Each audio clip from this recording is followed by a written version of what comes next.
मेरी या आपको आ रही है मेरी आवाज? अब आ रही है?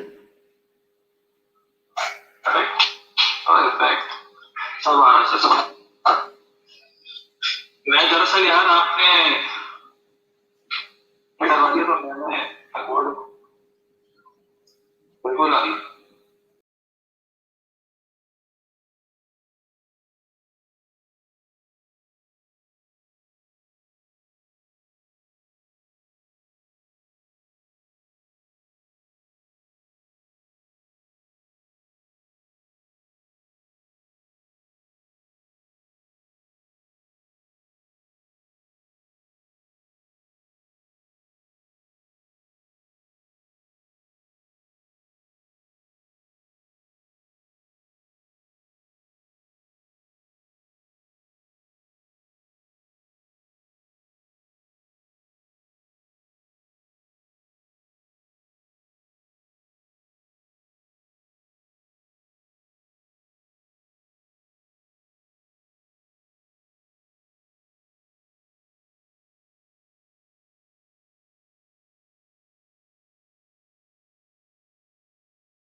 Hi everyone. So we are live with the Azure AI track, and along with me, I have my very close friend, none other than Arafat Tessie, who is going to talk about let's build some COVID safe applications in and using the AI. So floor is set for you, Arafat. Sure thanks thanks मैं बिल्कुल अभी शुरू करता हूँ you can so I've shared my screen up all right सही है I am all good आपको मेरी आवाज़ आ रही ओके सो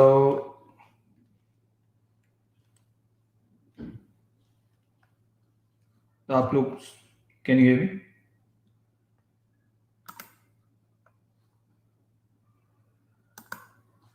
नो यस और no Yes, I can hear you all good. Okay okay alright सही है मैं शुरू करता हूँ खुश आमदीद एवरीवन और बहुत वेलकम आपको this is just a disclaimer for those who are listening in who want to listen in English or who don't understand Urdu and Hindi. So I may have to route you to another session because this is primarily going to be delivered on Urdu or Hindi.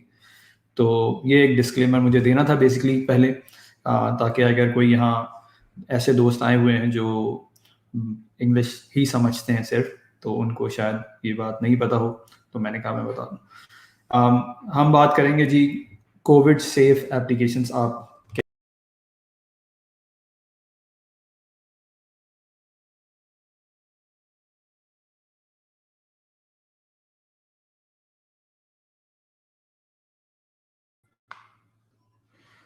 मेरे ख्याल में मेरी screen जो है वो share नहीं हुई है मैं दोबारा शेयर करता हूँ screen alright sorry I think there was a glitch और ये होपफुली ग्लिच अब आपको नज़र नहीं आएगा तो let's talk about this first तो सबसे पहले मैं अपना इंट्रोडक्शन करवा देता हूँ और फिर हम बात करेंगे कि कोविड सेफ एप्लीकेशन हम कैसे बना सकते हैं एआई बिल्डर के थ्रू मेरा नाम अरफात है जैसे कि फैसल ने आपको बताया मैं सिडनी में होता हूँ और मैं ओरिजिनली कराची से ही हूँ मैंने वहीं सारी अपनी primary and all kind of education मैंने वहीं से हासिल किया उसके बाद फिर मैं बाहर आ गया था एंड मैं माइक्रोसॉफ्ट MVP भी हूँ एआई के लिए और मैं EY के लिए काम करता हूँ ये सारी डिटेल्स आपको जो स्क्रीन पे नज़र आ रही हैं ये आप मुझे इस पे कांटेक्ट कर सकते हैं व्हेनेवर यू वांट एंड अगर आप इंटरेस्ट रखते हैं AI में या अगर आप इंटरेस्ट रखते हैं Azure में तो मैं सिडनी में एक यूज़र ग्रुप होस्ट करता हूँ यहाँ और मैं ग्लोबल AI पॉडकास्ट भी चलाता हूँ तो if you really want to hear about it आप YouTube पे या कहीं भी आपको जो दिल चाहता है जहाँ आपको सुनने का इन चीज़ों को लाइक पॉडकास्ट ऐप और यूट्यूब तो आप वहाँ जाके इन चीज़ों को सर्च कर सकते हैं definitely you will get to know about it अच्छा दूसरी बात यह है कि इफ़ यू आर इंटरेस्टेड अगर आप बहुत ज़्यादा बॉट डेवलपर्स हैं और आपको कन्वर्सेशनल एआई का बहुत शौक है तो एक प्रोजेक्ट है गिटहब पे माइक्रोसॉफ्ट बॉट फ्रेमवर्क का उसका भी मैं को फाउंडर हूँ तो we run that as well हम उसकी कम्युनिटी चलाते हैं तो मे बी आप उसमें इंटरेस्ट रखते हों अभी और आपको नहीं आता हो तो अगर आप उसमें आना चाहते हैं आप मुझे ज़रूर बताइएगा डेफिनेटली इस पर हम बाद में बात करेंगे अच्छा जी तो ये डिस्कशन क्यों है हम क्यों कर रहे हैं ये एआई बिल्डर पे बात और यही मैंने टॉपिक क्यों चूज़ किया आपसे बात करने का तो इसके बारे में बात करेंगे हम एआई क्यों डिस्कस करें हम ये भी बात करेंगे कि एआई बिल्डर क्या चीज़ है फॉर दोस्त जिनको नहीं पता ये बात और हम फिर उसके बाद बात करेंगे कि आप एआई बिल्डर में कस्टम मॉडल्स बना सकते हैं ये कस्टम मॉडल क्या चीज़ होती है और फिर हम बात करेंगे उसके डेमो पे जो हमारा प्रॉब्लम जो हमें सॉल्व करना है कोविड सेफ सॉल्यूशंस हम कैसे बना सकते हैं तो आगे चलते हैं क्योंकि मेरे पास 35 मिनट्स हैं तो मैं फोकस करूँगा डेमो पे ज़्यादा ताकि आपको कुछ चीज़ें समझ में आए नज़र भी आए तो अगर आपको लगता है कि मैं बहुत फास्ट जा रहा हूँ आप प्लीज़ कमेंट कीजिएगा मेरे सामने है screen I try to read it as soon as possible. और अगर आपको लगता है कि मैं बहुत स्लो जा रहा हूँ तब भी कमेंट कीजिएगा। कोई क्वेश्चन है तो आप पहले ही बता सकते हैं, क्वेश्चन करके हम लोग उसको एंटरटेन कर लेंगे एज वी गो। तो अब सबसे पहले डिस्कशन करते हैं इस टॉपिक पे कि ये क्या, why we are discussing about AI, और एआई इतना क्यों ज़रूरी हो गई है कि ये फील्ड ऐसी क्या है कि हर हर कोई ही इसके पीछे भाग रहा है। तो अगर आप ये कोट देखें सामने अपनी स्क्रीन पे तो ये बताता है कि माइक्रोसॉफ्ट का क्या विजन है। अच्छा, ये माइक्रोसॉफ्ट ही का विजन नहीं है। और भी बहुत सारे प्लेयर्स ऐसे हैं इंडस्ट्री में जो कि एआई को डेमोक्रेटाइज करना चाहते हैं।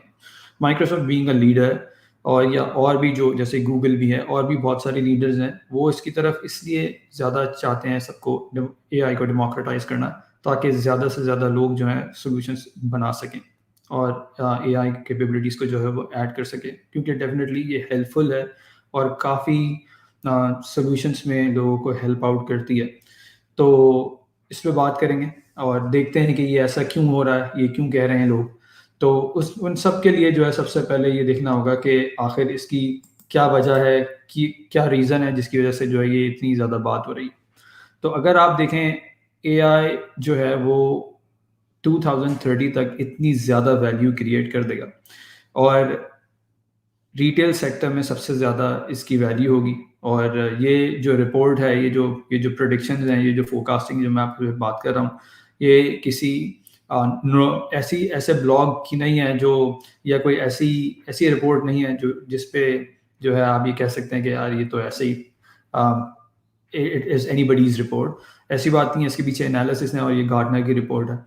तो अगर आप देखें रिटेल आज, उसमें इतनी है कैपेबिलिटीज़ हैं कि जो सिस्टम्स हैं वो आपको रिकमेंड करते हैं काफ़ी चीज़ें, और आप जो है वो फिर उसके पीछे कभी कभी ऐसा भी होता है कि आपके लिए वो बहुत इंट्रीगिंग और बहुत इंटरेस्टिंग हो जाती है वो चीज़, और आप फिर वो बाय कर लेते हैं। ये मैं सिर्फ रिटेल की बात कर रहा हूँ। इसी तरह ट्रैवल में भी है कि वो आपको प्रोडक्ट प्रमोशंस दिखाती हैं, वेबसाइट्स और एप्स। तो ये इतनी ज़्यादा वैल्यू क्रिएट होगी एआई के लिए कि अगर आपने इन चीज़ों को इग्नोर कर दिया आज, बीइंग अ डेवलपर और being a person who is more interested in to this software और द आईटी डोमेन, तो आपके लिए थोड़ा चैलेंजिंग हो जाएगा बाद में।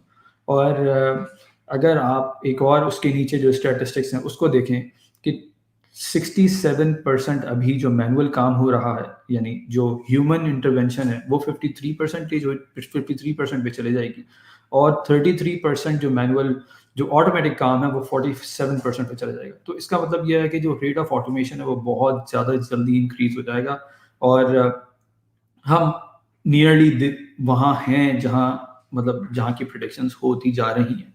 तो ये एक वजह है कि हम इसको डिस्कस कर रहे हैं। अच्छा, अब आ जाते हैं कि ये कैसे हो रहा है।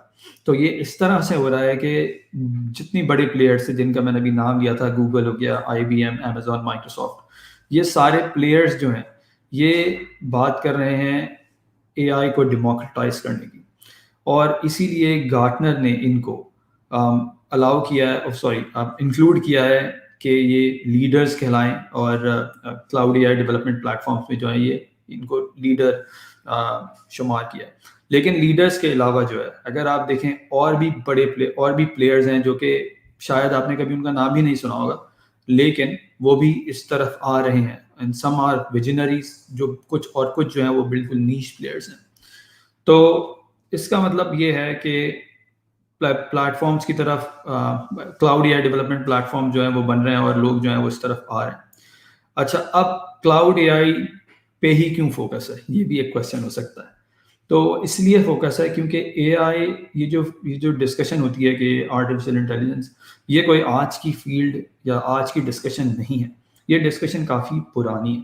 लेकिन इसमें होता ये था कि जो मॉडल्स बनते हैं, जो ट्रेनिंग है उसकी, और जो सारी जो एफर्ट रिक्वायर्ड है इन चीज़ों को बनाने के लिए, यानी इन चीज़ों को ट्रेन करने के लिए, जो मॉडल्स बनाने के लिए, वो इतने ज़्यादा हैवी होते हैं और रिसोर्स इंटेंसिव होते हैं कि वो आप नॉर्मल मशीन्स पे ट्रेन करना आपके लिए मुश्किल हो जाता है। इसीलिए फिर बड़ी ये जो जितने सॉफ्टवेयर जाइंट्स हैं, इन्होंने क्या किया कि इन्होंने क्लाउड पे ही ये प्लेटफॉर्म्स आपके लिए अवेलेबल कर दिए, और अब आपके लिए इतना ईजी कर दिया टूल्स से, लो कोड कैपेबिलिटी से, कि आप जाएं और अपनी पसंद के मॉडल्स आप बना लें अपने डेटा को यूज़ करते हुए। और फिर काफ़ी कंप्लाइंस और काफ़ी सिक्योरिटी का भी उन्होंने ख्याल रखा। ऑफ कोर्स रिस्पॉन्सिबल एआई एक डिफरेंट टॉपिक है, लेकिन इसका बहुत ज़्यादा ख्याल रखा जा रहा है आजकल, और रख भी रही हैं काफ़ी कंपनीज।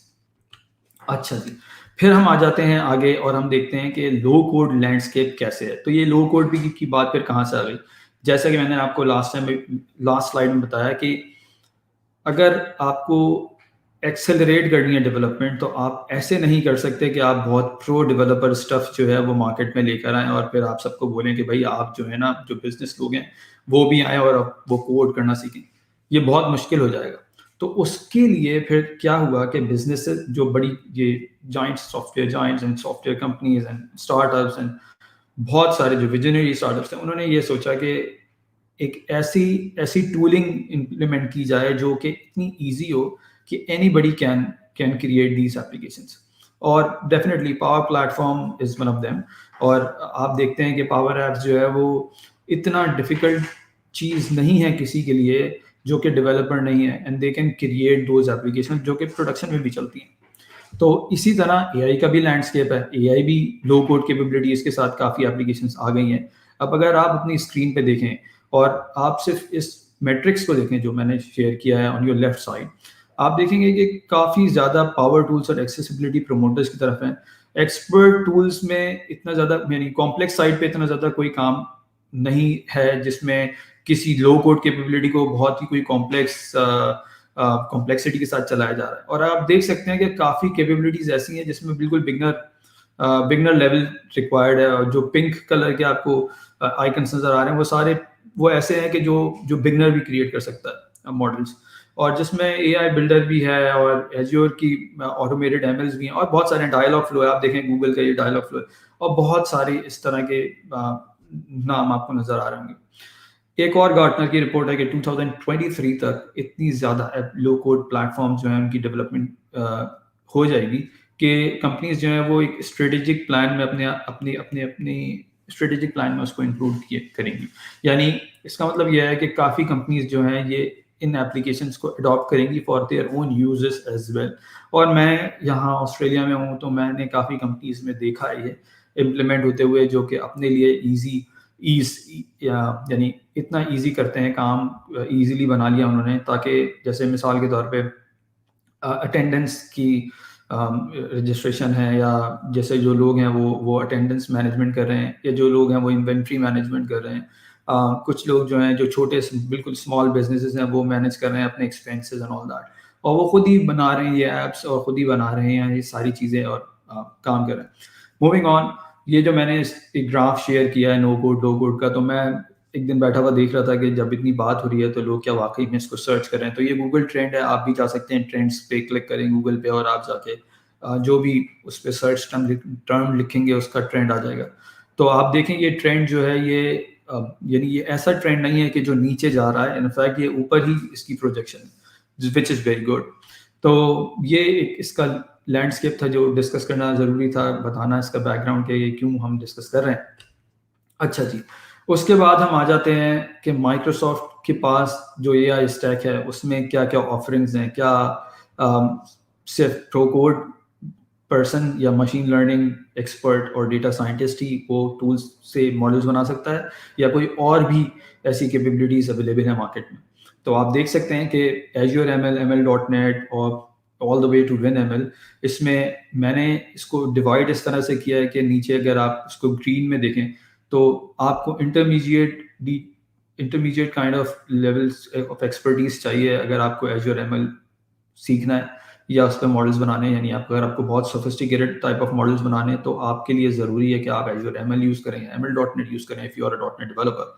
लेकिन अगर आप डेवलपर ही नहीं हैं और आप पावर प्लेटफॉर्म स्पेशलिस्ट हैं लेट से, और आपका पीछे बैकग्राउंड डेवलपमेंट का बिल्कुल भी नहीं है, तो आप क्या करें फिर? आपके लिए कुछ ऑप्शंस फिर अवेलेबल हैं, जैसे कि लोग एक नया टूल है ये, और एआई बिल्डर मोस्टली जो है जिस पे हम बात करेंगे वो एआई बिल्डर है। अच्छा, अब क्योंकि एआई बिल्डर पावर प्लेटफॉर्म का पार्ट है तो इसके जो मॉडल्स हैं वो मोस्टली पावर प्लेटफॉर्म और माइक्रोसॉफ्ट 365 के साथ ज़्यादा सूटेबल है, बट इट डजेंट मीन कि ये सिर्फ पावर प्लेटफॉर्म के साथ ही चलता है। Using the power of power automate आप इसकी capabilities across the stack use कर सकते हैं।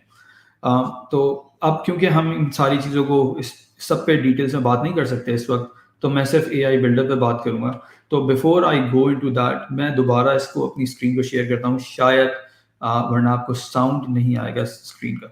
तो मैं 1 मिनट इसको दोबारा शेयर करता हूँ स्क्रीन को, and if anyone can build it और वो स्क्रीन पे ले जाएं तो it will be super easy for me. Faisal, can you please put it on the screen?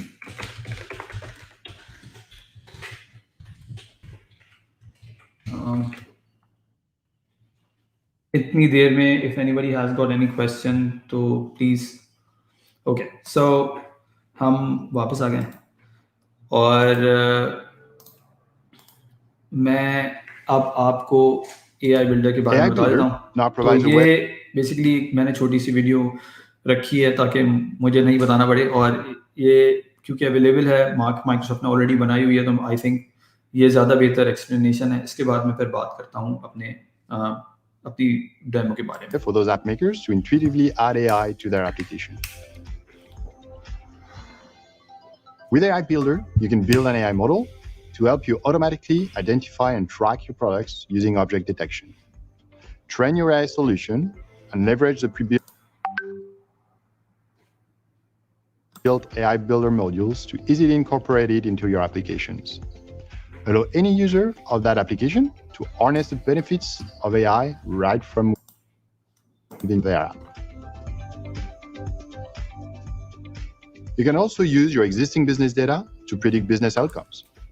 Using the intuitive guided experience, you can use AI Builder to create and customize an AI prediction model and easily consume the results right from within your existing apps.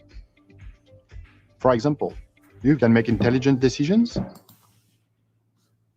based on the prediction model built into the processes. AI Builder provides a similar experience for Flow as well, right from within Flow, so employees can add intelligence into their workflows without any coding. If you are a hospital or in the hospitality industry and would like to improve healthcare or customer service that you provide, you can use AI to automate customer feedback process. Take the feedback that you receive from your customers, as well as the categories that you want to use, and in just 3 steps, AI Builder will create an AI model for you. You can use this AI model in your workflows to classify new customer feedback as you receive them. You can also use AI Builder to increase your productivity using the forms processing solution. Use AI Builder's point-and-click experience to specify the information you want to extract from your forms, train your model, and use it in Flow. Use this model to create an intelligent workflow that will process those forms and automatically extract relevant information. अच्छा जी, ये हमने discuss इसलिए किया क्योंकि दोस्त जो नहीं जानते AI बिल्डर के बारे में, उनके लिए ये इजीली अवेलेबल हो जाए और उनके लिए जो है वो किसी किस्म का कोई ऐसी बात ना रह जाए कि AI बिल्डर क्या चीज़ है। AI बिल्डर एक लो कोड कैपेबिलिटी टूल है, लो कोड AI मॉडल्स बनाने का टूल है जो कि आप अपनी एप्लीकेशंस में AI इन्फ्यूज़ कर सकते हैं यूजिंग दिस टूल। आप इससे मॉडल्स क्रिएट कर सकते हैं, जैसे मैंने बताया कि it is more suitable for power platform and Microsoft 365 solutions, लेकिन ये रिस्ट्रिक्टेड नहीं है कि ये सिर्फ इन्हीं एप्लीकेशंस में चले। आप इसको एक्सटेंड कर सकते हैं पावर ऑटोमेट के थ्रू। अगर आप कोई भी इसमें से इंटरेस्टेड है कि इसको बाहर कैसे यूज़ किया जा सकता है, तो प्लीज़ आप मुझसे कॉन्टैक्ट कीजिएगा, मैं आपको ज़रूर बता सकता हूँ और अपनी सारी डिटेल्स भी मैं थोड़ी देर में शेयर करता हूँ। अच्छा जी, अब हम आ जाते हैं कि ये क्या करते हैं। ये कुछ मॉडल्स किस तरह के होते हैं कि 2 तरह के मॉडल्स हैं। एक है प्री बिल्ट मॉडल्स, और मैं एक एक डिटेल्स में नहीं जा सकता अभी, तो मैं सिर्फ अभी आपको स्क्रीन पे दिखा रहा हूँ कि कैपेबिलिटीज क्या क्या है। प्री बिल्ट मॉडल्स वो मॉडल्स होते हैं जो कि माइक्रोसॉफ्ट की टीम ने ऑलरेडी बनाए हुए हैं, और आप सिर्फ इनको अपना डेटा प्रोवाइड करते हैं और ये रिजल्ट देते हैं on the basis of the learning जो कि माइक्रोसॉफ्ट की टीम ने की हुई है। यानी जो प्रोडक्ट टीम है या बिल्डर की, उन्होंने इसको इतना एफिशिएंट बनाया हुआ होता है कि ये जनरली उन वो डिटेक्ट कर लेते हैं जो आपका, यानी जैसे टेक्स्ट है या रिसीट है या बिजनेस कार्ड रीडर है, तो इतने ज़्यादा उन्होंने बिजनेस कार्ड रीडर पे उसको ट्रेन किया होता है कि अगर आपने कोई बिजनेस कार्ड ही डिटेक्ट करवाना है या रीड करवाना है तो वो आप इजीली कर सकते हैं। लेकिन कभी कभी ऐसा होता है कि ये आपकी रिक्वायरमेंट फुलफिल नहीं कर रहा होता, और इसकी वजह ये होती है कि जाहिर है आपको अपना एक काम है, अपना एक आपका यूज़ केस है जो कि यूनिक है आपके बिजनेस के लिए, तो उसमें प्री बिल्ट मॉडल्स जो हैं वो कोई बहुत ज़्यादा फ़ायदेमंद नहीं होते। तो उसके लिए क्या किया जाए फिर? तो उसका सोल्यूशन होता है कस्टम मॉडल। अच्छा, कस्टम मॉडल्स फिर क्या कौन से होते हैं? तो कस्टम मॉडल्स एआई बिल्डर में 4 या 5 हैं। ऑब्जेक्ट डिटेक्शन है जो कि कंप्यूटर विजन प्रॉब्लम को सॉल्व करता है, एआई मशीन लर्निंग के। इसका मतलब ये है कि उसमें वो इमेज जो है वो उसमें देखते हैं कि किस तरह के ऑब्जेक्ट्स हैं, लोकेट करते हैं उस ऑब्जेक्ट्स को। सही है। प्रिडिक्शन है, प्रिडिक्शन में वो आइडेंटिफाई करना कि ये जो कस्टमर है ये मतलब ये मैं एग्जांपल दे रहा हूँ कि जैसे ये कस्टमर एलिजिबल है या नहीं है, जैसे ये कस्टमर बिल पे करेंगे या नहीं करेंगे, या आज जो है ये कितनी कितनी सेल हो सकती है। तो क्लासिफिकेशन और रिग्रेशन काइंड ऑफ प्रॉब्लम्स को जो है वो प्रिडिक्शन मॉडल हैंडल करता है। फिर कैटेगरी क्लासिफिकेशन भी इसी तरह की एक क्लासिफिकेशन टाइप ऑफ मॉडल है। एंटिटी एक्सट्रैक्शन है and form processing. Form processing का मतलब ये है कि जैसे आपके पास बहुत सारे फॉर्म है, 500 फॉर्म है या 100 फॉर्म्स है और वो मैनुअल हैं, और अब आप चाहते हैं उसमें से इंफॉर्मेशन एक्सट्रैक्ट करना। तो नॉर्मल एसीआर के थ्रू, ओसीआर के थ्रू क्या प्रॉब्लम होता है कि अगर आप नॉर्मल कोई ओसीआर यूज़ करते हैं तो अगर फॉर्म्स मल्टीपल तरह के हैं और अगर आपने उनको पहले से ट्रेन नहीं किया, तो वो जो आपको रिजल्ट देंगे वो सिर्फ एक महज टेक्स्ट होगा। यानी वो ये नहीं बता सकेंगे कि ये स्टार्टिंग डेट है, ये एंडिंग डेट है। तो मतलब मेटा डेटा आपको नहीं मिलेगा इतना ज़्यादा खास, और उसके लिए जो है वो आपको फॉर्म प्रोसेसर ही यूज़ करना पड़ेगा या इस तरह के और भी टूल्स जो आते हैं।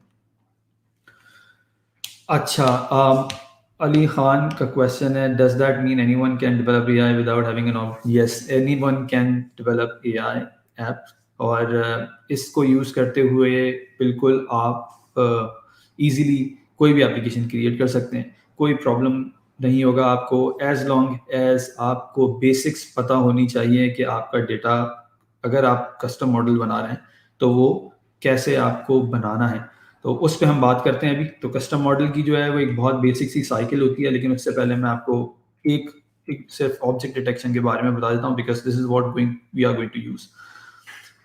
ऑब्जेक्ट डिटेक्शन जो है ये कंप्यूटर विजन, जैसे मैंने बोला था एक वर्ड, कंप्यूटर विजन एक तरह का प्रॉब्लम है या फील्ड है मशीन लर्निंग में जो ख़ास तौर पे विजन पे काम करती है। विजन का मतलब जो है कि कंप्यूटर का किसी चीज़ को देखना और उसको एनालाइज करना। तो ये प्रॉब्लम जो है ये सॉल्व काफ़ी मुख्तलिफ तरीक़ों से होता है, और इसमें काफ़ी एल्गोरिदम्स हैं, काफ़ी चीज़ें, काफ़ी डिटेल्स हैं। बट एआई बिल्डर की ब्यूटी ये है कि आपको इन डिटेल्स के बारे में पता नहीं होना चाहिए। कोई मसला नहीं है अगर आपको नहीं पता। अगर आपको पता है तो दिस इज़ गुड, लेकिन कोई प्रॉब्लम की बात नहीं है अगर आपको पता नहीं है। तो और एआई बिल्डर की खसूसियत ये है, या माइक्रोसॉफ्ट स्टैक की खसूसियत ये है कि ये पीछे इसकी जो सर्विस यूज़ हो रही है वो एज्योर कस्टम विजन ही है। तो ऐसा नहीं है कि इन्होंने कोई अदर दूसरी कोई सर्विस बनाई है जिसके लिए जो कोई हिडन सर्विस, ऐसा नहीं है। इसके पीछे एज्योर कस्टम विजन यूज़ होता है। ये ऑब्जेक्ट डिटेक्शन, जैसे कि आप कुछ एग्जांपल देख रहे हैं ऑन योर राइट, जिसमें वो कॉन्टोस हो, ग्रीन टी रोज और ग्रीन टी मिंट वगैरह है, तो वो ये डिटेक्ट करना कि ये किस टाइप का इमेज है, ये तो इमेज क्लासिफिकेशन है। इस इमेज के अंदर कोई चीज़ लोकेट करना, ये है ऑब्जेक्ट डिटेक्शन। तो ये मैंने थोड़ा आपको बताना था डिफरेंस। इसके क्या यूज़ केसेस हैं, कुछ मैंने इटैलिक में लिखे हुए हैं। जैसे कि अगर आपकी कोई ब्रांड को लोगो डिटेक्ट करना है, आपकी कोई ऐप है, आपको कोई लोगो को काउंट करना है किसी जगह पे, अगर आप कोई फील्ड सर्विस में काम करते हैं और आपको कोई डिटेक्ट करना है कोई प्रॉब्लम किसी पार्ट में, किसी वेयर हाउस में, तो ये सारी चीज़ें आप AI बिल्डर के यूज़ करते हुए कर सकते हैं।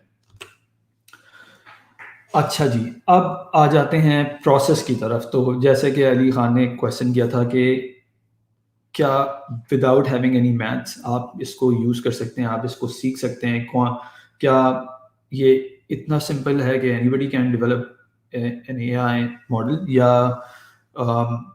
या उसके लिए बहुत कुछ सीखना पड़ेगा? तो देखिए, जैसे कि मैंने आपको बताया, प्री बिल्ट जो मॉडल्स हैं उनके लिए तो आपको कुछ भी नहीं सीखना, ज़ीरो नॉलेज आपके पास होनी चाहिए। बट अगर आपको कस्टम मॉडल बनाना है तो आपको इतना ज़रूर पता होना चाहिए कि ये बनता कैसे है।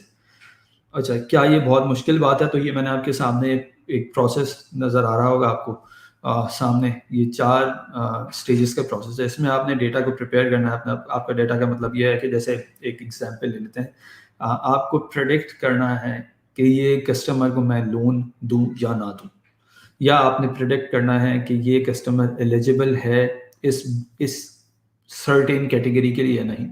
आपने प्रेडिक्ट करना है कि हाउस की जो प्राइस है या कार की जो प्राइस है वो कितनी होगी किसी सर्टेन पैरामीटर्स को डिफाइन करते हुए। तो वो जो आपने डेटा जिसकी बुनियाद पे ये डिसीजन लेना है, वो आपने पहले AI बिल्डर को देना है और AI बिल्डर को बताना है कि भाई मेरा ये आउटकम कॉलम है, यानी ये मुझे चाहिए, ये मेरे लेवल्स हैं।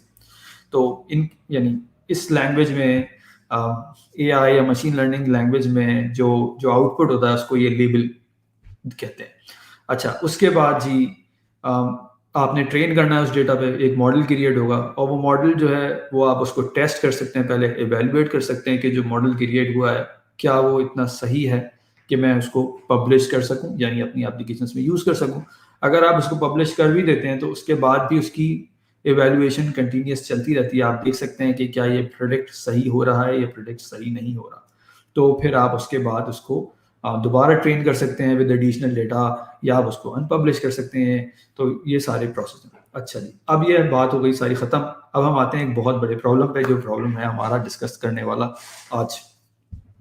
क्योंकि मेरे पास 10 मिनट हैं और मैं कोशिश करूंगा कि मैं सब चीज़ें इसमें कवर करूं, बट अगर आपका कोई क्वेश्चन है प्लीज़ आप मुझसे ज़रूर पूछिएगा। तो प्रॉब्लम ये है कि जी हमारे यहाँ ख़ास तौर पर ऑस्ट्रेलिया में ये कुछ इमेजेस हैं जो आपको हर दुकान या हर स्टोर के बाहर नज़र आती हैं, और इनका मकसद ये होता है कि ये बताती हैं कि जी आप इतने लोग एक जगह पे खड़े हो सकते हैं, इतने लोग एक जगह पे बैठ सकते हैं, इतने लोग एक स्टोर में आ सकते हैं। प्रॉब्लम इसमें ये है कि इसको कर्टेल या इसको जो हैंडल है वो इस तरह से किया जा रहा है फ़िलहाल कि एक शख्स जो भी होगा वो बाहर खड़े होंगे और वो जो है चेक करेंगे, आपको काउंट करते रहेंगे। उनके पास एक काउंटर होगा, सही है, और वो जो काउंटर है उससे वो बताते रहेंगे कि जी इतने लोग आ गए हैं, इतने लोग नहीं आए हैं, और मतलब कोई सर्वेलेंस इस तरह की नहीं है जो ऑटोमेटिक है। तो उससे हो क्या रहा है? उससे हो ये रहा है कि जी आपकी मैनुअल कॉस्ट काउंटिंग कर रहे हैं आप, आपकी कॉस्ट बढ़ रही है, स्टाफ ओवरहेड हो रहा है, ऑपरेशनल एफिशिएंसी नहीं है, राइट। और जाहिर है जब कोई मैनुअल खड़ा हुआ है, यही शख्स कोई काम कर रहा है और इसकी कोई और प्रोडक्टिविटी नहीं है, तो इंक्रीज होगी कॉस्ट, स्टाफ ओवरहेड भी हो सकता है एंड ऑल दैट। तो इसको कॉम्बैट करने के लिए हमने ये सोचा कि हम एक इसको सॉल्व करते हैं। और कैसे सॉल्व कर सकते हैं हम इसको? तो हमने सोचा कि जो कैफेज में आपके CCTV फुटेजेस नहीं, कैमरास लगे हुए, तो उनकी स्ट्रीम को यूज़ कर लिया जाए। आजकल बेइंतहा कैमरास ऐसे हैं जो कि IP पे काम करते हैं, और IP पे कैमरास जो काम करते हैं वो स्ट्रीम को रिले करते हैं ओवर द इंटरनेट और इंट्रानेट। तो जब वो इंटरनेट पे स्ट्रीम को रिले कर रहे हैं, it means you can capture that stream very easily. तो आप ये सिनेरियो समझ लीजिए अभी कि हमने उस स्ट्रीम को पावर ऐप से कनेक्ट किया, सही है। पावर ऐप से जब हमने उसको स्ट्रीम को कनेक्ट किया तो अब हमारे पास वो स्ट्रीम हमारी पावर ऐप में आ गई। पावर ऐप में आने के बाद हमने उसको भेजा जी, उस इमेज को, उस स्ट्रीम में से एक इमेज निकाला, इस इमेज को हमने भेजा फ्लो में, flow which is power automate, और हमने फ्लो में भेजा, और फ्लो में वो एक फ्लो चला हमारा, और उसमें उस फ्लो ने कुछ चीज़ें पार्ट्स की, और उसने AI बिल्डर को इमेज भेजा, और AI बिल्डर से हमने आइडेंटिफाई किया कि जी क्या रिजल्ट है।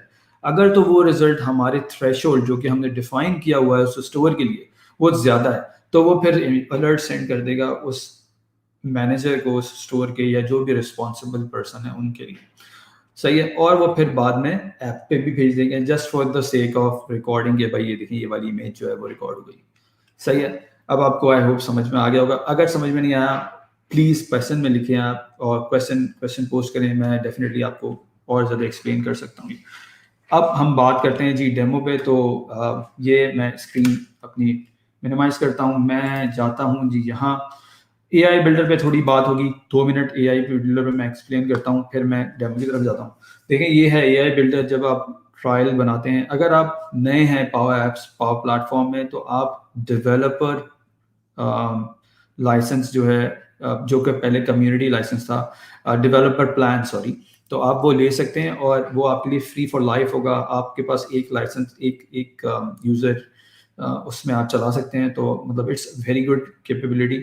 मैं यहाँ ट्रायल यूज़ कर रहा हूँ, लेकिन आप ट्रायल भी यूज़ कर सकते हैं और आप वो भी ले सकते हैं for your own learning. Okay, तो ये जी AI बिल्डर है। और AI बिल्डर जब आप यहाँ आते हैं, ये आपको हर जगह मिलेगा। जब make.powerapps.com पे आएंगे तो आपको किसी भी इन्वायरमेंट में मिलेगा, हर जगह सिंपल था। ओके, जब आप यहाँ आएंगे बिल्ड पे, तो आपको वो कैपेबिलिटीज नजर आएंगी कि आप क्या करना चाहते हैं। मैंने बता दिया है, और इसके बाद वाला जो मार्को का सेशन है उसमें वो ज़्यादा एक्सप्लेन करेंगे शायद, तो हम इसको स्किप करते हैं। ये आप ऑब्जेक्ट डिटेक्शन का मॉडल है, आप यहाँ जाते हैं, अपना ऑब्जेक्ट डिटेक्शन डिफाइन करते हैं, और उसके बाद जो है वो मतलब नेम डिफाइन करते हैं, और वो बताते हैं कि आपको क्या बेस्ट प्रैक्टिसेस हैं, आपको किस तरह से इमेजेस अपलोड करनी चाहिए, और ये सारी चीज़ें होंगी, सही है। तो मतलब मिसाल देता हूँ मैं, पर्सन काउंटर, अगर मैं पर्सन नाम रख देता हूँ इसका जैसे, और मैं यहाँ आता हूँ, और तो ये मॉडल क्रिएट करने शुरू हो जाएगा। अभी ये मॉडल नेम क्रिएट करेगा अभी बेसिक विदाउट एनी मॉडल। ये सिर्फ और सिर्फ वो दिखा रहा है कि अभी इसको ट्रेन करना है, तो ये मॉडल का ये टेम्पलेट बना रहा है। उसके बाद फिर हम इसको बताएंगे कि भाई हम क्या डिटेक्ट करना चाहते हैं, और फिर हम इमेजेस अपलोड करेंगे। लेकिन क्योंकि हमारे पास टाइम नहीं है, तो मैं आपको दिखाता हूँ कि मैंने ऑलरेडी एक मॉडल जो है वो प्रिपेयर किया हुआ है। तो मैं यहाँ आ गया और मैंने एक मैं यहाँ आया, मैंने एक मॉडल जैसे बनाया हुआ था पहले। ये देखिए मैंने अभी आपके सामने बनाया था, लेकिन ये कुछ अर्से मैंने पहले बनाया था। तो मैं इसमें गया, मेरी मॉडल की एक्यूरेसी दिखा रहा है वो कि भाई 84% जो है ना इसने करेक्ट रिजल्ट्स दिए। तो हम देखते हैं कि ये लोकली भी कैसे चल सकता है। तो लोकली चलाने का तरीका ये है कि मैंने कोई इमेज इसको दी, और ये इमेज जो है ये डिटेक्ट कर रहा है कि ये इसमें कितने पर्सन है। तो इसने 3 पर्सन दिखा दिए, राइट। और हमारा मकसद यही था। तो अब हम आ जाते हैं पीछे थोड़ा, और हम जाते हैं ऐप पे। ऐप पे जाने से पहले एक छोटी बात मैं करूँगा, वो ये है कि कैमरा। तो कैमरा की जो डिस्कशन है पावर एप्स में इधर, ये बहुत अच्छी है, लेकिन लिमिटेड, बहुत ही ज़्यादा लिमिटेड है। और इस पे अगर आपको खुद आपको खुद लर्न करना है कि आप स्ट्रीम को कैसे कैप्चर कर सकते हैं और इमेजेस में कैसे कन्वर्ट कर सकते हैं, तो आपके लिए बहुत मुश्किल होगा इसको डिसाइफर करना, इस बात को। And it took me a while. और तो इसलिए मैंने ये बात मेंशन की इधर, क्योंकि what I am going to tell you right now ये इतनी कॉमन नहीं है। और इसलिए नहीं कि यानी मैं कोई बहुत ज़बरदस्त मैंने एफर्ट किया, but just to tell you that कि कभी कभी ऐसा होता है कि आपको इतना इजीली सही चीज़ लग रही होती है, बट इफ़ यू वांट ये पूरा डेमो जो है ये मैं आपको हैंड ओवर करूँगा, डेफिनेटली आप देख सकते हैं। अच्छा जी, अब हम आ जाते हैं ऐप की तरफ। तो मैं आपके सामने एक ऐप बनाता हूँ, पहले आपको दिखाता हूँ कि हम कैसे इसको करेंगे। तो मैं पर्सन काउंटर ही नाम रख लेता हूँ इसका, सही। और मैं यहाँ आता हूँ, और इसमें हम थोड़ी सी चीज़ करेंगे, जैसे कि अच्छा जी, अब हम आ जाते हैं, मैं इसमें कैमरा ऐड करूँगा। तो मैं कैमरा ऐड कर देता हूँ। अब जब मैं ये कैमरा ऐड करता हूँ, तो मैं अपना दूसरा कैमरा ऐड करता हूँ इनफैक्ट, क्योंकि ये कैमरा का जो मेरा रिजल्ट है इसकी रेजोल्यूशन बहुत हाई है, तो it is going to create a little problem for AI builder, क्योंकि ये बहुत ज़्यादा हाई रेजोल्यूशन पिक्चर लेगा। अच्छा, ये मेरा एक दूसरा कैमरा है, राइट। तो इस पे मैंने ये इमेज जो है ये मैंने कैमरा ऑन कर दिया है। अच्छा, अब मैं दिखाता हूँ कि मैं इमेज आपको कैसे आप इसमें कैप्चर कर सकते हैं। तो इमेजिन करें कि ये CCTV का कैमरा है, राइट। और ये जो है वो इमेज है जो हमने फ्लो पे भेजनी है। और मैं एक बटन भी ऐड कर देता हूँ ताकि जस्ट टू टेल यू कि आप स्ट्रीम से कैसे इमेज उठा सकते हैं। अच्छा, उसके बाद जो है हम जाएंगे सबसे पहले बटन की क्लिक पे। बटन के क्लिक पे मैं चाहता हूँ कि ये मेथड कॉल हो जाए और वो स्ट्रीम यहाँ ले आए। ये मैंने कैप्चर ट्रिगर का एक वेरिएबल बनाया और उसकी वैल्यू रखी है 100। ये 100 मैंने क्यों रखी है इसकी वजह मैं भी आपको थोड़ी देर में बताता हूँ। फिर मैं जाऊँगा ऑन स्ट्रीम पे। ऑन स्ट्रीम का मतलब ये है कि जब कैमरा स्ट्रीम कर रहा हो तो उसकी वैल्यू रखी जाए 0, राइट, यानी उस कैप्चर ट्रिगर की वैल्यू रखी जाए 0। और जब कैमरा स्ट्रीम रेट, जो कैमरे का स्ट्रीम रेट है वो मैंने कर दिया कैप्चर ट्रिगर, ठीक है। यानी जो भी कैप्चर ट्रिगर की वैल्यू होगी ना वो उठकर यहाँ आ जाए। अच्छा, वो कैसे आएगी? वो आएगी इस तरह कि मेरे कैमरे का नाम है ये, और मैंने इस कैमरे की स्ट्रीम प्रॉपर्टी सेट कर दी है यहाँ पर। नाउ ये मैंने अभी तक काम किया है। ऑफ कोर्स मैं बहुत तेज काम कर रहा हूँ, मुझे पता है, लेकिन क्योंकि ये सेशन भी रिकॉर्ड हो रहा है और ये मैं डेमो आपको दूंगा, so you don't have to worry. But अगर कोई क्वेश्चन है आपका तो आप जरूर पूछ सकते हैं। अब हम इसको रन करते हैं और मैं इसको अगर क्लिक करता हूँ तो आप देखेंगे ये इमेज आ रही है। अगर मैं कैमरे की तरफ देख के करता हूँ तो देखें आप, ये कॉपी कर रहा है, राइट। तो ये अच्छा, ये 100 मैंने क्यों सेलेक्ट किया? तो जी 100 इसलिए है क्योंकि ये 100th ऑफ अ सेकेंड, तो 100th ऑफ अ सेकेंड पे ये इमेज ले लेता है। इसका मतलब ये है कि वो एक पर्टिकुलर स्ट्रीम जो है वो कैप्चर करता है और वो दिखा देता है।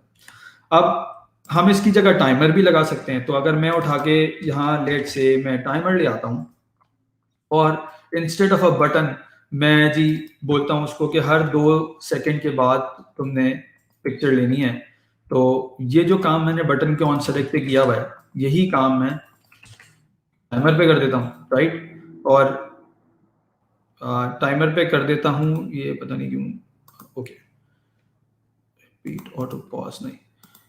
तो मैं 1 मिनट दोबारा इसको टाइमर को ज़रा सही करता हूँ। सॉरी, ये गलत हो गया। टाइमर की जो प्रॉपर्टी है वो मैंने 1 सेकंड रखी है, मैं इसके टाइमर के एंड पे करूँगा। तो मैं जैसे ही टाइमर एंड होगा तो वो पिक्चर ले लेगा, राइट। तो मैंने इसकी प्रॉपर्टी इस तरह से सेट कर दी। अच्छा जी, अब हम आ जाते हैं, ये हर सेकंड बाद पिक्चर लेगा, सही है। तो आप देखें कि ये बहुत क्विकली पिक्चर्स दे रहा है। तो ये हमारा पीछे बैकएंड होगा इसके। अच्छा, अब क्योंकि ये इतनी ज़्यादा बड़ी एप्लीकेशन, मतलब मैं सब कुछ नहीं दिखा सकता, तो फिर मैंने इसके लिए मैंने एक एप्लीकेशन बनाई हुई है ऑलरेडी और मैं आपको वही दिखाता हूँ। इतनी देर में अगर किसी का कोई क्वेश्चन है तो प्लीज़ मुझसे पूछें।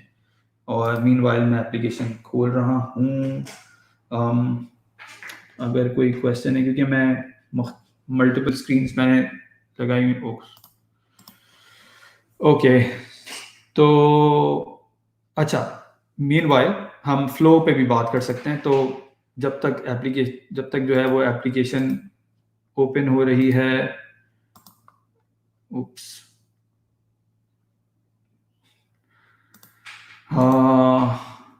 इट हैज़ टू, अच्छा क्योंकि मेरा ट्रायल अकाउंट है ये, तो वो अभी सारी बातें उसने अभी करनी है मुझसे। तो मैं जल्दी से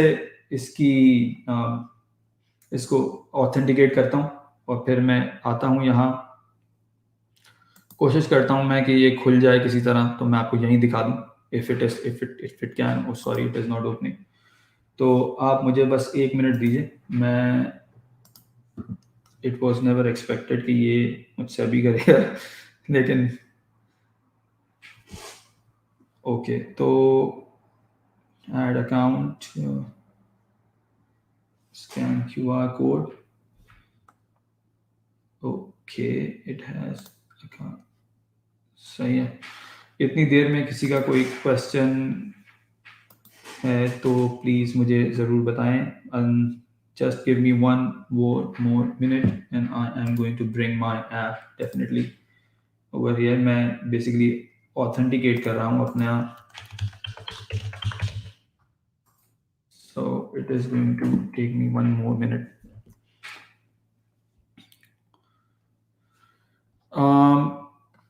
इस दौरान एक और बात कि if you are looking for this solution, तो मेरी जो GitHub का URL है जो मैं शेयर करूँगा, आप उसमें से भी ये solution देख सकते हैं जो यहाँ आपको नज़र आ रही है ऐप, exactly यही ऐप है और done. Hopefully it should show me now. It took me a while, लेकिन हाँ देखिए ये है एप्लीकेशन, सही है। ये मुझसे बात कर रहे हैं कि कैमरा, अच्छा मुझे पता नहीं है कि ये मैं दोबारा खोलता हूँ ताकि मैं कैमरास को डिटेक्ट करवा दूँ।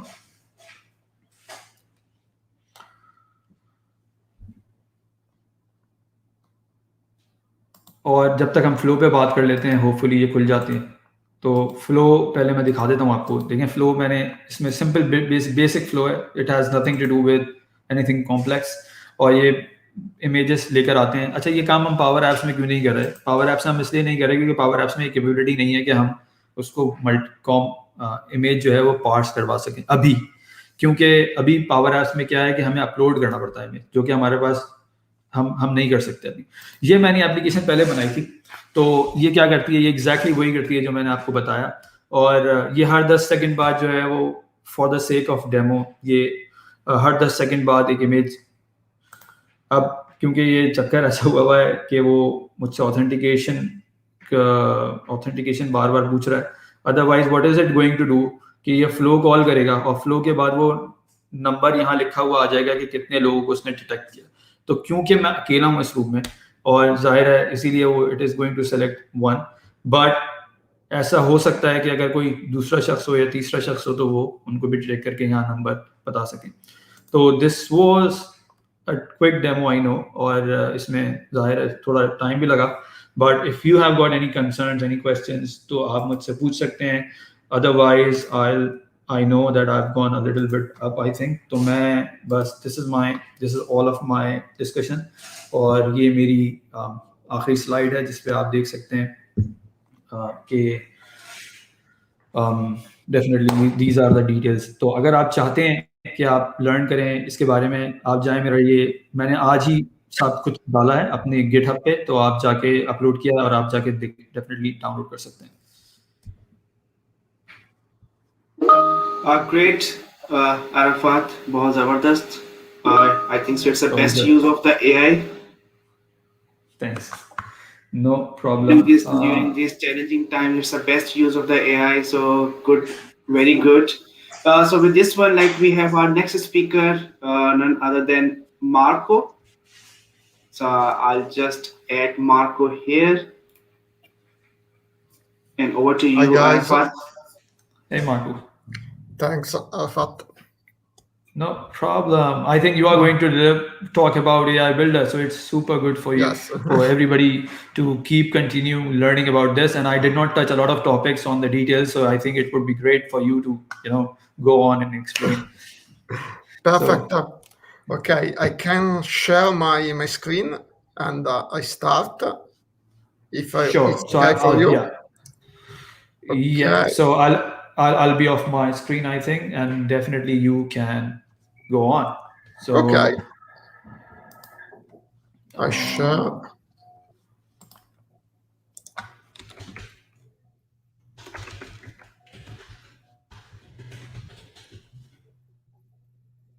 Okay, you can see my screen.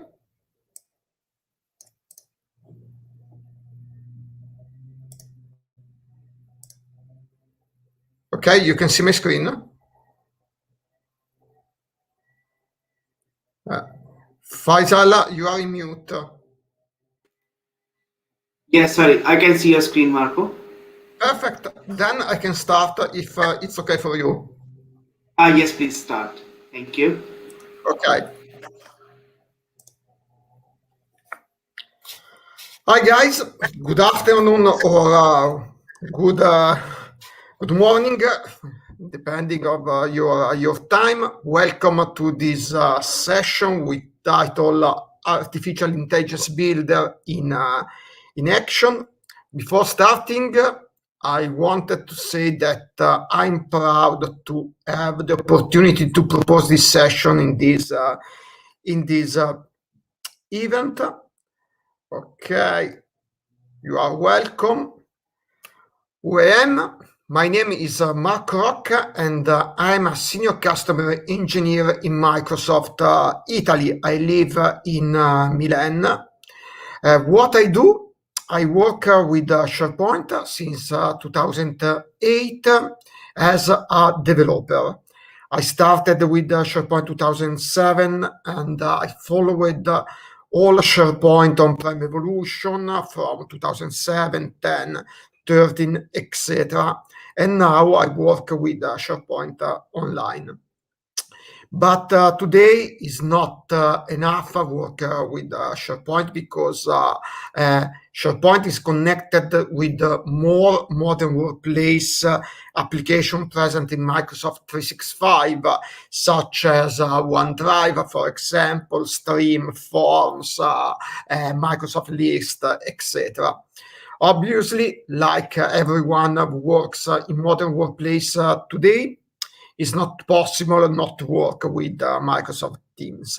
But in the last 3 years, I'm focusing on Power Platform sector, and in particular mode on Power Apps, Automate, and virtual agent. I'm not a Power BI expert.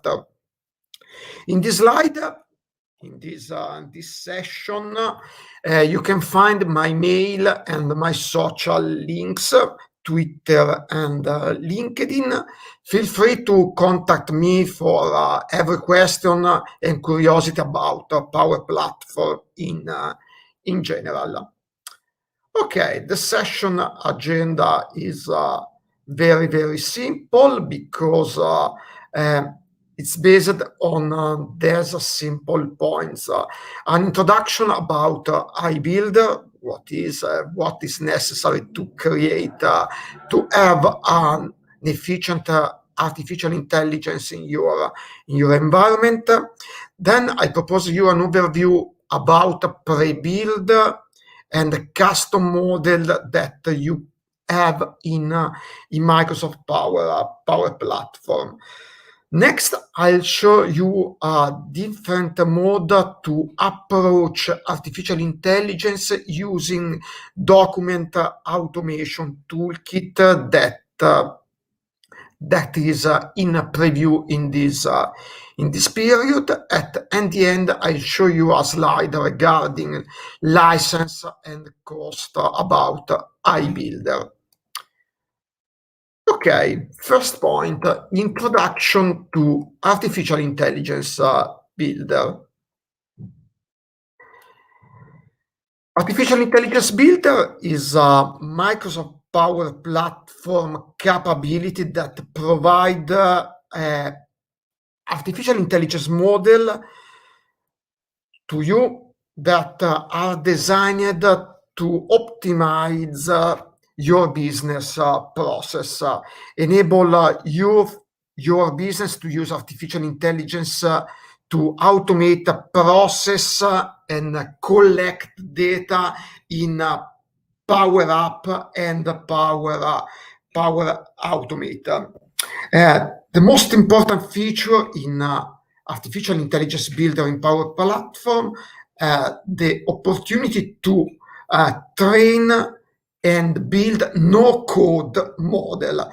This is an important feature for iBuilder. iBuilder in Power Platform is a no-code components. Then it's possible extract your data from different source, document, image, table for prediction, and using this data in Dynamics, first way, and Microsoft 365 in general, the second way, and finally, for example, in Microsoft Dataverse. As you already know, Artificial Intelligence Builder is an important part of Power Platform. Was released for public preview in June 2019. Over time, most features are today for the general availability. Then it's possible to use several models in your production application. As a new feature are added, they may remain in a preview. Okay, then it's possible to test the new feature until they are released for general availability. Artificial Intelligence Builder is enabled by default in your Power Platform environment. You know that it's possible creating your tenant different environment for Power Platform. Then for each environment, it's possible to set Artificial Intelligence Builder feature. Then it's a simple check on or off. Then using Power Platform Admin Center, you can enable or disable environment to use Artificial Intelligence Builder. Okay, Dataverse for Teams. You all know Dataverse for Teams has been released since last fall. Microsoft Dataverse for Teams deliver a built-in low-code data platform for Microsoft Teams and provide, for example, relational data storage, rich data type in database, etc. Enable everyone to easily build and deploy application, and not only application, but also intelligent chatbot in Teams using Power Apps and Power Virtual Agent. Okay, but remember that these features are only for Teams. Okay, regarding several license aspects, it's possible to use Dataverse for Teams only in Teams.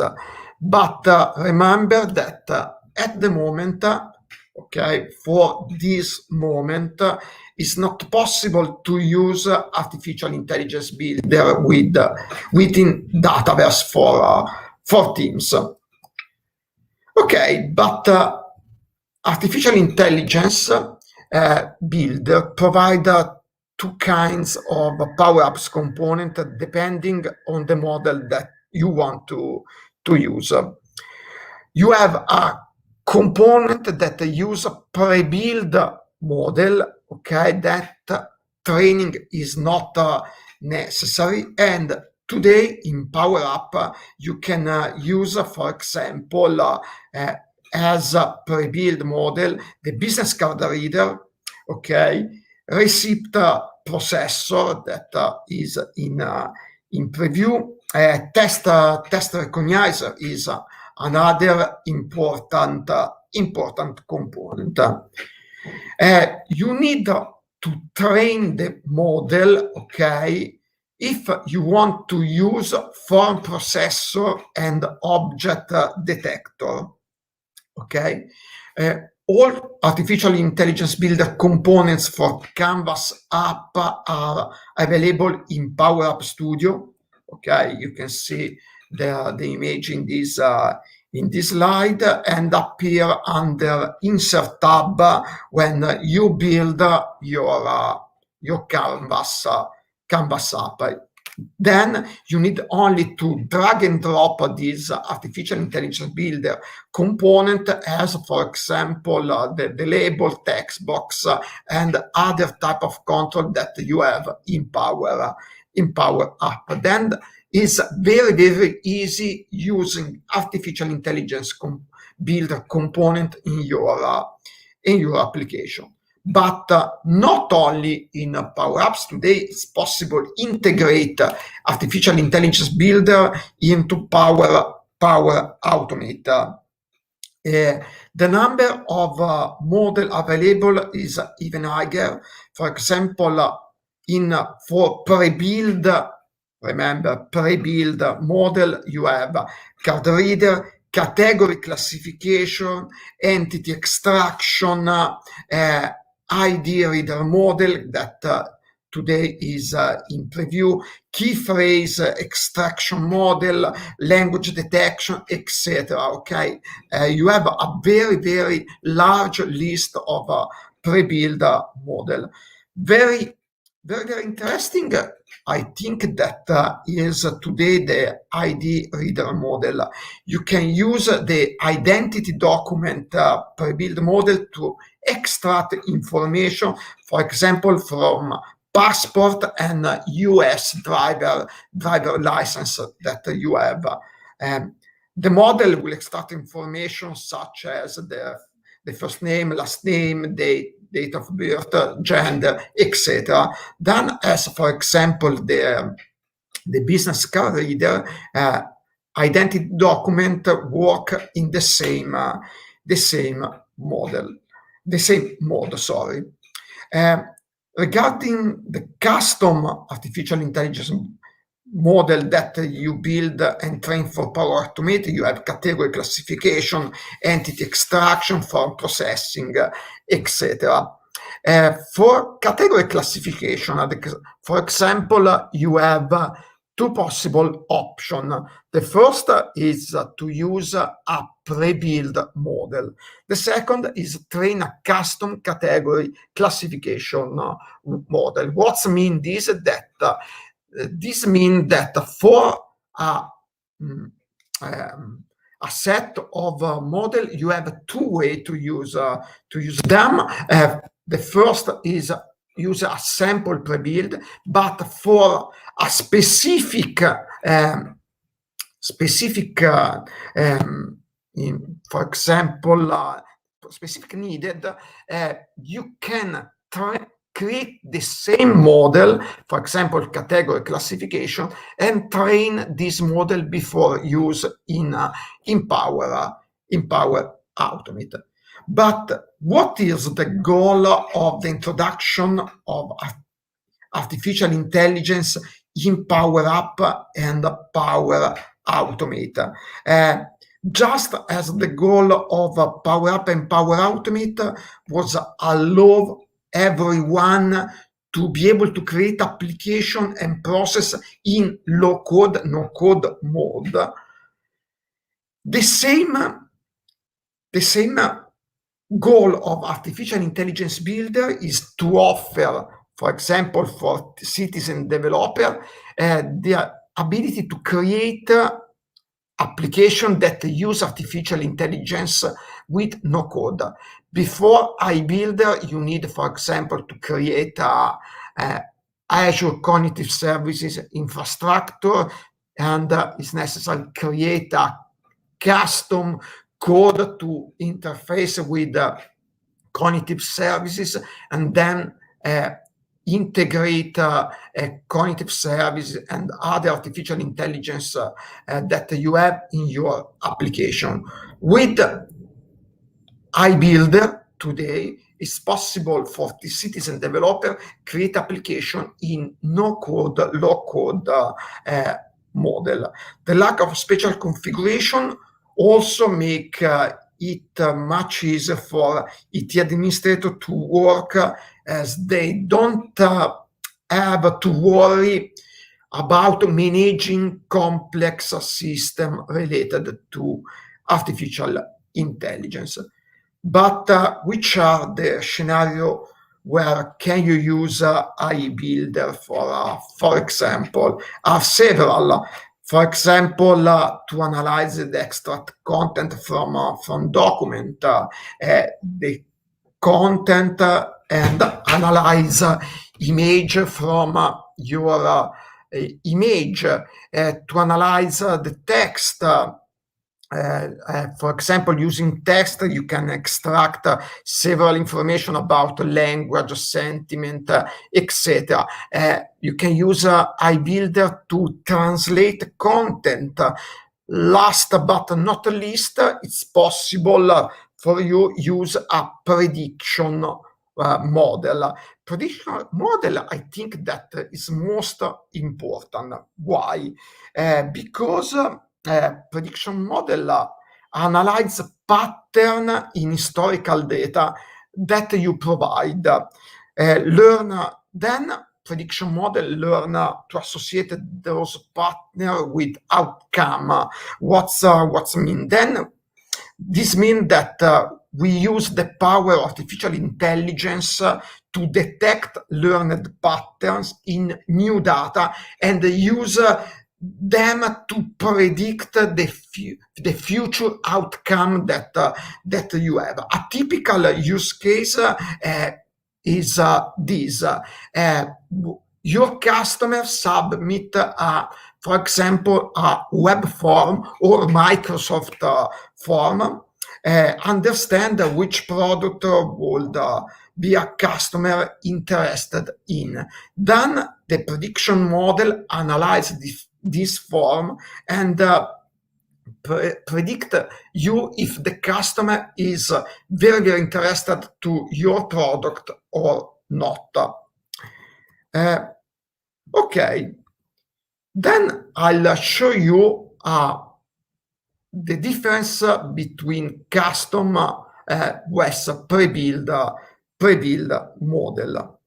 Okay, the first custom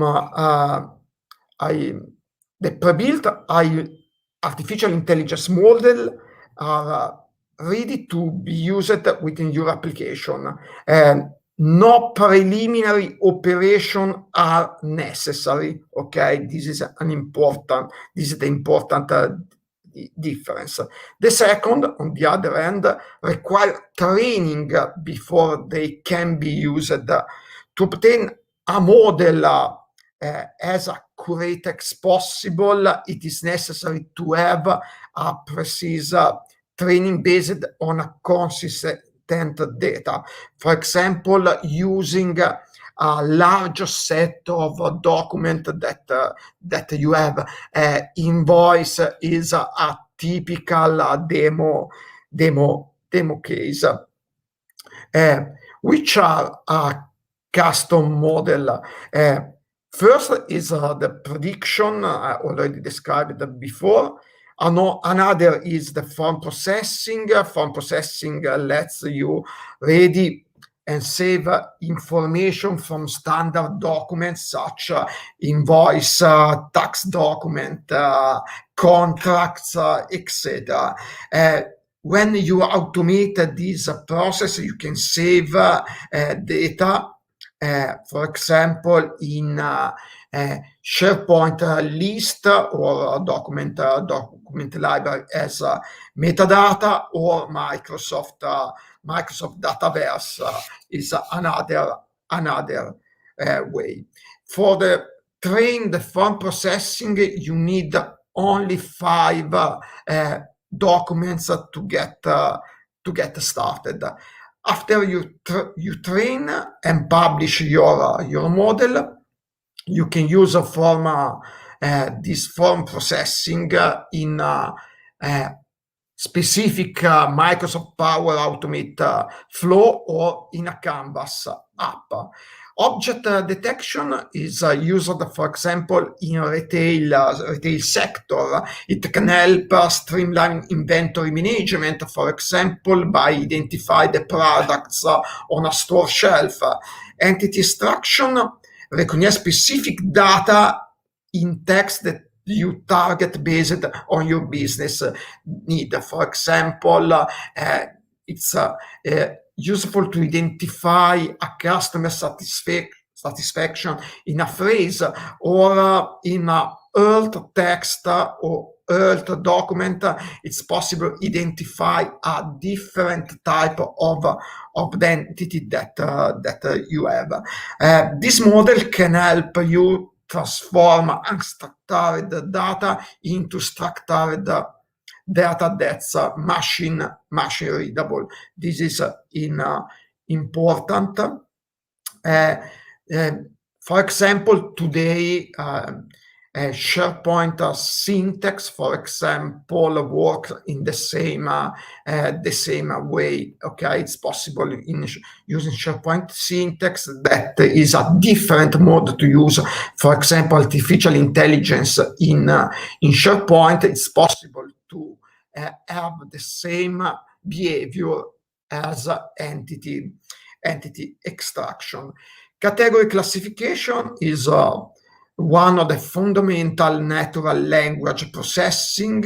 Okay, you can identify text entry with tags and can be used to identify the sentiment analysis, spam detection, customer request routing, other business that you have. About a pre-build model, among of Dell present, I would like to mention you, for example, business card reader and text recognition that are more simple to use in your application. With the first business card reader, it's possible to extract information from business card image that you have. For example, it's possible, scan your data using your phone. Okay, you can scan the business card reader, then the app can recognize first name, last name, the company name, the role of this user, etc. Then the second, test recognition extracts words from documents and image. Then it's important, this not only document, but documents and image. Then extract this part of text into machine-readable character stream to use an OCR to detect printed and handwritten text in image. Remember that pre-built models are constantly improving. For this, you have much model in preview. Okay, you can recognize here the invoice processing. Before this model, you have a classic form processing for the invoice. Okay, then you need to train the model. But today it's possible to try to use the invoice processing pre-built model. Then this model is ready to use. Another important model that you have is the receipt processing. Okay, that this model uses the OCR to detect printed and handwritten text to extract information from a receipt. This is it's possible to use this to create, for example, a classic expense report application. Then I'm an employee, then I can scan my receipt, then I upload all data in my expense report application in my company. Okay, but now is the demo time. The first demo is a simple text recognition application. Okay, I switch to my environment. Okay, I switch to app. Okay, text.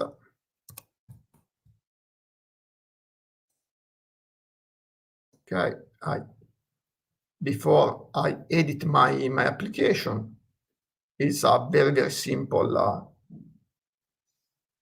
application.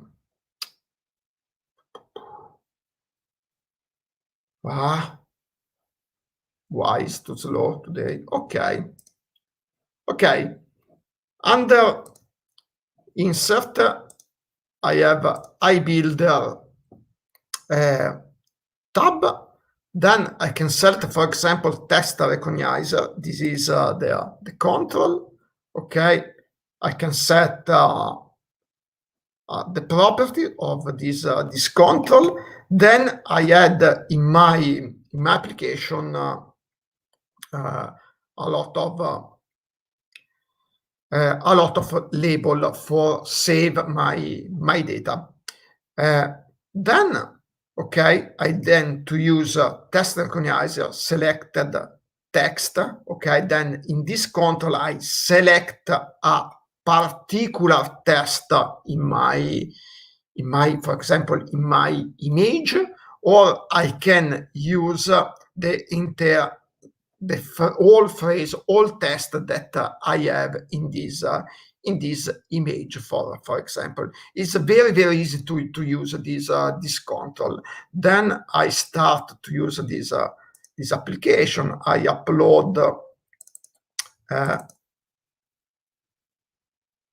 Okay, I have a sample text because, sorry for the Italian, but the text is because of my wife, I sell everything in English. Then, for example, I want to analyze this part of text. I can click, then I can save this part of text. I can read all, okay, then this is the entire text that I have in this image. Then this control works only also for end text written. Okay, this is a end text. Then it's possible, for example, recognize a part of this text. Very simple to use. To create this application, you need only 10 minutes, nothing else. Okay, I can close this application. Oops, sorry, I return to the second demo. Okay, in the same environment. Okay, manage contact application. Okay, in this application I use, for example, a business card reader. Okay, in the same mode as a test recognizer. Okay, this is the business card reader control. Then there are all the fields necessary. Okay, I scan my business card reader. I select this business card. The artificial intelligence algorithm analyze the business card. Okay, then I can save all data. I can save my business card as image. For example, I can insert a map control in my application to show the location of this company. For example, it's okay, it's another sample, very easy example about the use of a business card reader. But then it's possible, for example, call a Power Automate to save this data in another location. How is possible to save the data? Okay, name of this control, then have a set of metadata that the control can extract for you. Very easy. Oops. Okay, another demo. Then, okay, receipt. Okay, this is my application.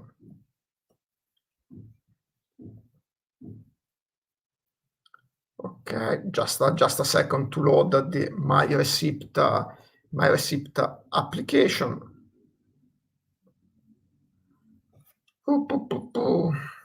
Why?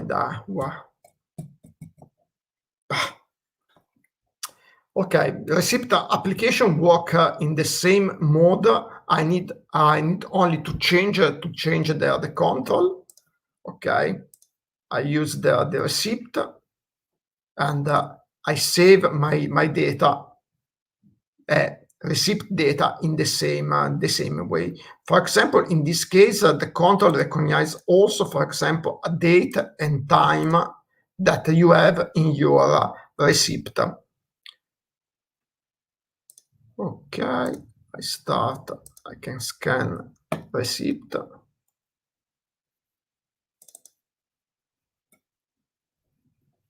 Okay. For example, you have this data and this time. Receipt control analyze this data. Okay, this is the data, and this is 2026. That is the time. Then it's possible to save total tax, and I cannot show this in this application, but it's possible to save each row that you have in your receipt. You can see that the receipt control recognize all row that you have in your receipt. Well, another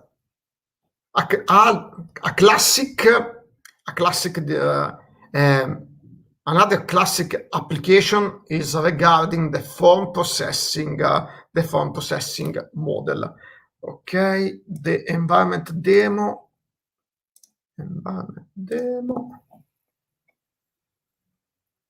Okay, environment demo, and I need to choose invoice. The app is invoice processor. I try to close. Sorry for this delay, but I cannot manage the network speed.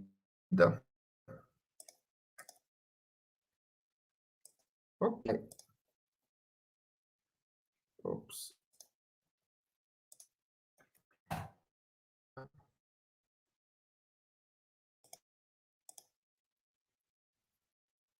I try to close other application if the network speed is more good. Very sorry for this. But this is the live effect in all demo. Okay. Perfect. Okay, invoice processor.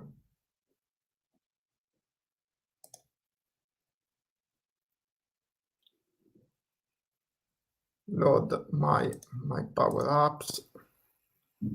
I leave other unnecessary tab. Oh. Okay. Loading. It's not a complex application. I do not understand why today this environment is slow. Okay. Well, yeah. Okay. This is my form processor. Okay. Form processor is not a pre-built model. Then to use form processor, I need to create an invoice model, for example, for this case. Then train, publish it. Then it's possible to use this model within your application, for example, using form processor. What's happened when you execute your application? For example, you can upload a PDF invoice. Okay. What is important to see in this example that, okay, the model recognizes all main data from bill, invoice number, data, etc. But you have another important feature that in the form processing model recognize all the tail row that you have in your model. Artificial intelligence builder recognize this as a table. Then it's possible to define, for example, a data grid in your app, then save in this mode all data that you have in your invoice. Today, the form processing not recognize only the first page in your PDF, but it's possible to recognize all page that you have in your document. And the second main point is that in the same model, it's possible train different type of invoice. Then what's mean this? This means that in your application, you can define a model that you use this type of invoice, or you use an invoice that, for example, have from here, bill to here, the invoice number in this session, okay? You need only to train to use 5 documents for this type of invoice, 5 documents for other type of invoice. Then it's possible to use the same model in your application. It's the same for Power Up, and it's the same for Power Automate. Okay, I hope that work. Sorry, I forgot that this control not work only to using PDF, but it's possible, for example, using JPEG file in the same way. Okay, this is the different type of invoice. Okay, as you mentioned before, and I can save in the same way the data of different type of invoice. But it's possible to create using form processing other typical scenario. For example, create a sample Power Automate that is triggered when a new mail arrive. Okay, then I edit this Power Automate. Okay, when a new mail arrive, I can set different options, include attachment, subject filter. For example, I choose invoice. When a new mail arrive, I can analyze all attachment in this mail. Then I can pass all attachment in predict model. Then I can save master data, for example, title, invoice value, from, bill to, data, etc. And each row, for example, the form processing model identify the table with all the tailed row. Then it's possible to create a SharePoint item in another detail list that you have. I can choose a SharePoint for create easily a complete application, but it's the same in Dataverse. Last demo for this session is because the time is finished. The object detection, Power Apps. Okay, I close all unnecessary table. Okay, object detection. In environment demo, I have the object detection app.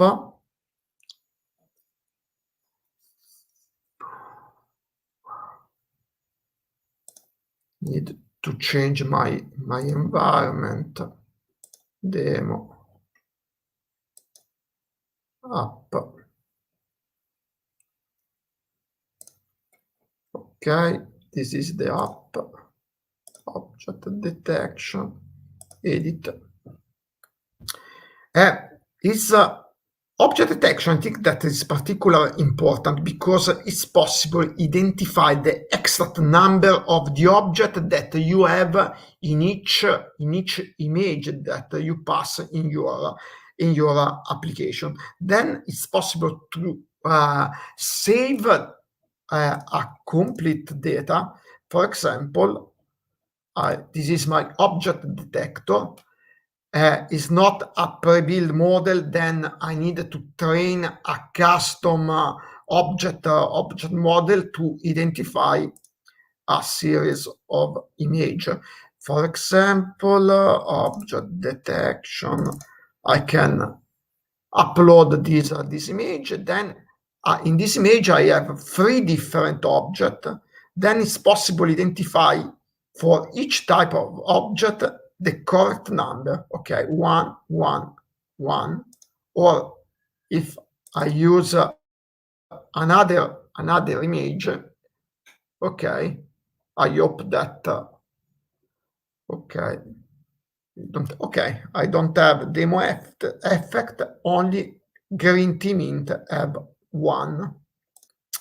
Okay, but how is possible? This is a gallery object count. It's based on the object that are detected from this object detector. Okay. You have a set of property. You remember that you need to pass the artificial intelligence model. Okay, I return for only 1 minute to my presentation because I want to introduce about a short introduction about document automation toolkit. Document automation toolkit allow you to easily set up a rich and robust document processing solution using iBuilder, Power Automate, Power App, and Microsoft Dataverse. Today, this component is in a preview. You can find this toolkit under Power Automate portal. It's a complete solution. Power Automate will orchestrate the overall process while iBuilder will bring the intelligence required to efficiently extract information from your document. The app in this phase allow user to manually review and approve, for example, document. And Dataverse will manage the document queue and is necessary to store all data required.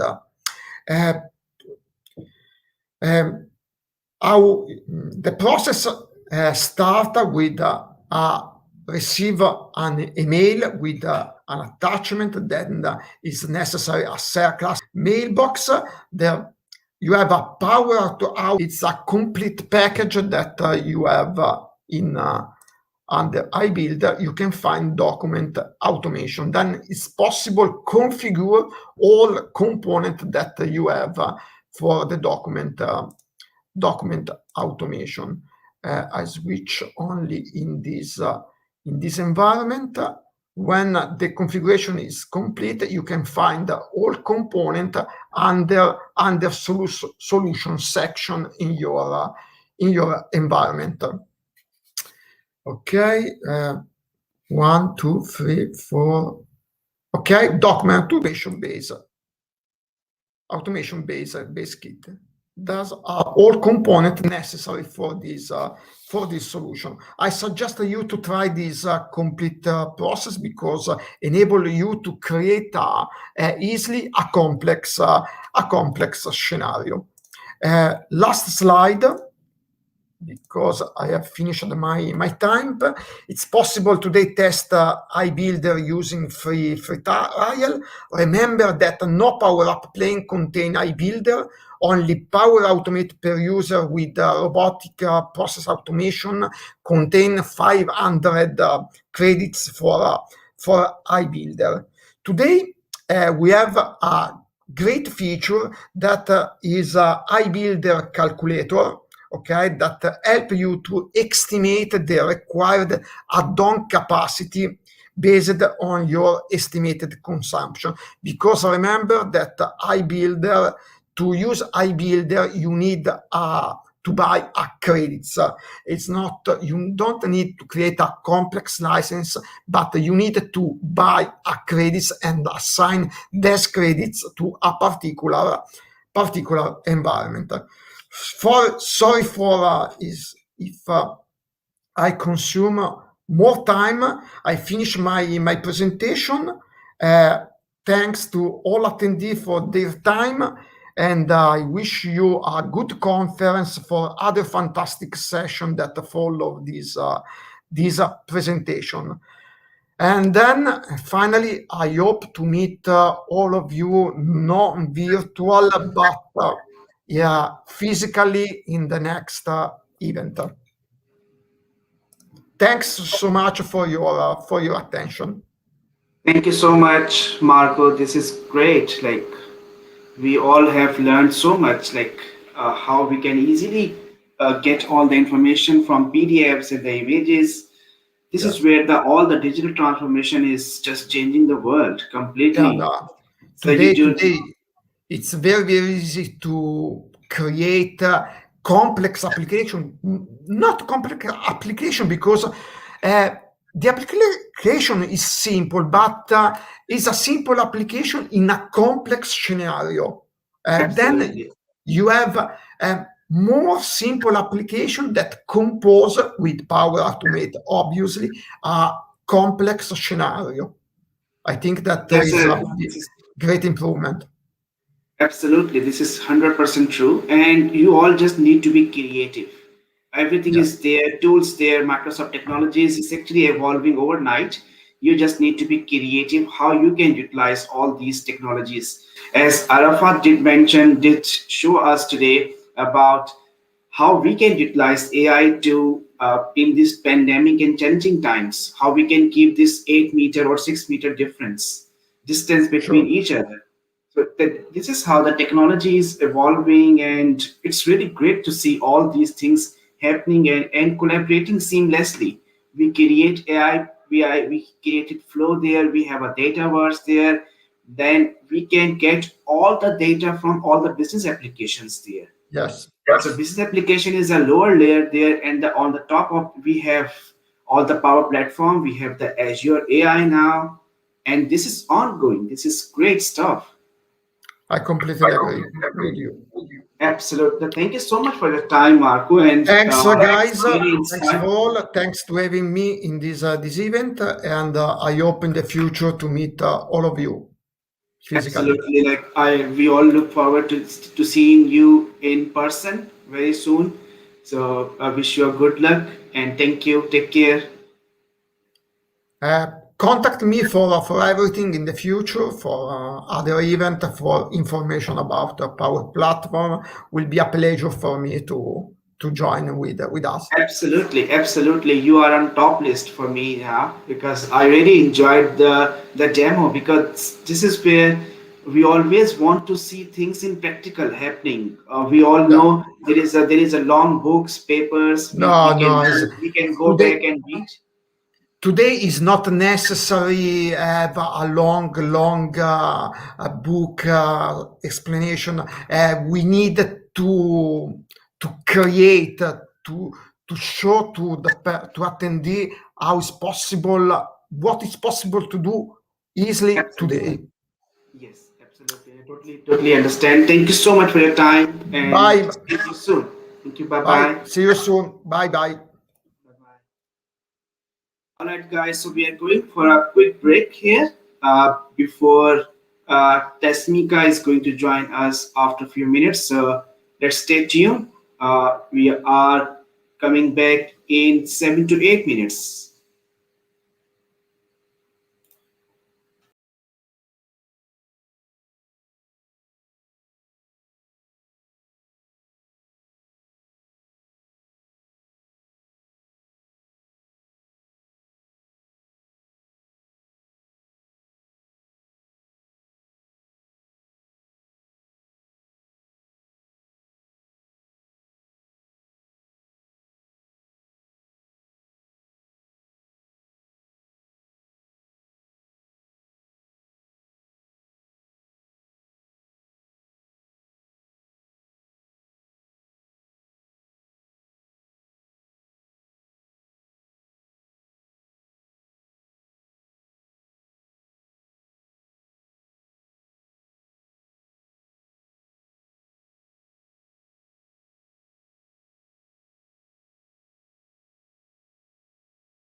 All right, so we are back again, guys. It was a very short break, and we got Tasmika Gokul with us from Microsoft, and she is going to talk about and she's going to unlock some power of Azure AI stack with us. Welcome, Tasmika, and it's great to have you. And the floor is set to you, please. Great, awesome. Thank you for having me. I'm just going to share my screen. Let me know if you can see it. Fantastic. All right. Well, good afternoon, everyone, and welcome to this session. Wherever you are in the world today, I hope that you're all safe and healthy. And thank you for joining me for this session. So I know across the other talks that you may have watched throughout this bootcamp, you may have seen the AI Builder through Power Platform. That is by far the easiest, if not the most easiest and effective way to get started with AI. But in this talk, I wanted to take you under the hood of that and have a look at some of the services that are responsible for AI Builder. So over the next 40 minutes or so, we're going to be exploring the technical breadth and depth of the Azure AI and machine learning platform and discover the tools and technologies that you could look to infuse in your solutions and applications. So in this session, we're going to travel up the Azure AI stack and understand the magic of our cognitive services and machine learning services as well. Now, before I go any further, let me introduce myself. I'm Tasmika Gokul, and I'm an AI and machine learning cloud solution architect in our global partner solutions team at Microsoft. So I look after Microsoft partners across Australia and New Zealand in building out their AI and machine learning solutions and practices in Azure, the world's computer. If we go to the next slide, and also in case you are new to Azure, let me clarify you. If we could just go to the next slide, please.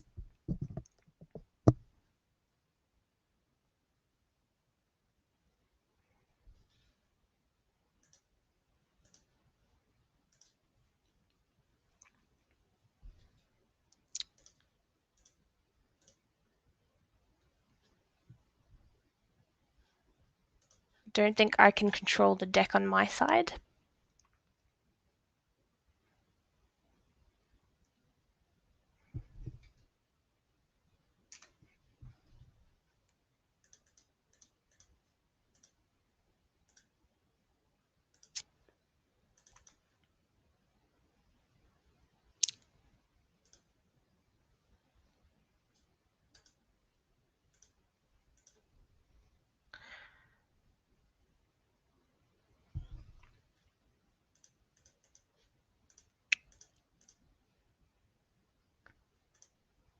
I think let me try and stop sharing the slide deck and then we'll reshare it. I don't know if the moderator can hear me. Yes, I can hear you, Tasmika. Sorry. Can you move to the next slide? I don't think I can control it on my end. No, yes, sorry. This is controlled by yourself. So if you share your screen window or presentation, I think so There you you can. go. Don't worry. I was using the space bar on my other side and it wasn't controlling anything, but all good. All Thank good. you. So we'll just go back.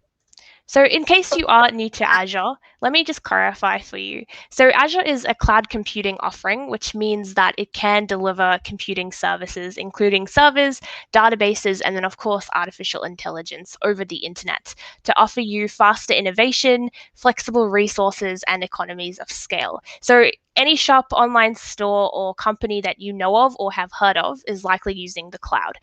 In fact, Gartner has predicted that by the end of next year, the worldwide public cloud computing industry is going to be worth over $362 billion. Now, within Azure, we can create and implement and also deploy AI and machine learning solutions independently, and then also baked into your application. So at Microsoft, we've been pioneering AI for years.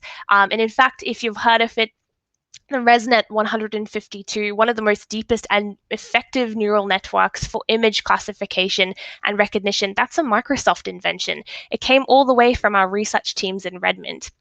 And you get to benefit from some of these models through our cognitive services APIs. Our 3D human pose estimation that recently set a state-of-the-art record on computer vision research tasks this year. We were also the first globally to reach machine reading comprehension and human parity way back in 2018. And we've actually set state-of-the-art records for our vision and speech APIs ever since. Now, of course, if you were following along at Microsoft Build a month or so ago, you'd be very familiar with this diagram. This is our Azure AI stack. These are the services that we offer to you to build out your AI solutions. And you might be very familiar with some of these since they are incorporated into something like AI Builder in the Power Platform. So these are the same services that are made available through you in Power Platform itself. So at the very heart of the stack, we have our Azure Machine Learning Platform. Now, regardless of your experience in machine learning, our Azure Machine Learning Platform is a unified governance cloud-based environment so that you can use to train, deploy, and then, of course, manage your models. In fact, all of the cognitive services that you can see on that next tier above, all of that, so our language, our vision, our speech, decision APIs, all of these deep learning models were built within the Azure Machine Learning Platform and all using the SDK as well, which you can use as well.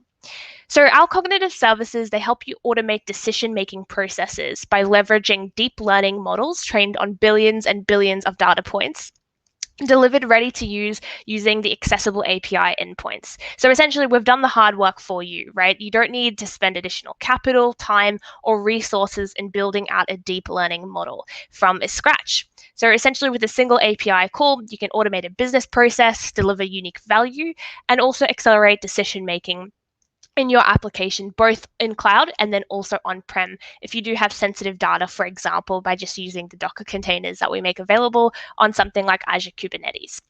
But essentially, all you need is your data to use our cognitive services endpoints. So no matter how much or how little data you have, if you are a developer and you know how to use an API or you want to learn how to use an API, you can do AI in Azure without having any experience as a data scientist or a machine learning engineer.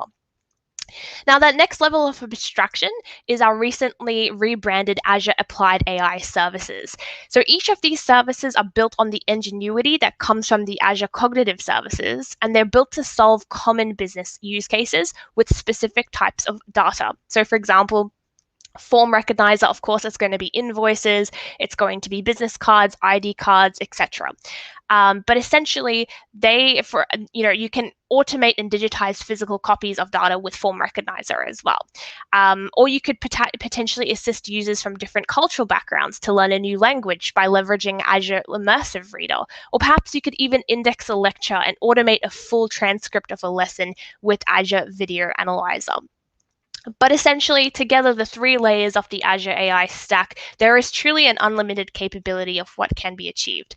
And in fact, in 2021, Gartner's Magic Quadrant has recognized Microsoft as a global leader in AI. So truly, there has never been a more perfect time for organizations and developers like yourself to look to Azure and create solutions that push the boundaries of innovation.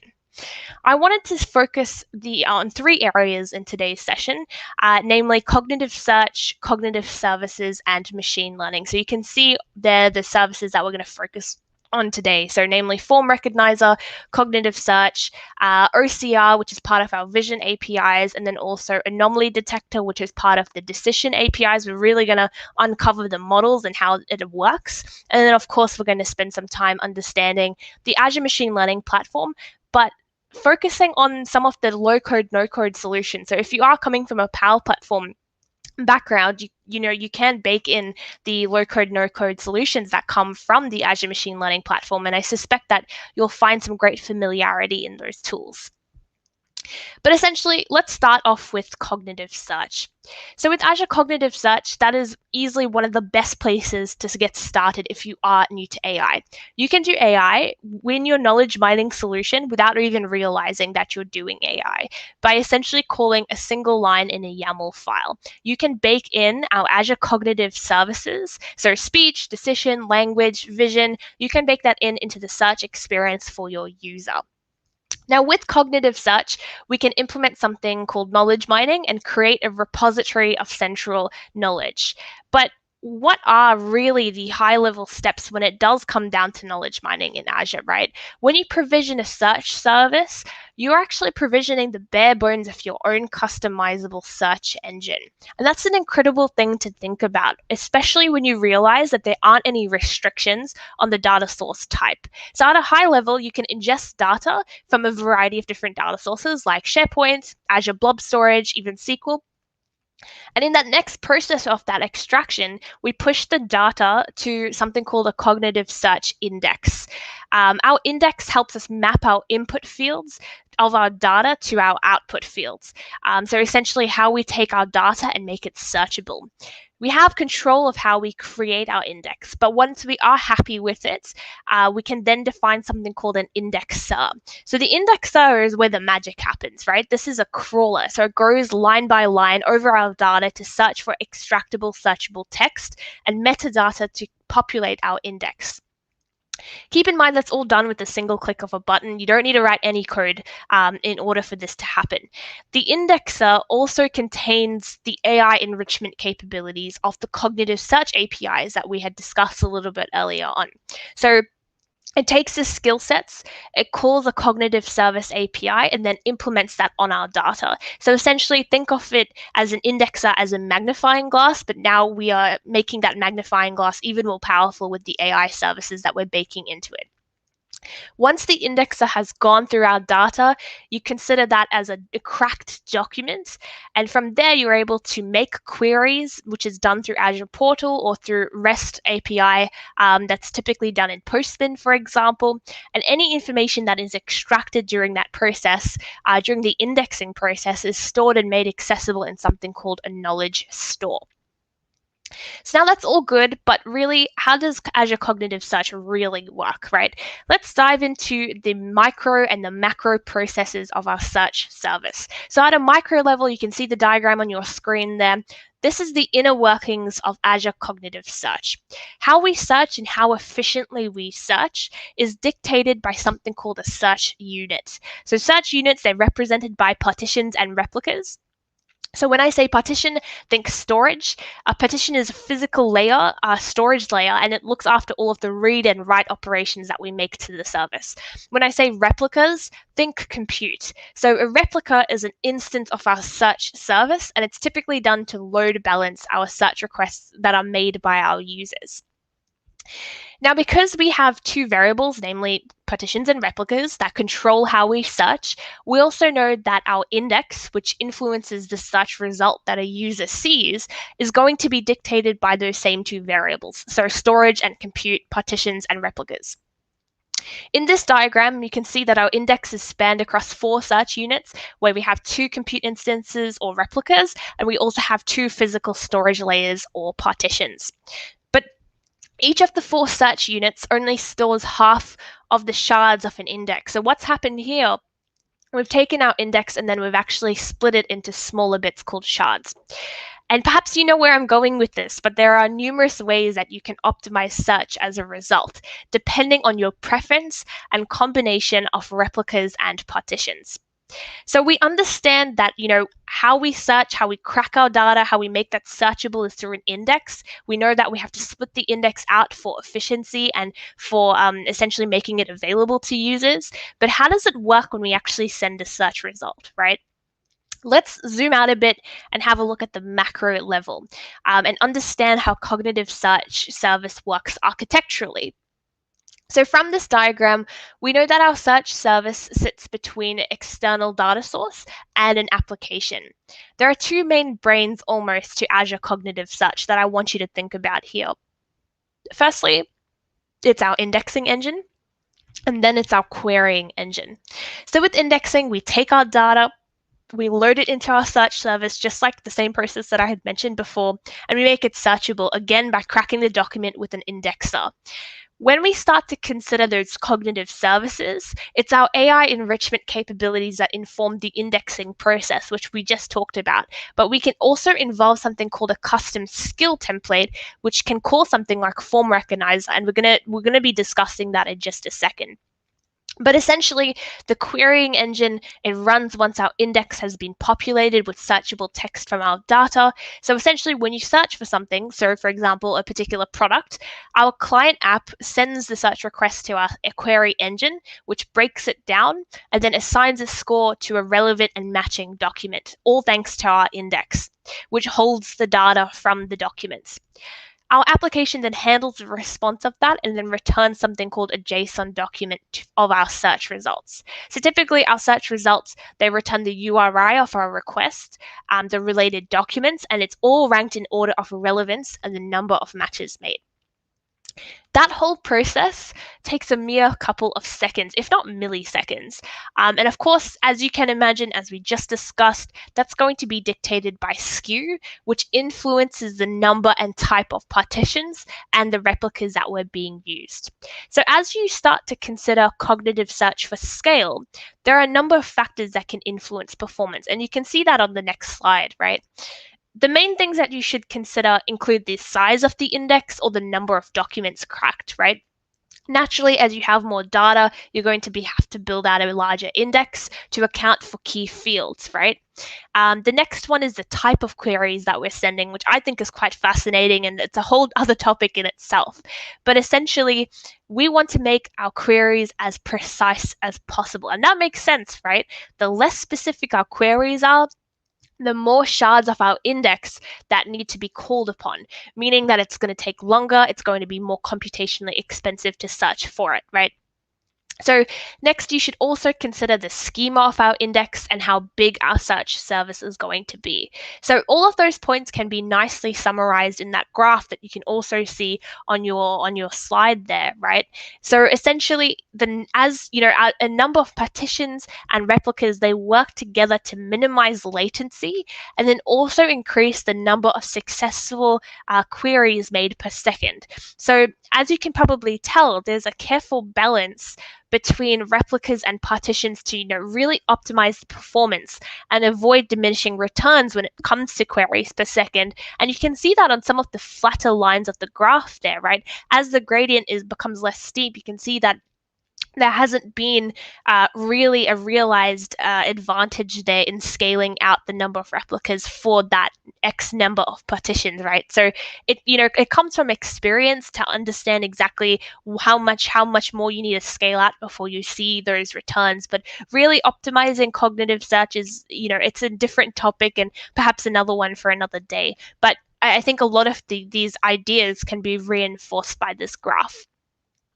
So now that we understand cognitive search, how it works, and how we can make it better through optimization, I also wanted to touch on how we can enhance it with something called a cognitive skill. So with cognitive skills, you can see it on your screen there, we're creating a reusable resource that is attached to our indexer. So it specifies a collection of skills that are used. Skills have inputs and outputs, and often we can thread the outputs of the skills together in a chain almost. And the output of one skill becomes the input of the next, and so on, and we can create a sequence. And of course, you might be, you're on the dot there, you can see the built-in cognitive skills, all of those capabilities, sentiment analysis, OCR, key phrase extraction, they come from none other than our cognitive services APIs, right? So, for example, Form Recognizer, this is one of the cognitive services that we're going to be talking about today. So, Form Recognizer is absolutely perfect for documents like a structured schema, right? Like a multi-choice exam, a tabular document, right? So with that service, we're leveraging off computer vision techniques to build an automated data processing software that can identify and extract text, key value pairs, tables, and structure from our documents. And you can see that from the right-hand side of your slide, right? We're returning bounding boxes where the form elements were found with corresponding confidence values where 1 is the most confident, 0 is the least confident. Keep in mind, that's all achieved with a single API call, so you can exactly see it's, bring your own data and you get that result out. With the layout API, we're able to extract tables, text, selection marks, and then also structured information from documents and images using OCR, or optical character recognition, if you're not sure what that was. On the next slide, you can see exactly how that's achieved, right? It's done through something called an analyze operation, which is part of the API, and that processes our form character by character, word by word, line by line. So our OCR has essentially scanned through our document on the left there, recognized the form words, the structure of the table, where the numbers were printed on the form, and it returns a JSON document all the way on the right there, right, containing what was written, when it was written, and where it can be found on the document.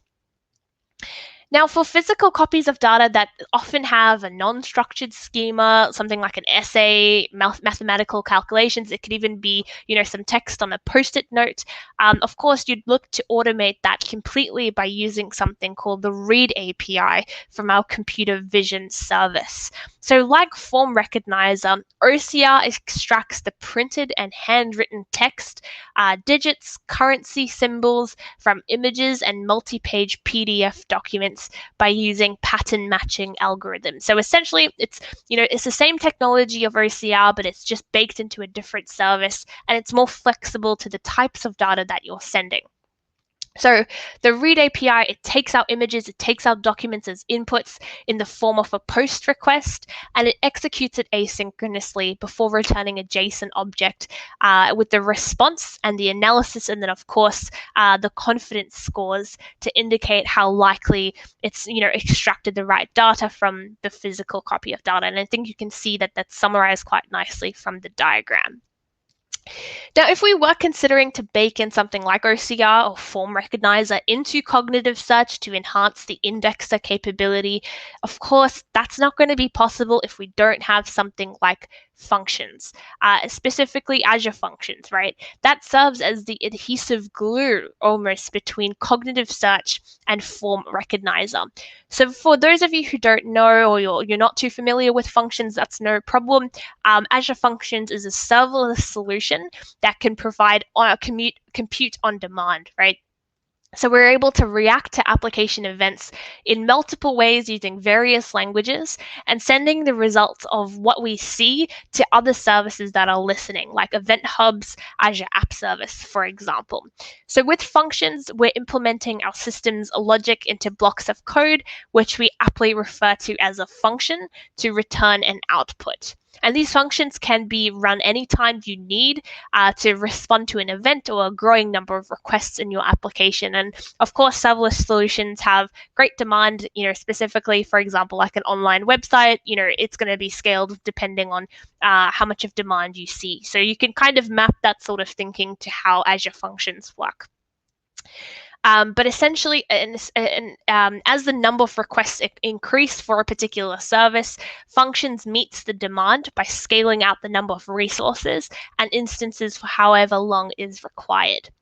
An extension of Azure Functions is something called durable functions. So Azure durable functions, that allows us to write stateful workflows through orchestrator functions and then also stateful entities. So what that means is that we dictate how the function code is executed, on how many instances, how they respond, what triggers them, and then how those messages are communicated as well. So typically, we use durable functions to simplify the coordination components within a serverless application. And you can see the top 5 on your screen there, right? So, with something for a function chaining, you're executing the sequence of functions together. Fan in, fan out, that borrows that idea of chaining, but now we're executing multiple functions in parallel. And then, of course, with the async application, HTTP API pattern, we're coordinating with the external client application by using an endpoint trigger. We use that concept of polling. Our Azure function will wait. It's going to listen to learn if an operation has finished in the application before then executing it. If we go to that fourth pattern there, we know, any automated process will involve some level of human interaction where you wait and you listen to have a human approver to confirm the output of an action before kicking off the next function set. Essentially, it's the same concept of, quality assurance. And finally, the last function pattern that I just wanted to touch on quickly is where monitoring, where you're polling until specific conditions are met before then executing it. Another cognitive service that I wanted to highlight was Anomaly Detector. So that's one of our recently rebranded Azure AI services. Anomaly Detector is how we solve for unexpected events or rare items in data and then notify operators to make better decisions with our timing. As you may have guessed, it's a cognitive service. It's built completely within the Azure Machine Learning platform and then hosted on AKS. We have two primary capabilities with Anomaly Detector, so univariate anomaly detection and multivariate anomaly detection. So univariate means one variable. We're detecting for any future problem with one main variable. For something like an IoT device, where we can consider temperature or wind or data being produced from software like API responses. Multivariate is the opposite, as you may have been able to tell. It's the detection of future problems for multiple important variables from a group of time series data. So think of it as considering temperature, wind, rainfall through that IoT device all at the same time, and finally finding anomalies in the data that's returned.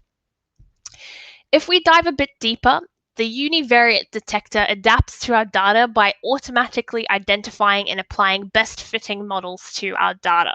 So it's able to determine the boundaries for anomaly detection, expected values, and also identify which data points were considered to be anomalous in the relative scheme of all the data that has been fed through. So at its core, anomaly detection can be simply framed as a problem of classic binary classification, right? So determining whether a single data point is anomalous relative to previous or future data points. Our model allows us to feed in a sequence of real values and outputs a binary sequence that indicates that. Of course, there are numerous anomaly detection algorithms out there, but there's mainly some issues with how those algorithms work, how they scale, and how they generalize. But they are reliant on labeled data and how efficient they are. So common challenges that you encounter with traditional anomaly detection include reliance on labeled data, for example. That translates to a desperate need of labeled data, and when there isn't labeled data, it's not as effective. We also have some problems on low generalization. So typically those algorithms are not great at generalizing when you have various different types of problems that you might encounter. So any different behavior for the bulk of data that's being ingested, so non-anomalous behavior, that's very difficult for the algorithm to adapt to. So that's a problem that we normally see. Another one is also efficiency. Ideally, we want very low latency and low compute costs, right? So typically that can be very expensive because you're doing an analysis on one data point at a time. So to combat those problems, our research teams in Redmond, they came up with algorithms by drawing from inspiration from techniques in computer vision. So I know that sounds a bit left field, but stay with me here. So essentially, we've borrowed the concept of visual saliency detection. Visually salient parts in an image are parts that are very bright, very clear, and have a lot of signal. So think of the bright lights at night, and you can see some of the bright lights in this image here, right? It's the part of the image that stands out. But we've taken our algorithm, we've taken that concept of visual saliency, and we're using that as an amplifier for anomalous signals. So all of these areas, they're the bright parts of an algorithm, and with computer vision, you'd be able to easily detect the visually noticeable and often bright sections of an image, right? But we've taken that concept and now we've applied it for real-time data points. So think of the noticeable anomalous data points as the red car light. The most dominant and standout points will be anomalies. And the algorithm is an amplifier, and it makes it easier for us to detect the gradients between data points and makes it easier for us to recognize signal in the model. You know, because of that, we're able to map, and you can see that as well, right? You have the raw data input, which doesn't really, you can't really tell if that's an issue there, but because we're applying visual saliency, we've been able to amplify the signal and see that that is an anomalous area. And so because of that, we're able to recognize it a lot quicker. If we dive a little bit deeper, this is exactly how the model works, right? We get a time series input of data. We apply the Fourier transform to logarithmically transform it. Next, we're calculating, you know, something like the spectral residual. We're feeding it into a neural network at the end of the day. That's kind of the high-level message for you to take home. Of course, that whole ability, you know, we're generating a model that uses the entire series of data where each point is detected with the same model.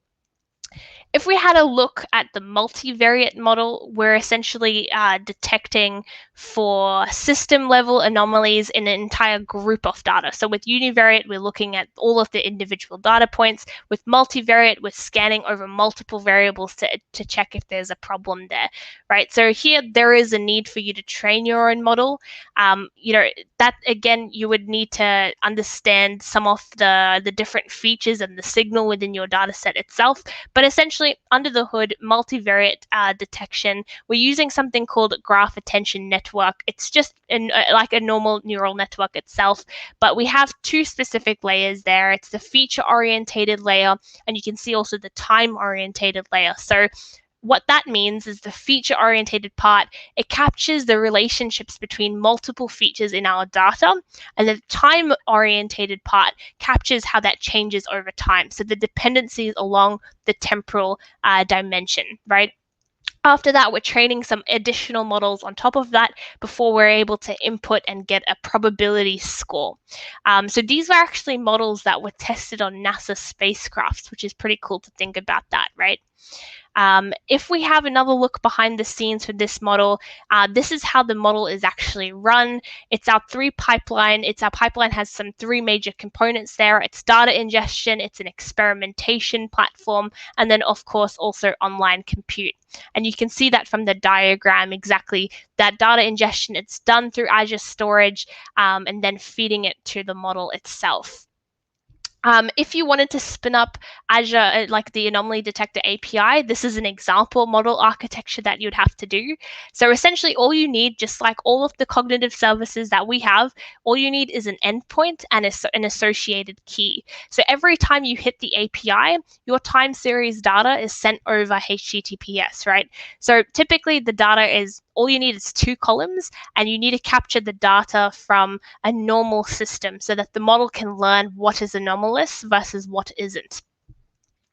But essentially here in this architecture, it follows the classic process of ingesting the data from the various data stores that we have in Azure that contain the raw data. We aggregate, we sample, and we compute the raw data to generate time series, and then call the API directly if it's been queued, right? Next, the metadata is going to be queued, and a serverless application picks up the message from the queue based on the results and sends the alerts about the anomaly. And you can typically either store that in something like Data Lake and then visualize out the results in Power BI. So we understand the different types of services that we have available, and a lot of those are just simply called by using an API, right?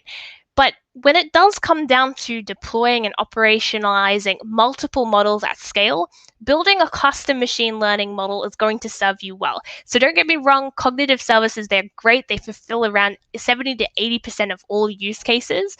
But as your business problems become incredibly niche, you need to understand how to build your own custom model.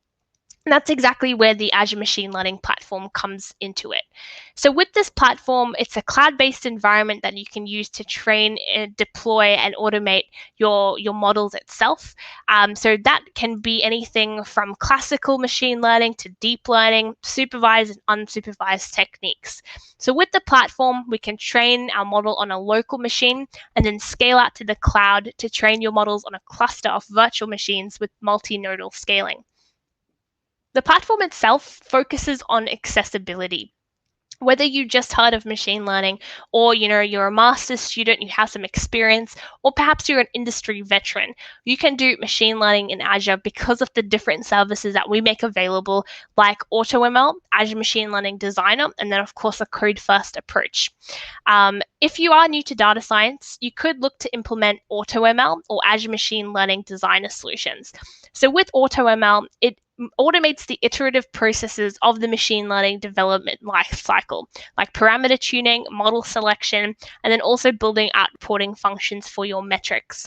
The scope of AutoML is tightly defined to a gentle introduction, right? So you're going to be able to look at algorithms like classification, regression, and time series forecasting.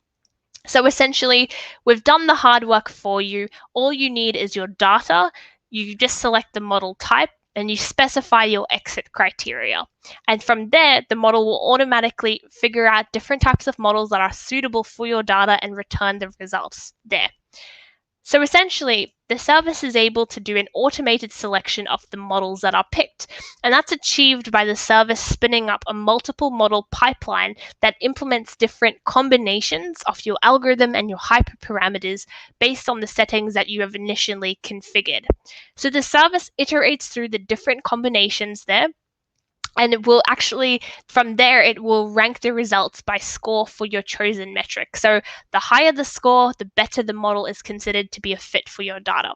And based on the exit criteria that you define, like the number of hours you want to train a model, or whether or not it hits a certain threshold or a certain metric score, based on that exit criteria that you get to define, the process will stop and it will return a range of models that are ranked. Designer, on the other hand, it's like AutoML in the sense that it's a low-code, no-code solution in a drag-and-drop user interface to train and deploy models from simple linear regression all the way to something like a recommendation engine or computer vision. But it follows the same code steps as you would for a code-first approach, but we've made that accessible through drag-and-drop UI blocks. So whilst you need some basic familiarity with the underlying ideas of data science, you don't need to code any of the steps, right? So Designer gives you the flexibility in the granular components of machine learning, which AutoML doesn't. So you get to tune parameters, you get to select the different types of model, you get to get more involved in the nitty-gritty parts of machine learning, which might be choosing which metrics you want or how you do validation, right? But when it does come down to deployment time, the platform automatically converts your training pipeline into a real-time or batch inference pipeline with just a single click of the button. So from end to end, from creation all the way to deployment, you don't need to code a single thing. With a couple clicks, you're able to build your own models from scratch using your UI and then publish an endpoint which can be baked into your application. Now, of course, if you are coming from an engineering background, you could look to build your models using Python scripts like you would code from a VM or a Jupyter notebook. But the beauty of the platform with Azure Machine Learning, it's a managed governance platform for it. So I've coded straight from a VM before when I used to be an engineer. It's very easy to lose track of that process and then also not bake in risk management and governance procedures into how you are doing model building. But with Azure Machine Learning, if you do choose a code-first approach, you can manage your models, your endpoints, your compute, any sort of resource that is required for you to create a model. You can track that within the platform, and that's an incredibly handy thing. You don't need an external third-party tool to monitor your model's metrics or your logs or an additional solution to put into place, right? it's, all of that capability is within the platform itself. And from there, you can create your own domain-centric model. So you could draw inspiration from something like Microsoft's ResonNet, and I've included the architecture there in case you're interested. So that's a neural network, and it's able to mimic the inference process of how human readers draw inspiration from computer vision and utilizes the techniques of reinforcement learning. So essentially, what that means is that it scans through a document and focuses on the different parts of text, and it utilizes the reinforcement learning to understand context, right? And from there, you can actually ask your document certain questions and get a result out to answer your unique question based on the information that's in the document.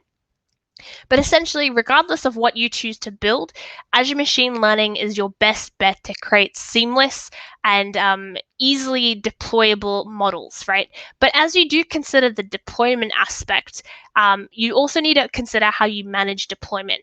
So part of recognizing a machine learning opportunity is also recognizing the opportunity to deploy your model into production, where it's going to be acting on real-world imperfect data. So part of operationalizing your model will be ML ops or machine learning operations, and that helps us borrow concepts from DevOps. So as we head into an era of custom machine learning, we know that the leaders in the field will be the organizations that are able to scale their machine learning solutions and then also rapidly deploy to meet business needs.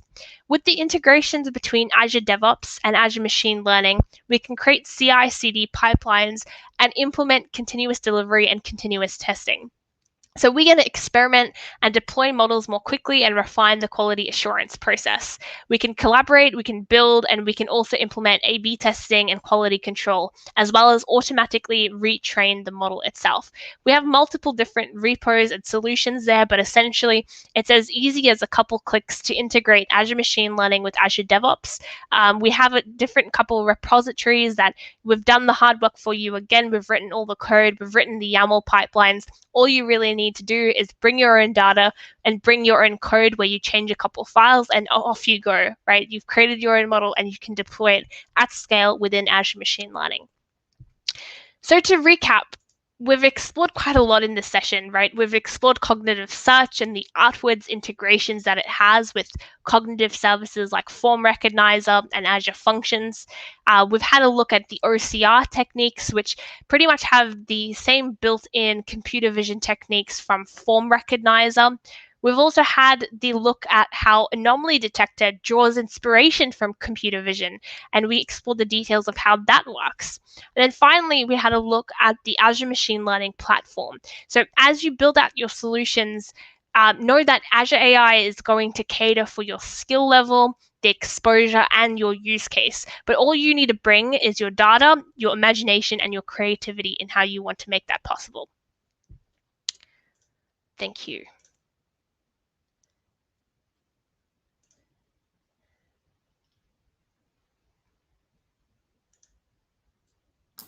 I think that was fabulous. So, okay, two questions, Tasmika. I have got one of them is here. So, what is the best way to start yourself as a developer who's good at different stack but not into the AI part, and they really want to get themselves into this regime of or paradigm of AI. How can they start accelerate themselves so that they build production ready solutions rather than just hello world kind of applications? Yeah. I would suggest take a look at cognitive search, right? Familiarize yourself with what knowledge mining is. It sounds very complicated, but we make it very easy. You don't need a code at all to get started. You simply just point to a certain YAML line that's going to call an API and implement that and search through your text and making that searchable. So that's a really good initial starting place to just dip your toes and understand and become familiar with AI. When it comes down to building, as you said, production-ready models, for example, as I've just touched on, start with AutoML, start with Designer. AutoML, it takes that iterative process out of it, and you can start to build classification, supervised learning models on your own. And as you build out that confidence, have a look at the Azure Machine Learning Designer. It does require some familiarity with the data science process, but we have certifications that cover that, something like the Azure Data Scientist Associate. It assumes that you've never touched AI in the first place, and it'll walk you through the fundamentals of data science. So feature engineering, tuning parameters, all of that. And it'll teach you the SDK of how you implement that. But having that sort of familiarity with the processes, that's going to allow you to create production-ready models within Azure Machine Learning Designer. I think definitely watch the designer space. I think we'll have a couple really interesting solutions come out in the next couple of months. Why it's so powerful is that you can build something like a TensorFlow model or a PyTorch model without even knowing, you don't need to know how to code any of those solutions. It's just baked into the UI. So I would definitely recommend people checking out those sorts of solutions, so cognitive search, AutoML, or Azure Machine Learning Designer, and then have a look at some of the certifications just to reinforce the skills if you are coming from a developer background and want to create those production-ready models. Regardless, though, all of those services, they're APIs. So if you are from a developer background, it's really easy to pick up since, it's just an endpoint. All you need is your data, and you need to build familiarity with what type of data and when you should use those use cases. Cool, fantastic. Thanks a lot. It was very, very comprehensive answer. So now, since we have got joined by David as well, so thanks a lot, Tasmika. I hope that everybody must have enjoyed it. I enjoyed it personally, so it was really good session. Thanks a lot, and now have a good one, definitely. And I'll bring in David on the screen. So David is going to talk about cybersecurity, and let's learn from David what he's going to talk about. Hey, David.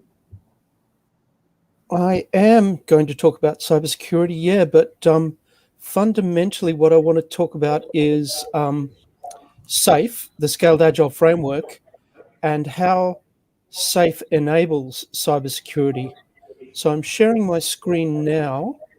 Sure. Are you guys able to see that? Yes, I am able to see it. Okay, that's great. So, all right.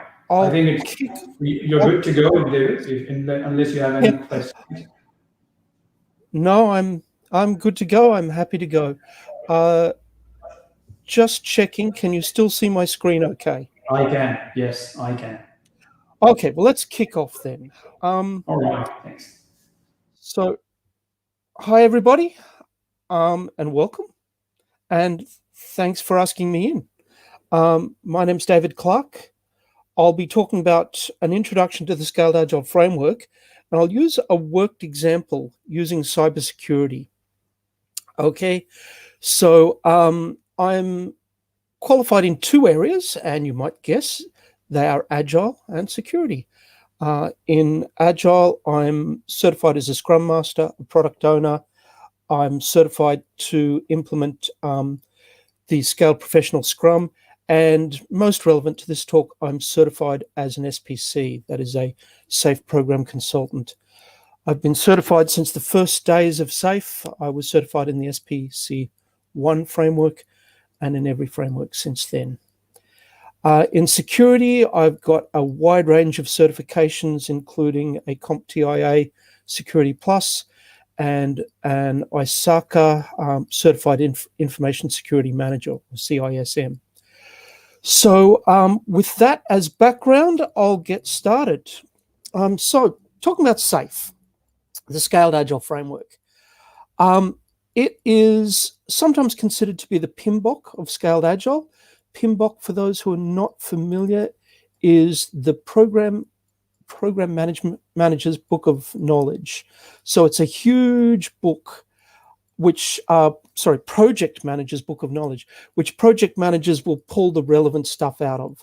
Similarly, SAFe is a massive website, I've never bothered to count the pages. There's hundreds, probably thousands.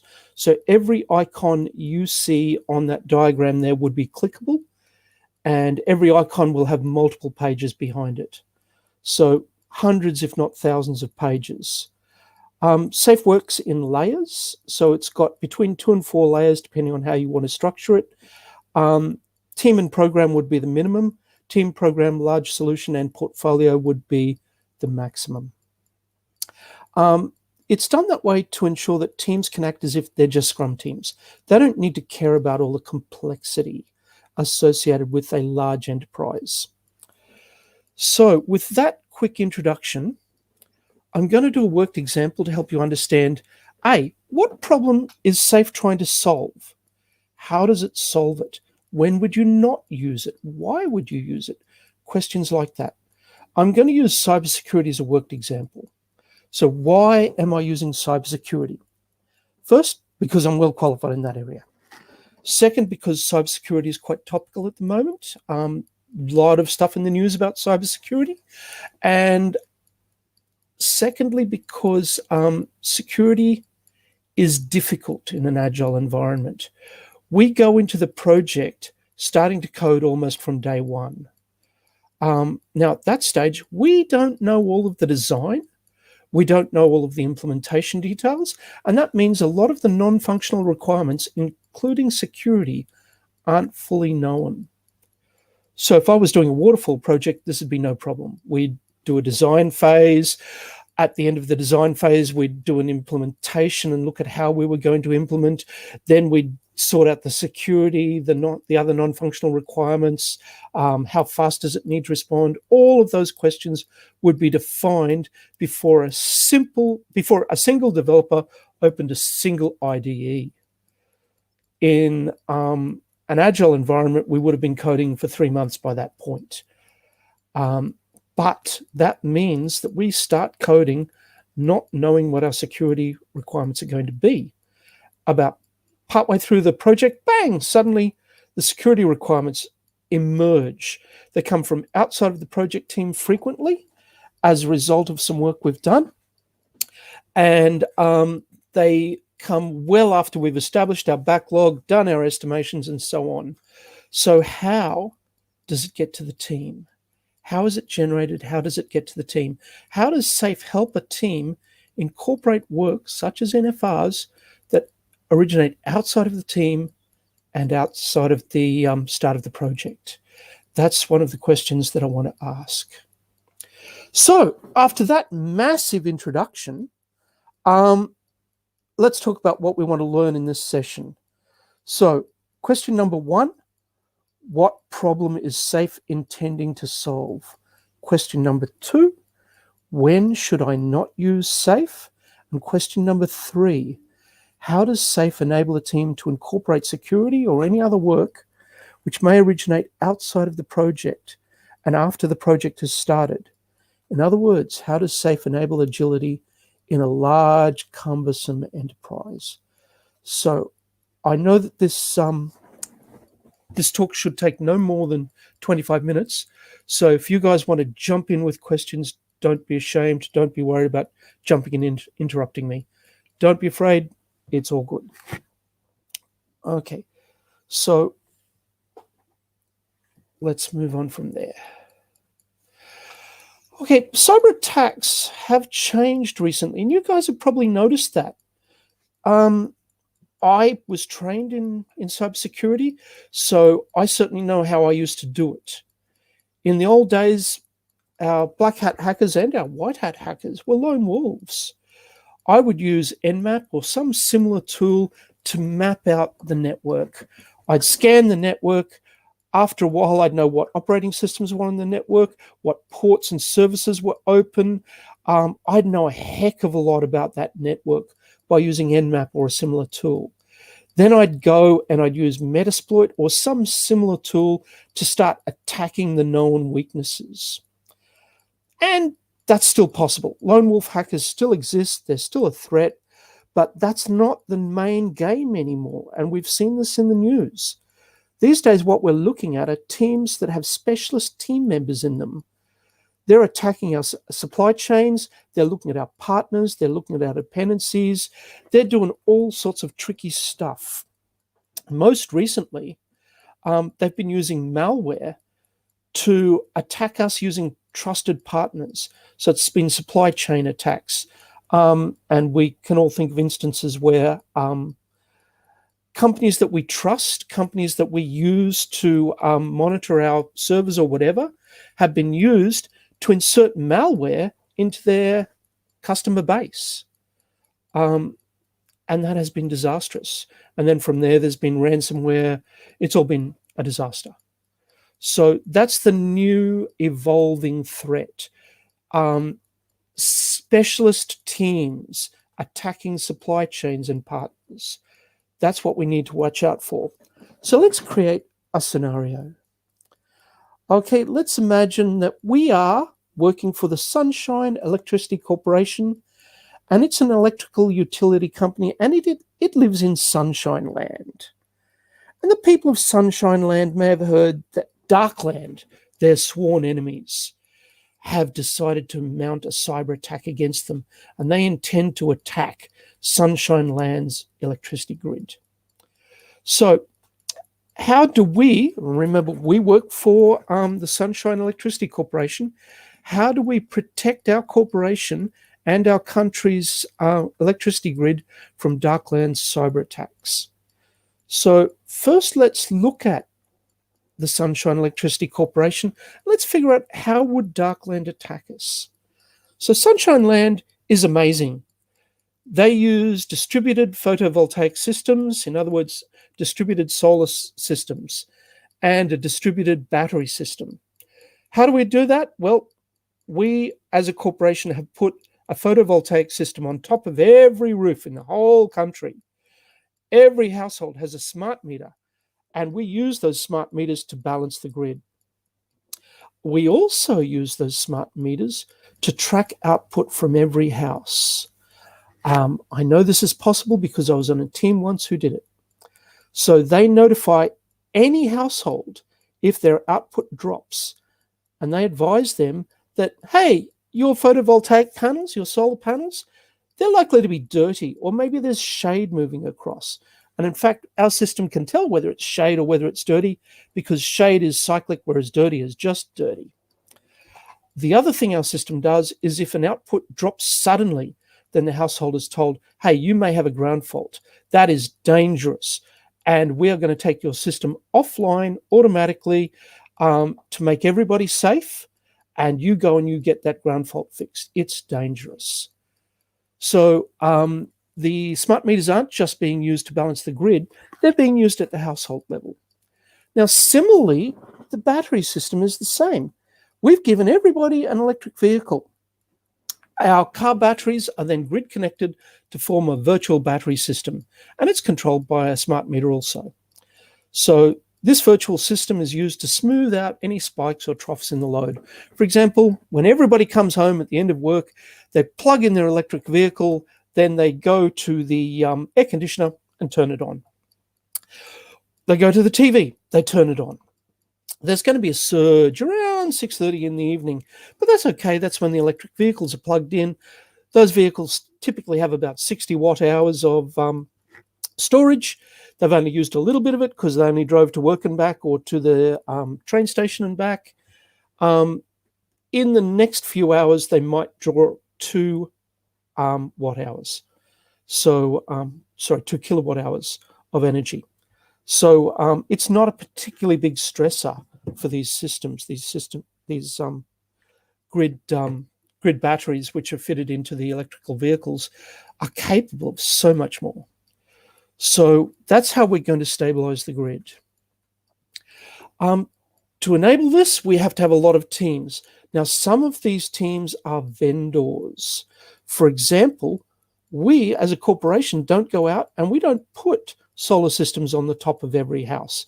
We have a vendor who does that, the Sunshine PV Corporation. Similarly, we don't maintain all the batteries and install them, and we don't worry about the meters that the batteries go through. All of that is looked after by Sunshine Smart Meters.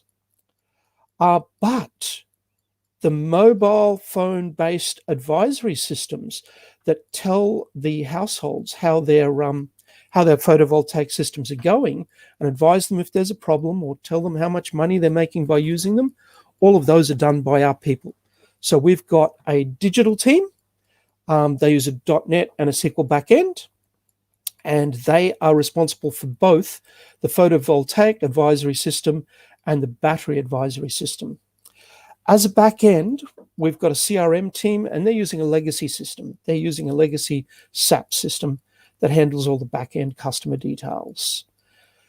We've also got a product team. They don't write any code, but they do tell us what products they want designed, what changes they want to the systems, and of course, we've got a support team. So, how do we handle that? Anybody, and I'm guessing many of you have handled situations like this, you know that a legacy system like CRM, we can't just grab a person out of the SAP team and say, hey, we need you to create a cross-discipline team, because SAP is a beast. SAP, there are multiple team members with multiple specialties. Testing is a specialty. Business analysis is a specialty. SAP teams are typically teams of 6 people. Each of them has a specialty. You can't just take one person out and create a cross-discipline team with SAP as one of the disciplines. It doesn't work. Similarly, some of the people are vendors. We can't just take a person from vendor team and create a cross-discipline agile team. So we're in a bit of trouble. Vanilla Scrum does not handle this situation well. We've got multiple teams. You can't form cross-discipline teams. The multiple teams have dependencies on each other. So this is the problem that the Scaled Agile Framework is intended to solve. When you've got multiple teams, you can't form cross-discipline teams, and these multiple teams have dependencies, and to get anything done, the teams have to work together and they have to pass work backwards and forwards smoothly without issues. That's when normal Scrum tends to fall apart a little bit and you need a Scaled Agile Framework. So that answers my first question. When do you not use a Scaled Agile Framework? So handling dependencies between teams is what the Scaled Agile Framework was designed to do. But there's overhead associated with that. There's extra processes. So your first choice would usually be, not always, because sometimes there's good reasons for keeping the teams the way they are. But usually if you can, you remove dependencies by creating cross-functional teams. But if all of the teams are specialist teams and you can't create cross-functional teams because some are vendors and some have their own specialties, well, that's when you need a Scaled Agile Framework. If you don't have that situation, don't implement the Scaled Agile Framework. Now, there's a second situation where you do have cross-dependencies between teams. Therefore, you've created the Scaled Agile Framework, but guess what? There's one team that lives on their own. They never talk to the other teams. They don't need the other teams. They're all happy and good. In that situation, you don't need to put them into an Agile release train. You don't need to put them into a Scaled Agile Framework. You can let them just run Scrum. Now, a lot of people don't do that because you've designed your Scaled Agile Framework. You've got your business units. An Agile release train is your business unit. Every team belongs to an Agile release train, and this team on its own, we're going to damn well fit it into the Agile release train because we're required to do that because it's a business unit. No, that's not the way to go. That adds overhead for that team, and that team does not need that overhead. So you need to find a way of letting the team live on their own. Okay, let's move on from that and look at how is Darkland going to attack our corporation. So Darkland has a series of specialists, and they're going to start talking to our vendors. So they're going to take them out for a few drinks, and they're going to say, hey, you know, at work, we've got all sorts of legacy systems and we've got all sorts of problems. And they're going to whinge about this mythical work they belong to. And they're going to encourage the Sunshine PV people and the Sunshine Smart Meters people to bitch about their work. And they're going to hear all the problems, and they're going to find out what the vulnerabilities are based on what they hear. Now, they can also use open source tools. There's a tool called Harvester, for example, that just goes to the web. You type in whatever you want to examine, and Harvester comes back with lots and lots of links, lots of data about whatever your target is. These two techniques are amazingly fast, amazingly easy, and they give reports on vulnerabilities very quickly. Within a fortnight, Darkland is going to have a report, and the report says that they've found 3 vulnerabilities. So the vendor, the Sunshine Smart Meter Company, has teams that use laptop PCs in the field. They use them to run a maintenance application that records maintenance, battery locations, capacity, all that sort of stuff, and they upload it to the Sunshine Electricity Corporation's FTP site. Now that's fine. Sunshine Electricity Corporation's FTP site is secure, so it should be fine, right? But no, the laptops, PCs are old. They're easily compromised. So this is bad. Very, very quickly, our bad guys compromise these old operating systems, and lo and behold, they've now got access to our secure FTP site. It's secure, but it's not secure from our own vendors. And our own vendors are running legacy systems. Similarly, our digital team are running some systems, but the photovoltaic advisory system has an ancient password change page. It is old. It doesn't use .NET. I mean, it goes back to the dark ages. There's never been a reason to change it, so we didn't change it. And of course, it's vulnerable to SQL injection attacks. So anything that goes into that SQL injection attack will automatically update the digital database, and of course that will flow straight through to our legacy SAP database. So that's bad. That's very bad. Notice I've used the word legacy a lot.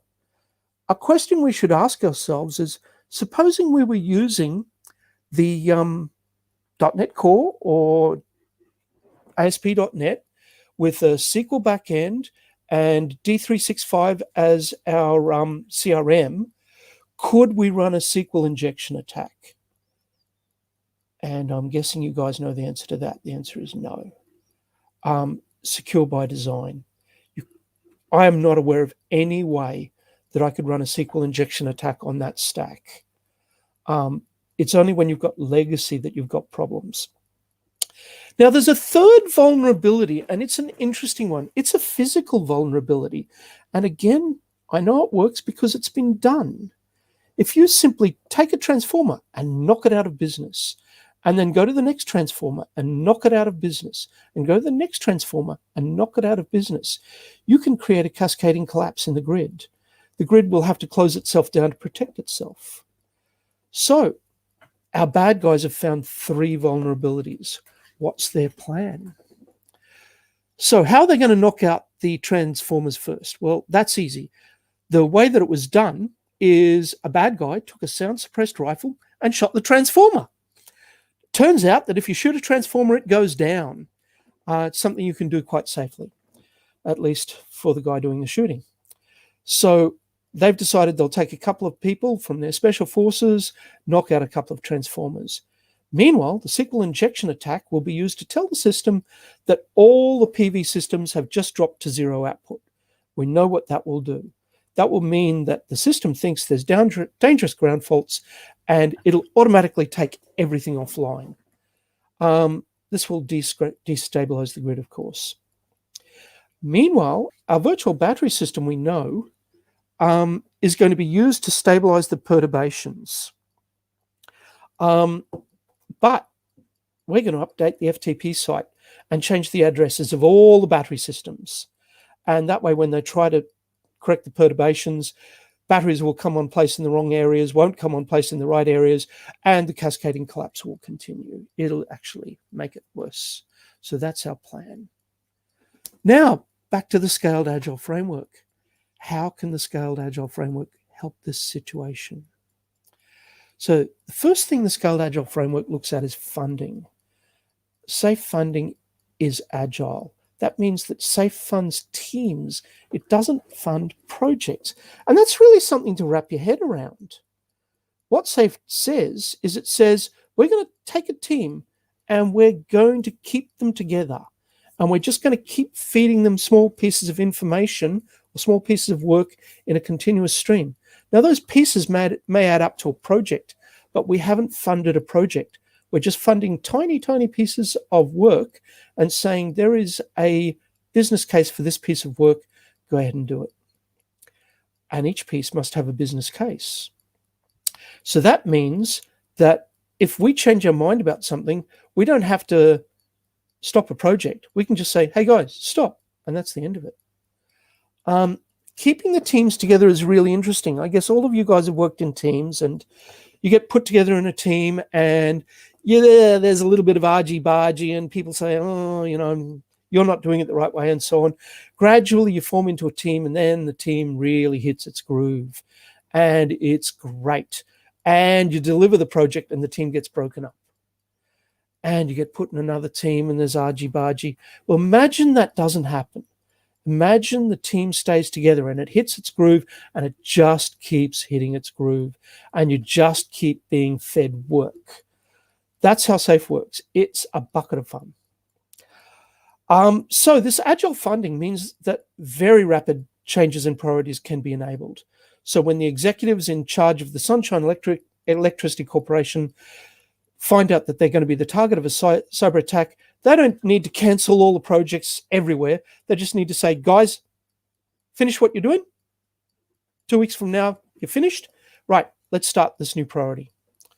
It's very, very quick.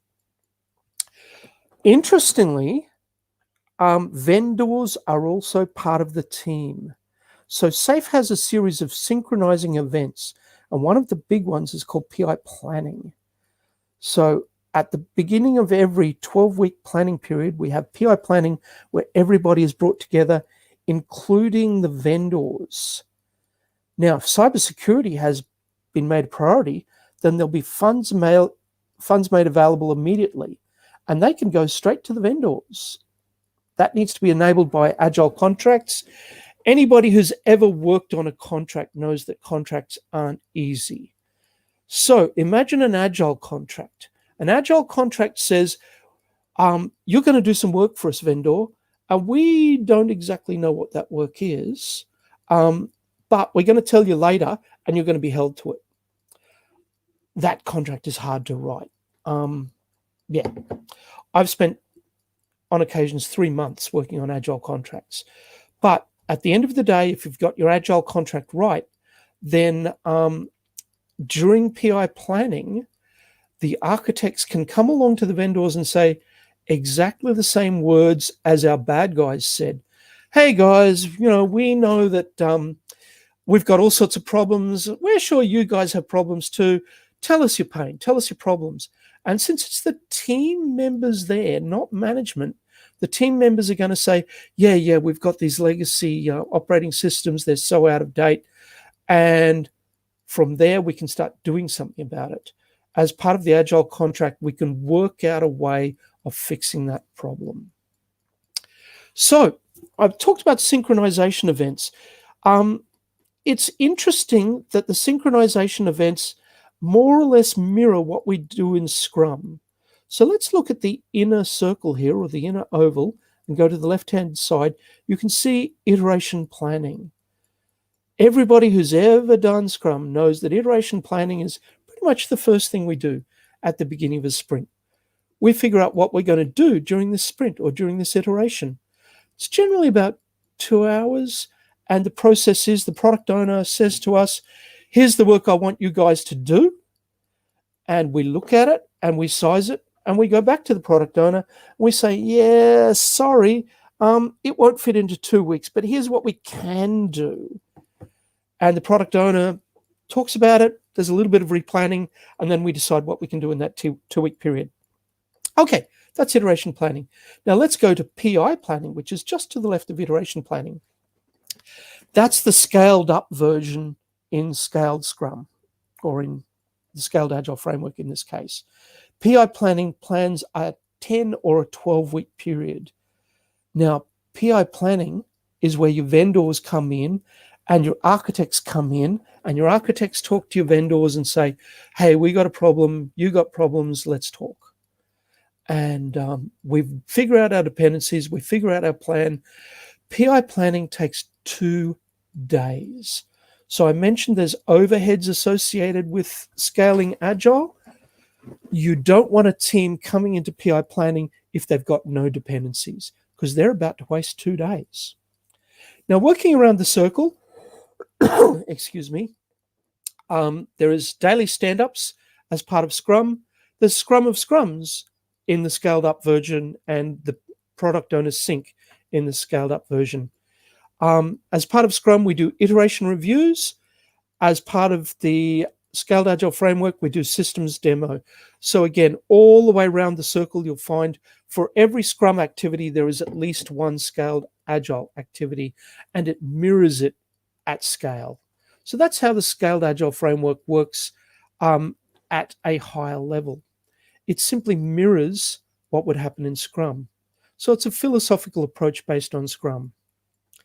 So there are quality of processes associated with SAFe. And in fact, SAFe is very, very big on quality and on building quality in.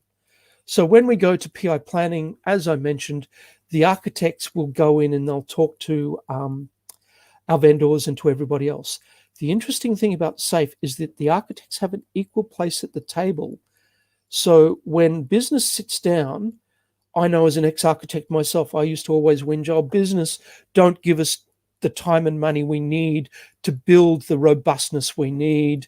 In SAFe, the architects have an equal place at the table. They talk at the same table as the business, and they say, we need this for robustness, and they get an equal voice. So when they surface a priority and they go to the table and they say, our vendors have legacy systems, and this represents a vulnerability to us, and the business goes, well, that's not our problem. The architects can say, yeah, it is, because they can pass the problem straight to us by passing malware straight to us through our FTP site.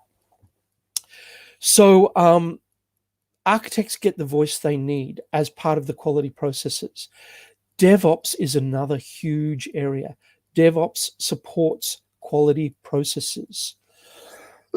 So security built in is a concept that is introduced very early on in SAFe.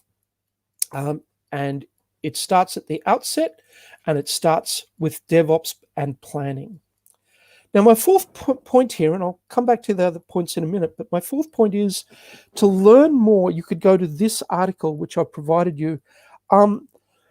Excuse me, it takes a completely different slant from what I'm taking, but I found it very interesting and very informative. I'd suggest if you want to know about security and the Scaled Agile framework, this is a great place to go. I don't know these people. They don't pay me anything. I couldn't pick them out in a lineup. I just found the article interesting.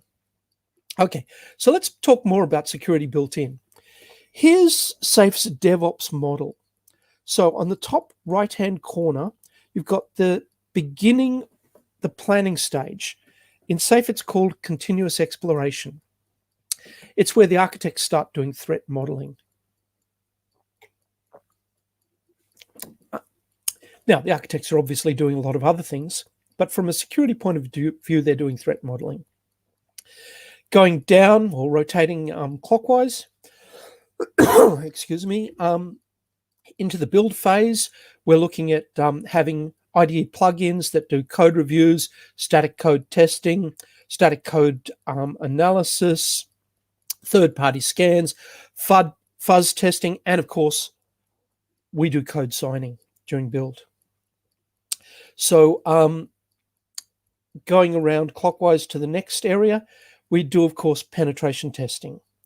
Now, if you have done static code analysis, third-party scans, and you've built that into the build server, Then, when you get to penetration testing, there'll be almost no findings. Now, I'm betting that a lot of you have the experience that I have, that we did not build static code analysis into our build server, that we did not build third-party scans, fuzz testing, and so on into our IDEs. And what happened? The initial penetration testing found 300 critical vulnerabilities. That happened 1 week before we were due to go live. Could we go live with 300 vulnerabilities? No. So what do? We have to delay going live. What is the answer? Security should have been built in, and the Scaled Agile framework enables that by doing threat modeling at the beginning, then straight into building in all of these quality assurance systems. That way, when we get to pen testing, they find one thing, two things. Often they're false negatives, and you just move on. Sorry, false positives, and you move on. Now, the last quadrant, top left-hand corner, release on demand. That's where you've released your code. You're now making sure of stability. So at this point, you've got teams like your incident response team. They're looking at security bulletins. They're looking at security mailboxes. They're making sure that if anything new comes up, we find out about it, and we look at our applications in the context that they're in to make sure that they're not affected by anything new. So this is the model that SAFE presents. This is the model that I highly recommend because it means that it's built in from the beginning and it's continuously monitored. Okay, so getting back to my original questions and closing that loop. My original question was, what problem is SAFE intended to solve? So SAFE handles cross-team dependencies, wherever the dependencies can't be resolved in some lower overhead kind of way. When do you not use SAFE? And I highlighted two areas. When there aren't any cross-team dependencies, or if you could resolve those dependencies in an easier way, don't use SAFE. When there's a team that is independent of all the other teams, even if those teams need to use SAFE, the independent team should not be forced into a SAFE framework. Okay, my next question was, how does SAFE enable agility in large, cumbersome organizations? So I highlighted earlier that SAFE is monstrously large. SAFE basically provides you with a freely available online knowledge base, thousands of pages, and it allows you to apply lean agile practices to the enterprise level. At a philosophical level, what it does is it shields the development process from the complexities. And it does that by abstracting teams away and building the program, solution, and portfolio levels as layers above it. The team almost never sees those layers, but it does provide synchronization points to ensure that the team stays aligned with the priorities at the program, solution, and portfolio levels. And that also means that the team can be very, very agile. It can change directions quickly if that's required. Okay, and I believe that brings me to the end, and I am open to questions. Do we have any questions we'd like to ask? Yeah, I was checking out. I haven't seen any, but yeah, we'll just wait for another minute or two if we can get. So, David, where are you joining from? I'm joining from Australia. I'm actually in Melbourne. We're enjoying one of our brief non-lockdown periods. So I've actually been outside. Yeah, cool. I'm in Sydney and I can feel it. Yeah, sorry guys. We did 190 days of lockdown in the last 380, so I know how you feel. Yeah. Okay, look, so we have not got any question, and I think we will be joined by another person very soon. So Aisha must be joining us very soon. I would like to extend my thanks to you, David, for being a part of this wonderful event. Thank you so much, and it was really insightful. I really hope to see you very soon. Yes. Thank you. It really has been a great pleasure. This is a great initiative that you've started. Thanks a lot. Thank See you. you. Bye-bye.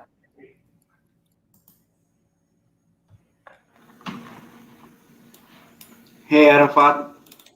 Hello. So we will be joined by Aisha.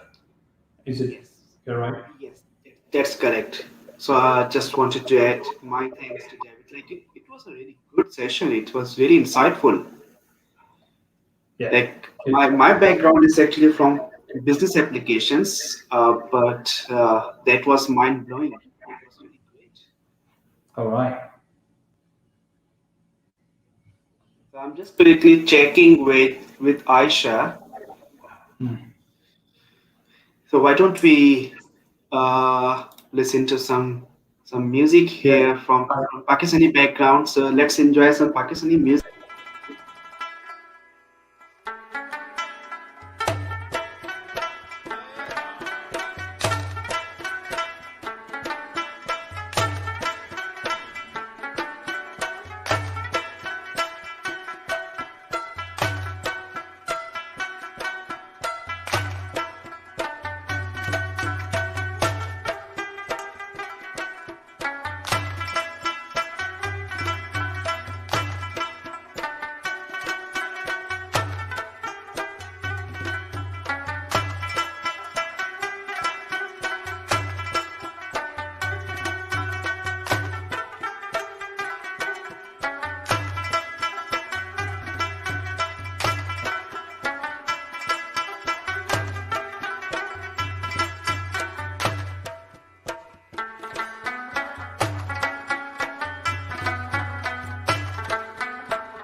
Hello, Khushamdeed and Swagat. Thank you for tuning into the second edition of Dynamic 365 Urdu Hindi Bootcamp today. We hope and pray that you and your loved ones are safe during these challenging times. We welcome you all to this broadcast organized by the Pakistan User Group. Pakistan User Group is a community created with an intention to provide a pivotal platform for the country's IT professionals, entrepreneurs, business application users, and students to collaborate on upskilling, effective networking, and other areas of common interest, adding value for a growth-centric skilled industry. D365 Urdu Hindi Bootcamp is a recurring event targeting to promote upskilling in Microsoft technologies and aims to eliminate language barriers to learning.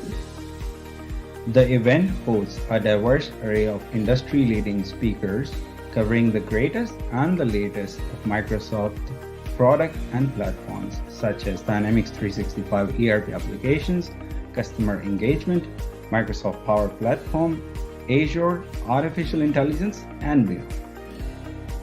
This community-led event welcomes participants from around the globe. We offer content in English, Urdu, and Hindi languages.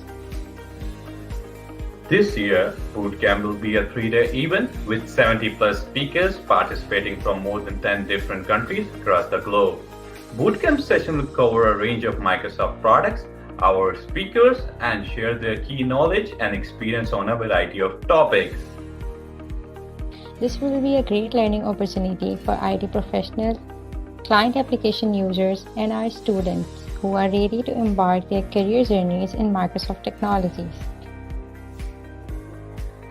We are so thankful to our wonderful speakers, Microsoft MVPs, and Microsoft professionals for submitting their insightful sessions, as without them, this event would not have been possible. I'm really thankful to all our sponsors as True Group, Massive Global, and Barhead Solutions, who have supported us in the overall planning and execution of this event. And last but not the least, thank you to our amazing team of community leaders and volunteers who managed this event, working tirelessly over the past few months.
Hello, everyone. This is Umair.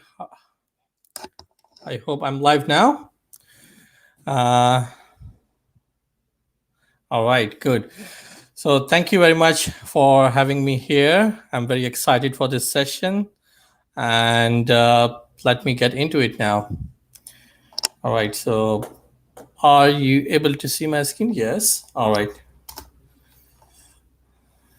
So, Assalamu alaikum, namaste, and hello from around the world. Just I will start with the introduction. Urdu में session है, but I'll try to come up with both Urdu and English.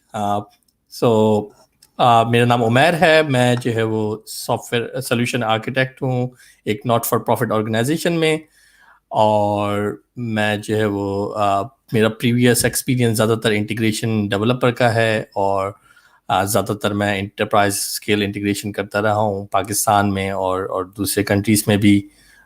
Majority of technologies जो मैं use करता था integration में वो बिस्टॉक और azure platform है, तो इसमें मेरी एक्सपर्टीज़ हैं. मैंने कुछ वेब बेस्ड सॉल्यूशंस भी किए हैं.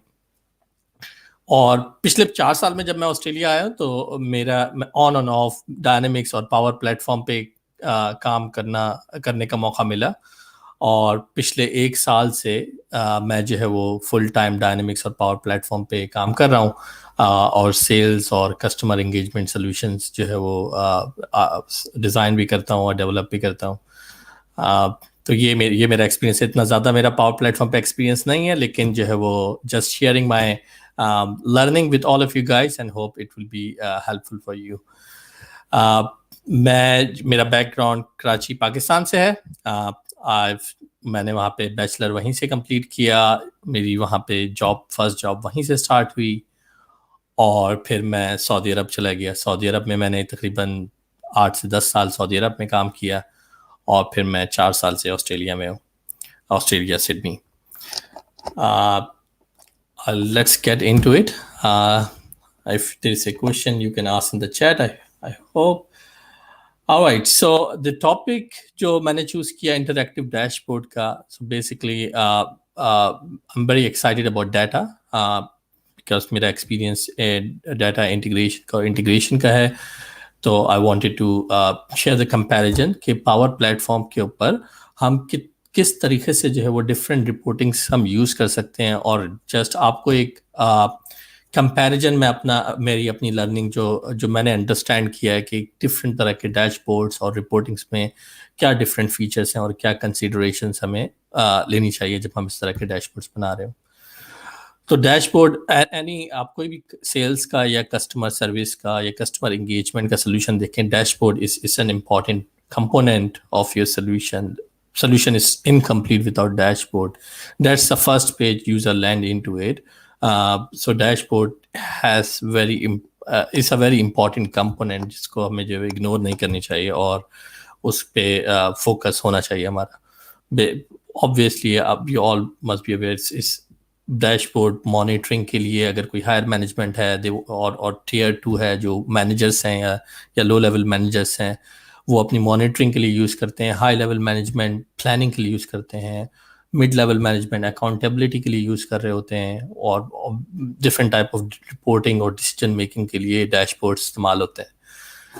तो जब मैं डैशबोर्ड बनाता हूँ जो फैक्टर्स मैं कंसीडर करता हूँ उसमें सबसे पहले मैं देखता हूँ कि मेरा यूज़र बेस क्या है, मेरी ऑडियंस क्या है, और उसको सामने रखते हुए डैशबोर्ड बनाता हूँ. डैशबोर्ड बनाने में ज़रूरी नहीं है कि आप एक ही डैशबोर्ड बनाएं और तमाम सारे तरह के यूजर्स को आप उधर अकोमोडेट करें. इससे बेहतर अप्रोच ये होनी चाहिए कि हम टेलर्ड और एक्सपीरियंस दें या थोड़ा यूज़र ओरिएंटेड एक्सपीरियंस दें. कि अगर एक फॉर एग्जांपल टियर 1 पर्सन है जो कॉल्स रिसीव करता है या जो है वो सिर्फ इन लीड्स को देखता है, लीड्स की डाटा एंट्री करता है, या उसको जो वो आगे साइकिल में प्रोसेस में आगे पुश करता है, तो उसके लिए जो है वो एक थोड़ा लो लेवल का डैशबोर्ड होना चाहिए. उसको नहीं चाहिए ग्राफ्स वगैरह, उसको अपनी टू डू लिस्ट चाहिए, एक्टिविटीज़ चाहिए. और दूसरा अगर मिड लेवल मैनेजमेंट है तो उसको अपनी टीम का स्ट्रक्चर चाहिए कि भाई मेरी टीम कहाँ एकोमोडेट कर रही है. तो ऑडियंस इज़ वेरी इंपॉर्टेंट. फिर उसके बाद अब डिपेंड करता है आपके सोल्यूशन के ऊपर कि आपका सोल्यूशन है क्या। तो अगर आपका सोल्यूशन इस तरह का है कि आपका डाटा मल्टीपल सिस्टम्स में है और आपने एक मैनेजमेंट रिपोर्टिंग देनी है जिसमें आपने डिफरेंट सिस्टम से डाटा लेके आना है, तो मे बी आपको टूल्स उस हिसाब से चूज करना पड़ेगा। मे बी आपको पावर प्लेटफॉर्म की जो out of the box dashboards हैं विल नॉट बी सूटेबल, आपको पावर बीआई की तरफ जाना पड़ेगा। तो इस तरह data source is very important. फिर डाटा सिक्योरिटी के आपका यूज़र का जो आप डाटा वहाँ पे डिस्प्ले कर रहे हैं उसको आप किस तरह सिक्योर करेंगे कि एक अगर आप कोई फाइनेंशियल डाटा शो कर रहे हैं तो फाइनेंशियल डाटा के आपको जो है वो जो बंदा ऑथराइज है सिर्फ उसको ही शो करना चाहिए। एंड देन डाटा इंटीग्रेशन कि आप अपना डाटा उस रिपोर्ट में कैसे रिफ्रेश करते हैं, डाटा आता कैसे है, डाटा इंजेक्ट कैसे होता है, और विजुअल रिक्वायरमेंट्स कि आपने किस तरह के उसको स्लाइस एंड डाइस करना है और किस तरह की मॉडलिंग करनी है और किस तरह के आपको जो ग्राफ्स एंड चार्ट्स यूज़ करने चाहिए, विच इज़ वेरी इंपॉर्टेंट क्योंकि ज़्यादातर डैशबोर्ड्स यूज़ उसकी रिच यूज़र एक्सपीरियंस की वजह से होते हैं। अगर आपका यूज़र एक्सपीरियंस कॉम्प्लिकेटेड है या बहुत सारी चीज़ें दिखा रहे हैं और अपनी स्टोरी नहीं पेश कर रहे, तो वो मेक सेंस नहीं करता। तो डैशबोर्ड बहुत इंपॉर्टेंट है कि आप एक यूज़र जब आपके पास डैशबोर्ड पे लैंड करे तो there has to be a story, there has to be it should speak something कि सारे मामलात कैसे चल रहे हैं, आपका बिजनेस प्रोसेस कैसा चल रहा है या लैग कर रहा है या आपका परफॉर्मेंस स्लो चल रही है। तो ये तो जनरल कंसीडरेशन है। हम इसको थोड़ा सा आगे चल के थोड़ा प्रैक्टिकल जाएंगे। अभी सिर्फ थोड़ा सा मैं इसको हाई लेवल पे कवर करना चाह रहा था, just to make a background and foundation. तो अगर मैं आगे जाऊं, अब जो नेक्स्ट स्लाइड है इसमें मैंने थोड़ा सा कंपैरिजन किया है कि पावर प्लेटफॉर्म पे 3 तरह की रिपोर्टें होती हैं। पावर बीआई हम यूज़ कर सकते हैं और उसको एम्बेड कर सकते हैं अपनी मॉडल ड्रिवन ऐप के ऊपर, या हम कोई स्टैंडर्ड डैशबोर्ड्स जो नॉर्मल डैशबोर्ड्स होते हैं वो यूज़ कर सकते हैं और इंटरैक्टिव डैशबोर्ड भी यूज़ कर सकते हैं। तो इनमें फ़र्क क्या है और हमें फ़र्क किस सिनेरियो में क्या यूज़ करना चाहिए। तो बेसिकली इसके लिए मैंने थोड़ा सा ये प्रिपेयर की है स्लाइड। तो पावर बीआई तो obviously it's a very comprehensive tool. इसमें हर तरह की जो है वो रिपोर्टिंग रिक्वायरमेंट अकोमोडेट हो सकती हैं। तो वेरी कॉम्प्रिहेंसिव टूल। फिर again you need that proper skills. आपको उसको लर्न करना पड़ेगा, उसको समझना पड़ेगा to build that report in power BI. फिर उसमें power BI how it works, it does not वो होस्ट नहीं हो रहा डाटावर्स के अंदर, it's hosted outside. Power BI अलग से एक प्लेटफॉर्म है तो पावर प्लेटफॉर्म का पार्ट, लेकिन उस डाटावर्स के ऊपर होस्टेड नहीं है। तो आपको अगर सीआरएम का पावर प्लेटफॉर्म का डाटा उसके अंदर विजुअलाइज करना है तो आपको उसको रिफ्रेश करना पड़ेगा या तो रियल टाइम उसको फैच करना पड़ेगा। तो अगर आप real time experience power BI का देखें और किसी भी रिपोर्टिंग टूल का देखें, तो रियल टाइम रिपोर्ट्स जब आप बहुत ज़्यादा एग्रीगेशन करते हैं, उसके ऊपर कैलकुलेशन करते हैं या मॉडलिंग कर रहे होते हैं और आप रियल टाइम अगर डाटा सोर्स से डाटा लेके आ रहे हैं तो आपका विजुअल बहुत ज़्यादा स्लो हो जाएगा और यूज़र एक्सपीरियंस इससे बहुत ज़्यादा अफेक्ट हो जाएगा। तो इसीलिए रिकमेंडेड है कि आप रियल टाइम उसको फैच ना करें डाटा सोर्स को, बल्कि आप उसको आप स्केजुअल कर लें। तो पावर बीआई मेरा एक्सपीरियंस यही है कि हम उसको स्केजुअल रिफ्रेश के साथ चलाना चाहिए और जब आपके पास कॉम्प्लिकेटेड रिपोर्ट हो। तो ये डिफरेंस मेन आ गया हमारे पास, स्ट्रेट फॉरवर्ड डिफरेंस आ गया with power platform model driven app dashboards and power BI के। Power BI will require a refresh, और जो आउट ऑफ द जो मॉडल ड्रिवन एप्स के जो डैशबोर्ड है स्टैंडर्ड या interactive, they are actually hosted on the database, on the data platform, so they don't need any connectivity, any special connectivity or data injection. Power BI तो वही चीज़ के दोबारा following on the same thing कि आप उसमें rich data modelling कर सकते हैं, डाटा को स्लाइस कर सकते हैं फॉर योर रिपोर्टिंग रिक्वायरमेंट। उस पर डिफरेंट एग्रीगेशन कर सकते हैं और जो ये जो इंटरैक्टिव या स्टैंडर्ड डैशबोर्ड है, इसके अंदर आप स्लाइसिंग बाय व्यू ही कर सकते हैं। आप वैसे कोई logic out of the box अपनी कोई लॉजिक नहीं लगा सकते कि भाई इस फॉर्मूले के बेस के ऊपर मेरा डाटा स्लाइस कर दो। आप मैक्सिमम आप उसके अंदर फिल्टर्स कर सकते हैं बेसिकली। उस पर हम आएंगे जब डेमो करेंगे। और इसके अलावा जो है वो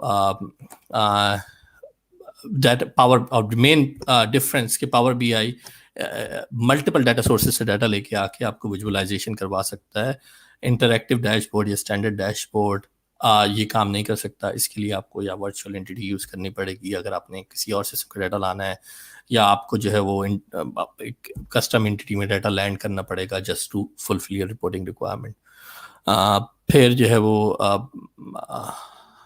इसके अंदर बहुत सारे पावर क्यूरी यूज होती है। जब आप डाटा आप लोड करते हैं पावर BI के ऊपर, तो आप उसको if you know power query, आप मुख्तलिफ फार्मूला से मुख्तलिफ लॉजिक से हम उसको जो है वो डाटा को मैनिपुलेट कर सकते हैं। फिर आप उसके अंदर जो है वो फंक्शंस लिख सकते हैं डेक्स के, और डिफरेंट तरह से जो हम उसको कैलकुलेशंस कर सकते हैं, उसके मेजर्स बना सकते हैं।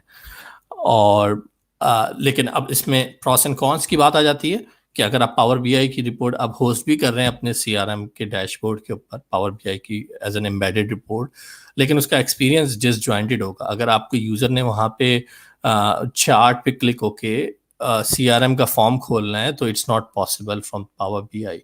आप एक काम कर सकते हैं कि उसके ऊपर अगर आप उसका URL बना लें, एंटिटी रिकॉर्ड का URL, तो उससे आप कर सकते हैं, लेकिन फिर भी वो it does not give you that connected experience. It's a disjointed experience. Visualization is separate and data actions are separate. अगर आपको data actions लेना है, not possible. Power BI तो उसके बहुत सारे इस तरह के फीचर्स हैं जो कि यूज़र एक्सपीरियंस के हवाले से हैं। वो अलर्ट्स भेज सकते हैं आप रिपोर्ट के ऊपर कि भाई ग्राफ मेरी KPI लिमिट पे रीच हो गया तो मुझे अलर्ट भेज दो। इस तरह की चीज़ें आप कर सकते हैं। अब मैं स्टैंडर्ड डैशबोर्ड की तरफ आता हूँ कि स्टैंडर्ड डैशबोर्ड सिंपल मेरे ख्याल सब भी यूज़ कर रहे हैं। स्टैंडर्ड डैशबोर्ड, इसके अंदर आप हर तरह की एंटिटी व्यू डाल सकते हैं, व्यू को हम डिस्प्ले कर सकते हैं, चार्ट्स को डिस्प्ले कर सकते हैं। अगर हमारे पास कोई कस्टम वेब रिसोर्स है, हम उसको डिस्प्ले कर सकते हैं। कोई HTML पेज है हमारे पास जो हमने डिप्लॉय किया हुआ है एज अ वेब रिसोर्स, हम उसको डिस्प्ले करा सकते हैं। कोई भी आउटसाइड ऑफ द सिस्टम को हम आई फ्रेम हम डिस्प्ले करा सकते हैं इसके अंदर कोई भी कंटेंट। तो इस हिसाब से स्टैंडर्ड डैशबोर्ड की ये कैपेबिलिटी है कि ये वैरायटी ऑफ पर्पसेस के लिए यूज़ हो सकता है। फिर अब मैं इंटरैक्टिव डैशबोर्ड को भी साथ साथ कवर कर लेता हूँ कि interactive dashboard actually action oriented dashboard है। ये डैशबोर्ड जो पावर प्लेटफॉर्म का जो इंटरैक्टिव डैशबोर्ड है, ये एक्चुअली आपको लीड करता है कि आपको अगर एक्शन करना है तो वहाँ से आप प्रॉम्प्ट एक्शन कर सकते हैं। बेसिकली ये एक एंटिटी बेस्ड डैशबोर्ड है। अगर आपके पास फॉर एग्जांपल लीड है, आप लीड मैनेज करते हैं, तो आप लीड के ऊपर आप लीड के डिफरेंट स्टेजेस के ऊपर आप जो है वो मॉनिटर कर सकते हैं। या आप कोई कॉन्ट्रैक्ट है, कॉन्ट्रैक्ट आप मैनेज कर रहे हैं, तो कॉन्ट्रैक्ट का डैशबोर्ड क्या होगा कि भाई कॉन्ट्रैक्ट आपने जो है वो साइन कर दिया क्लाइंट ने, कि कॉन्ट्रैक्ट नेगोशिएशन में है, ये कॉन्ट्रैक्ट जो है वो कैंसिल हो गया है। इस तरह के आप स्लाइस एंड डाइस करके अपना डाटा जो है वो डिस्प्ले करा सकते हैं। तो इस पे हम डेमो पे जाएंगे। ये जस्ट एक फाउंडेशन है, हम will go very practical just to build a foundation. Interactive dashboard जो है वो इसके अंदर हम आई फ्रेम वगैरह वेब रिसोर्सेज वगैरह नहीं यूज़ कर सकते। इसमें हम जो उसे व्यूज़ यूज़ कर सकते हैं, और वो एज अ स्ट्रीम डिस्प्ले होता है, और चार्ट्स यूज़ कर सकते हैं हम। तो ये एक मेजर डिफरेंस आ जाता है। Interactive dashboard as the name suggest, ये इंटरैक्टिव है, ड्रिल डाउन फीचर है। आपके अगर 2 चार्ट्स हैं डिस्प्ले हो रहे हैं, आपने एक चार्ट को कोई बार चार्ट है फॉर एग्जांपल, आपने बार चार्ट को सिलेक्ट किया तो दूसरा चार्ट ऑटोमेटिकली ड्रिल डाउन हो जाता है। तो that's the beauty of interactive dashboard. So आप ये कर सकते हैं, इसके अंदर आपका यूज़र अपने फिल्टर्स प्रेजेंट करके सेव कर सकता है, और वो उसकी एक पर्सनल फिल्टर की तरह हम सेव कर सकता है। And then whenever he come back he can access those saved filters, तो उसको वो एक टेलर्ड एक्सपीरियंस मिलेगा।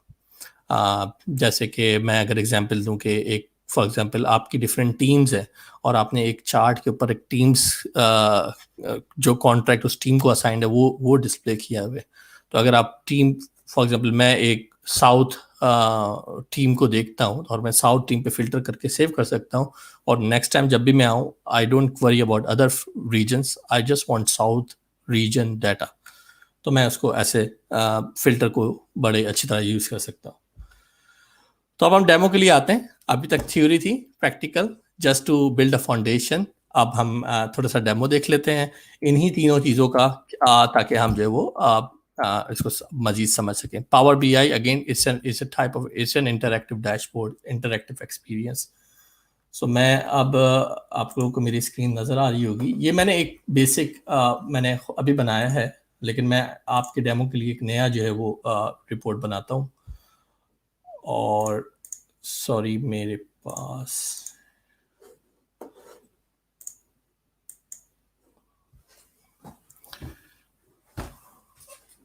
थोड़ा सा स्लो है।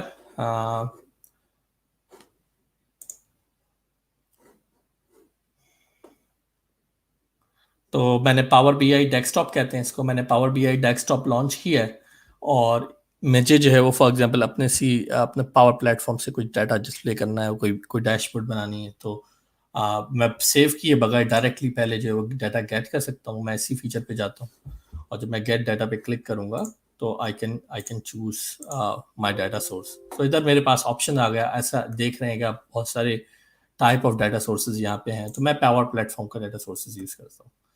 तो अब इधर आप देखें कि इधर एक मेन डिफरेंशिएशन है कि पावर बीआई डाटा सेट, इसमें यह हो सकता है कि मैं एक दफ़ा डाटा फैच करके पावर बीआई के डाटा सेट में स्टोर कर लूँ अपने तमाम पावर प्लेटफॉर्म का जो भी डाटा मुझे नीड्स है, और मैं उसको स्केजुअल रिफ्रेश करूँ और उसको मैं मल्टीपल रिपोर्ट्स में यूज़ कर सकता हूँ। तो ये पावर बीआई डाटा सेट का ये डिफरेंस है। खैर, इस डेमो के लिए हम कॉमन डाटा सर्विसेज के ऑप्शन पे जाते हैं, और अब जब मैं इसको सेलेक्ट कर लूँगा, अब ये मुझसे जो है वो मेरा यूआरएल पूछेगा, और मैं अपने पावर प्लेटफॉर्म का मेरा ये इन्वायरमेंट का मेरा यूआरएल है। मैं सिंपल इस यूआरएल को कॉपी पेस्ट कर रहा हूँ। ओके, क्लिक किया, यहाँ पे मुझे जो है वो ये एंटिटी की लिस्ट दे देगा कि भाई आपको कौन सी एंटिटी से डाटा चाहिए। तो मैं सिंपल अपनी एंटिटीज को चूज कर लेता हूँ। मुझे अकाउंट का डाटा चाहिए, मुझे कॉन्टैक्ट का डाटा चाहिए, मुझे मेरे पास एक एंटिटी है कॉन्ट्रैक्ट की ये चाहिए, और मुझे प्रॉपर्टी मेरी एक और एंटिटी है उसका डाटा चाहिए।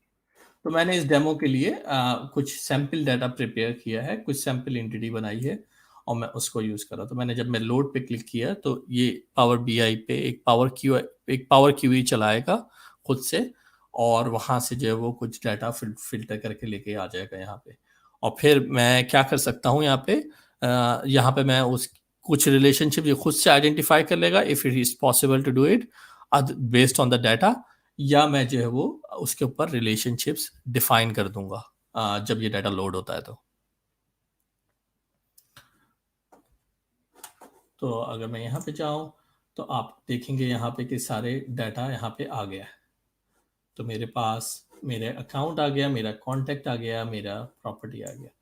तो मैं इसने कोई भी एंटिटी रिलेशनशिप चूज़ नहीं किया, मैं जो है वो इसको रिलेशनशिप चूज़ कर डिफाइन कर दूंगा। तो अगर मैं ये देखूँ तो अकाउंट और कॉन्टैक्ट में ये रिलेशनशिप है मेरे पास, प्रॉपर्टी और अकाउंट में एक रिलेशनशिप है, प्रॉपर्टी और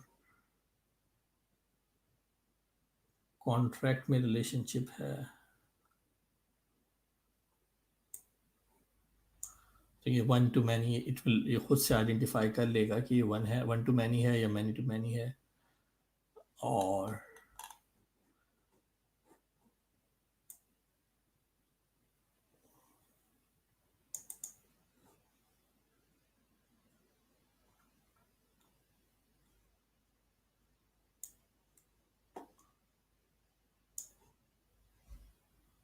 ये मैंने जो है वो रिलेशनशिप बना दी है। अब जब मैं ये रिलेशनशिप बना लूँगा उसके बाद मैं जो है वो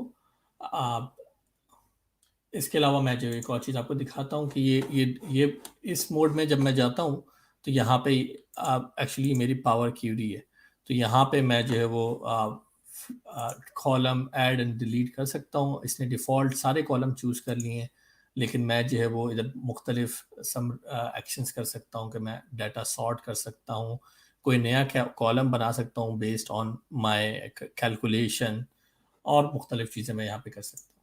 तो मैं रिलेशनशिप पे जाता हूँ और यहाँ पे विजुअलाइजेशन बहुत सारे अवेलेबल हैं। मैं अगर 2 विजुअलाइजेशन में, इसमें थोड़ा सा टाइम लगेगा, तो मैं सिंपल जो है आपको इजी वे बता देता हूँ कि जो बेसिकली जो है। तो मैं यहाँ पे नेम ले लेता हूँ। मुझे देखना है कि भाई इस सर्विस लोकेशन के कितने कॉन्ट्रैक्ट हैं।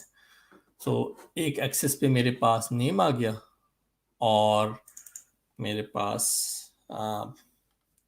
जो मेरा कॉन्ट्रैक्ट की एंटिटी है उसको मैं करता हूँ कि काउंट ऑफ माय कॉन्ट्रैक्ट इस, और ये खुद से जो है वो कैलकुलेशन करेगा। इसको बड़ा स्मार्ट है इस काम में कि कॉन्ट्रैक्ट आईडी मैं दे रहा हूँ इसका काउंट ऑफ दिस, तो ये एक चार्ट बन गया। अब इसी तरह का जो मुख्तलिफ चार्ट मैं बना सकता हूँ। मैंने कुछ ऑलरेडी बनाए हुए हैं यहाँ पे, तो मैं क्या करता हूँ, मैं इसको जो है वो कॉपी पेस्ट कर लेता हूँ। मेरे पास सेम डाटा है, सिर्फ विजुअल्स में जो है वो कॉपी पेस्ट कर सकता हूँ। तो मैं विजुअल्स यहाँ पे कॉपी पेस्ट कर लेता हूँ। आई होप सब जो है वो वैसे के वैसे हो जाएगा, बिकॉज उसके मेरे पास डाटा मॉडल सेम ही है। तो अब ये मैंने डिज़ाइन कर लिया यहाँ पे रिपोर्ट, इसको मैं जो है वो पब्लिश कर सकता हूँ। पब्लिश करने का मतलब ये है कि यहाँ से ये पावर बीआई सर्विस में जाके डाटा पब्लिश हो जाएगी। और ये मेरी बीआई रिपोर्ट 2 है। अब इसमें एक कॉन्सेप्ट है वर्क स्पेसिस का कि आप किस वर्क स्पेस में ये पब्लिश करना चाहते हैं। तो मैं इसको ये वाली वर्क स्पेस चूज़ कर लेता हूँ और ये जाके वहाँ पे स्टोर कर देगा। अब ये डाटा आ गया आपके पास पावर बीआई सर्विस में। इसके बाद आप ये रिपोर्ट आपकी पावर बीआई सर्विस में आ गई। इसका एक डाटा सेट बन के पावर बीआई सर्विस में उसकी कनेक्शन स्ट्रिंग और उसके पावर क्यूरी वो सारी जो है वो वहाँ पे स्टोर हो गई। अब मेरे पास जो काम मेरे पास करने वाला है कि मैं अपनी इस जाऊँगा यहाँ पे, और मुझे यहाँ पे ये आ गया है। मुझे क्या करना है, अब इसमें मैंने अपनी जो रिपोर्ट है, जो ऐसा डाटा सेट आई है, इसको मुझे जो है वो रिफ्रेश स्केड्यूल करना पड़ेगा, क्योंकि मैंने कनेक्टेड रियल टाइम एक्सपीरियंस नहीं चूज़ किया। तो अगर मैं यहाँ पे जाऊँ तो यहाँ पे स्केड्यूल रिफ्रेश, मैं कहूँगा इसको स्केड्यूल रिफ्रेश कर दो, डेली करो, और यहाँ पे मैं मुख्तलिफ टाइम इसमें एंटर कर सकता हूँ। तो अगर मैंने दिन में मल्टीपल टाइम्स स्केड्यूल करनी है तो मैं वो मिनट्स और टाइम मुझे यहाँ पे बता सकता हूँ।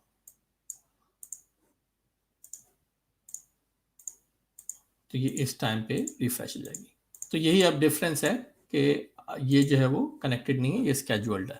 तो मैंने इसको स्केड्यूल कर दिया, ये रिपोर्ट यहाँ पे अवेलेबल है। अब मैं अपने सोल्यूशन पे जाता हूँ, जो ये मेरा सोल्यूशन है, और मुझे ये रिपोर्ट वहाँ पे अपने डैशबोर्ड के ऊपर चाहिए। तो सोल्यूशन एडिट किया है,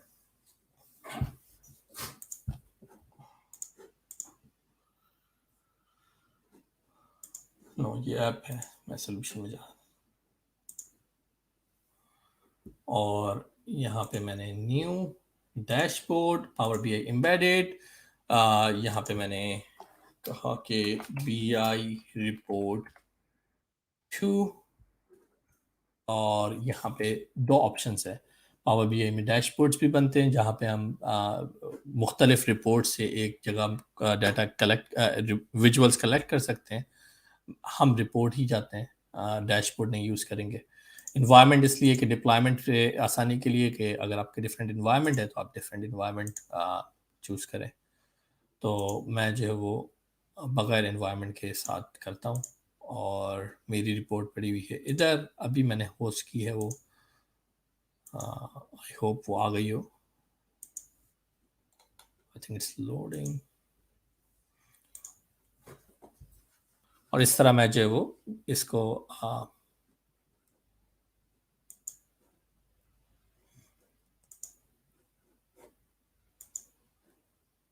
आई थिंक हम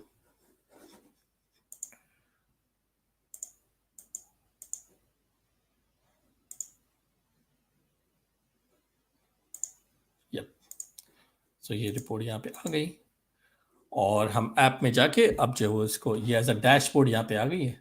तो अगर हम यहाँ पे power B I embedded dashboard BI report 2 और हम अपनी ऐप में जाके इसको इस डैशबोर्ड को हम ऐड कर सकते हैं और ये हमारे BI के ऊपर आ गई, CRM के पावर प्लेटफॉर्म के डैशबोर्ड के ऊपर डिस्प्ले हो जाएगी। सो इट्स क्वाइट सिंपल कि आपने जो है वो BI पे डाटा गेट किया, पावर BI डेस्कटॉप के ऊपर आपने विजुअल्स बनाए, कोई कैलकुलेशन करनी है पावर क्यूरी से या डेक्स से वो की आपने इसको पब्लिश कर दिया। पब्लिश करने के बाद आपने उसका डाटा रिफ्रेश सेट किया, फिर आपने इसके ऊपर dashboard power BI embedded dashboard आपने यहाँ पे ऐड किया और फिर अपनी ऐप में इसको ऐड कर दिया। इसको हम चलाते हैं, अब जो यहाँ पे मेरी BI रिपोर्ट आ जाएगी। आई थिंक थोड़ा सा रिफ्रेश का टाइम होता है।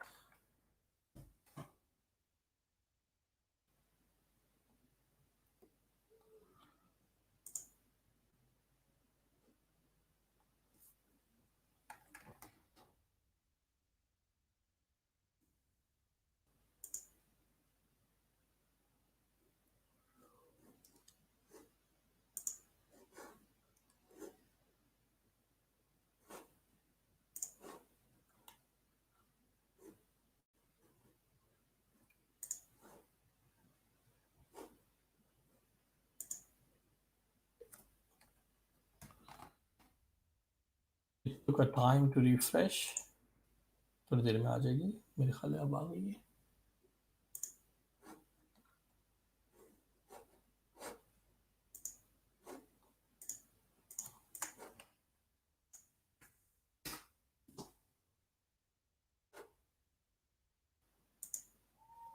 ओके, ये मैंने पहले अपलोड की हुई है, मैं इसी से दिखा देता हूँ कि इस तरह जो आपकी BI की रिपोर्ट यहाँ पे लोड हो जाएगी और इसमें उसी तरह जिस तरह ड्रिल डाउन इफेक्ट होता है उसी तरह ड्रिल डाउन इफेक्ट चलेगा। आप एक कोई विजुअल सेलेक्ट करेंगे, सारे ग्राफ्स ऑटोमेटिकली सेलेक्ट हो जाएंगे। तो मैंने यहाँ पे जो यूज़ किया है वो ये है कि मेरे कॉन्ट्रैक्ट का डाटा है कि कॉन्ट्रैक्ट का स्टेटस क्या है, कॉन्ट्रैक्ट किस लोकेशन से रिलेटेड है, कॉन्ट्रैक्ट प्रॉपर्टी मेरी जो अंडर कॉन्ट्रैक्ट है कि रियल एस्टेट सोल्यूशन है, तो कॉन्ट्रैक्ट मेरी जो प्रॉपर्टी है उसकी टाइप क्या है, और दो तरह के कॉन्ट्रैक्ट्स हम हैंडल कर रहे हैं, सेल्स या रेंटल। तो अगर रेंटल है तो उसकी क्या एवरेज रेंट है, अगर सेल्स है तो उसकी क्या अमाउंट है।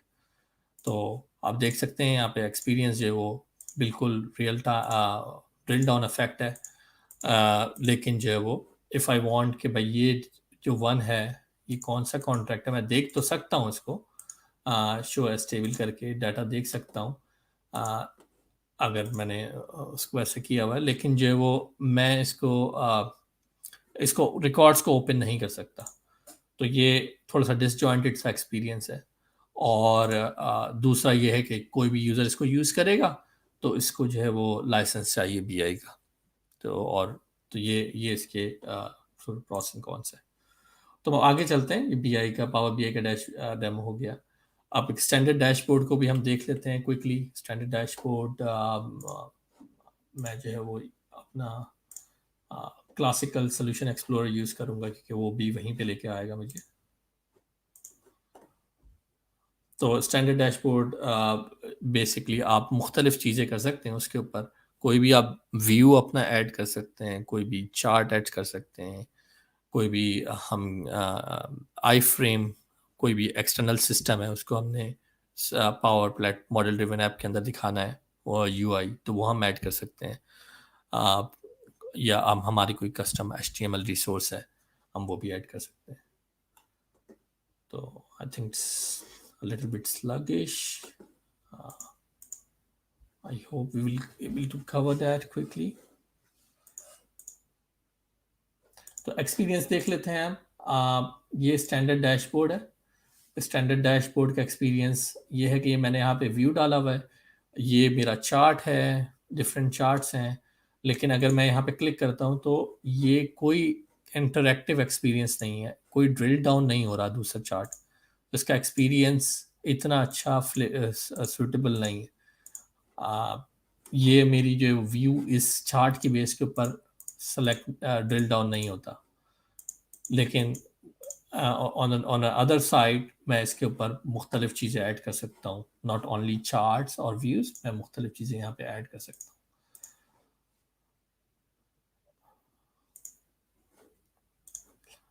एक चार्ट जो है उसको मज़ीद मैं किसी और फील्ड पे ड्रिल डाउन कर सकता हूँ, जैसे ये मेरा चार्ट बना हुआ है कॉन्ट्रैक्ट के स्टेटस के ऊपर, और अगर मैं चाहूँ तो इसको जो है वो मज़ीद दूसरी फील्ड के ऊपर मैं ड्रिल डाउन कर सकता हूँ। तो मैं कहूँ कि भाई ये वाला जो स्लाइस है जो कॉन्ट्रैक्ट अमाउंट पेड है, इसको आप कॉन्ट्रैक्ट टाइप के ऊपर जो है वो ड्रिल डाउन कर दें, तो ये कॉन्ट्रैक्ट टाइप के ऊपर ड्रिल डाउन हो जाएगा। तो ये थोड़ा सा इसका अच्छा एक्सपीरियंस है।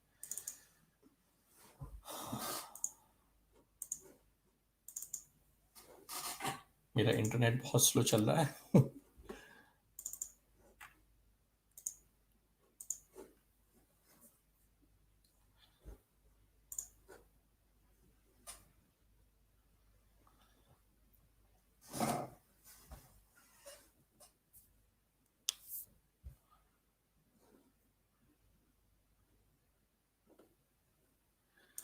I hope it will load soon.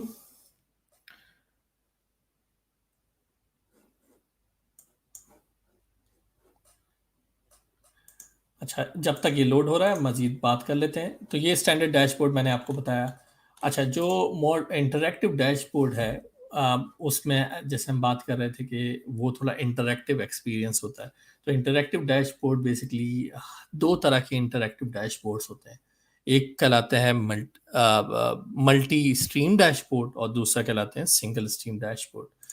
सो जो मल्टी स्ट्रीम डैशबोर्ड होता है वो ये एक मल्टी स्ट्रीम डैशबोर्ड की एग्जाम्पल है।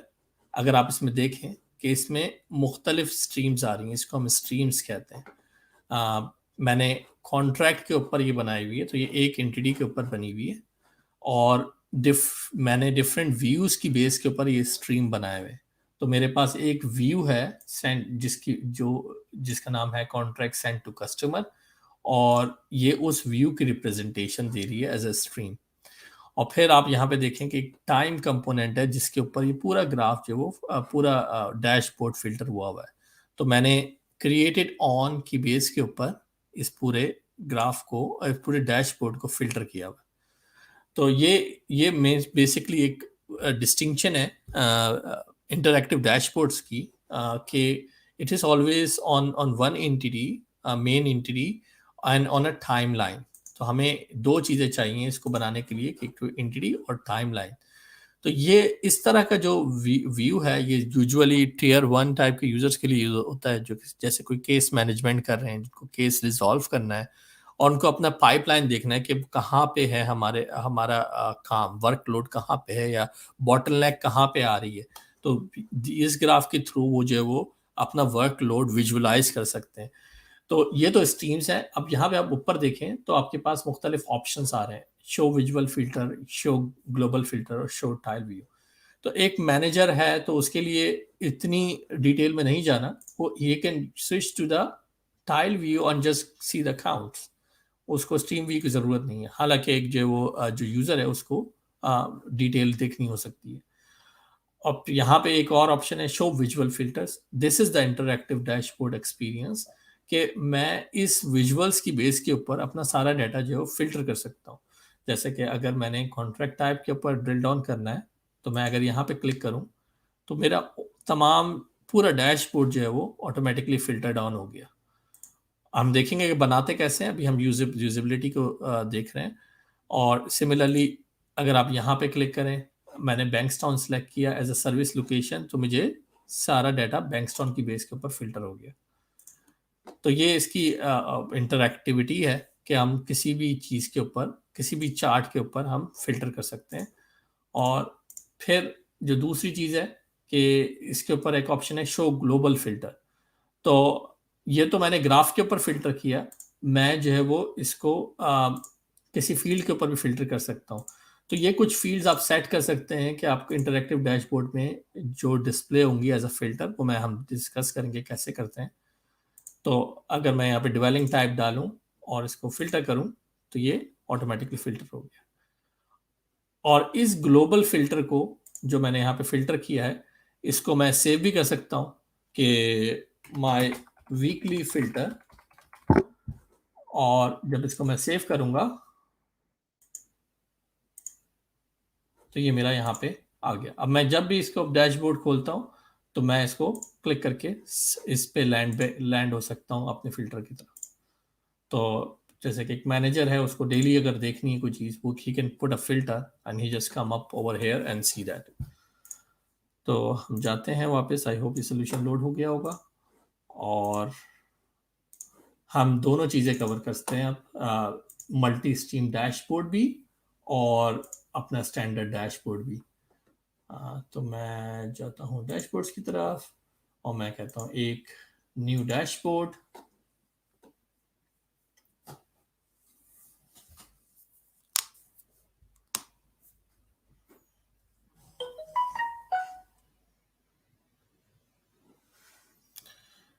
अब यहाँ पे मल्टीपल कॉलम डैशबोर्ड मैं चूज कर सकता हूँ। अगर मैं ये चूज करूँ और क्रिएट करूँ तो मेरे पास ऑप्शंस होंगे कि मैं कोई भी चार्ट सेलेक्ट कर सकता हूँ, कोई भी व्यू सेलेक्ट कर सकता हूँ।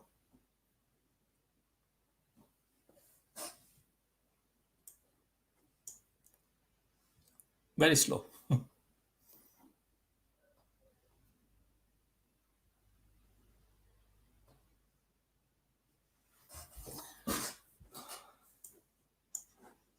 तो जब तक ये लोड होता है, I think for the favour of time हम अगला टॉपिक देखते हैं और we will come back to it. तो ये हमने देखा इंटरैक्टिव डैशबोर्ड, हमने इससे पहले देखा स्टैंडर्ड डैशबोर्ड। हम अब इंटरैक्टिव डैशबोर्ड की दो टाइप्स होती हैं, मल्टी स्ट्रीम डैशबोर्ड और सिंगल स्ट्रीम डैशबोर्ड। ये जो अभी हमने डिस्कस किया, ये हमने multi stream dashboard display discuss किया, जो कि यूजुअली टियर 1 के लिए रिकमेंडेड है, टियर 1 यूजर्स के लिए। एक जो दूसरी टाइप ऑफ इंटरैक्टिव डैशबोर्ड है वो multi stream dashboard, single stream dashboard है। इसमें क्या होता है, इसमें लेफ्ट के ऊपर आपका रिकॉर्ड्स आ रहे होते हैं और सेंटर में आपके जो वो चार्ट्स आएंगे और राइट साइड पे आपके टाइल्स आ रहे हैं। और ये टाइल्स व्यू के बेस के ऊपर बने हुए हैं, जैसे कि आपने काउंट देखे 1 2 3 6, ये एक व्यू है एक्चुअली, और व्यू की कंडीशन के ऊपर ये चल रहा है। और ये पूरा एक्सपीरियंस ड्रिल डाउन है। और अगेन बिकॉज ये इंटरैक्टिव डैशबोर्ड है, आपको वही चीज़ें नज़र आएंगी कि ये टाइम कंपोनेंट है जिस पे हम फिल्टर कर सकते हैं। हमारे पास ग्लोबल फिल्टर है यहाँ पे, जिसको हम फिल्टर कर सकते हैं और सेव कर सकते हैं एज अ फिल्टर। और हम इसको ड्रिल डाउन कर सकते हैं किसी भी चीज़ के ऊपर, जो कि या तो हम टाइल के बेस के ऊपर, हम चार्ट के ऊपर फिल्टर ऑन कर सकते हैं। जैसे कि मैंने यहाँ पे क्लिक किया रेंट कॉन्ट्रैक्ट टाइप के ऊपर, तो मुझे सारा डाटा रेंट का नज़र आ रहा है, शुरू हो गया। और अगर मैं इसके ऊपर सर्विस लोकेशन पे फिल्टर करूंगा तो ये इस तरह जो है वो फिल्टर डाउन होना शुरू हो जाएगा। सिमिलरली मैं जो है वो कोई भी कस्टम फिल्टर, ग्लोबल फिल्टर बना के सेव कर सकता हूँ और डेली आके उसको चेक कर सकता हूँ जब भी, जिस फ्रीक्वेंसी भी मैंने इसको चेक करना है। तो ये एग्जाम्पल है सिंगल स्ट्रीम डैशबोर्ड की, और ये ज़्यादातर यूज होता है जिनको डाटा में ज़्यादा इंटरेस्ट नहीं है, they just wanted to see the high level picture, like mid management के लिए, जिनको जो है वो दोनों चीज़ें देखनी है, टाइल्स भी देखने हैं, स्ट्रीम भी देखनी है। तो it's a better user experience. और जो इंटरेस्टिंग चीज़ है कि ये सारे जो है वो ये व्यू है और एज अ कार्ड रिप्रेजेंट कर रहा है। तो अगर मैं इसको इसके ऊपर सारे एक्शंस में यहाँ पे कर सकता हूँ, और इसके अलावा मैं इस स्ट्रीम को डिफरेंट चीज़ों के ऊपर सॉर्ट कर सकता हूँ, और ये मैं आपको भी बताऊंगा कि मैं कैसे इसको कॉन्फ़िगर किया हुआ है। तो विदाउट वेस्टिंग टाइम हम यहाँ पे आ जाते हैं। ये स्टैंडर्ड डैशबोर्ड है, हम इसके ऊपर कोई भी चार्ट ऐड कर सकते हैं यहाँ से, कोई भी व्यू ऐड कर सकते हैं यहाँ से। तो मैं अगर इसको करूँ contract,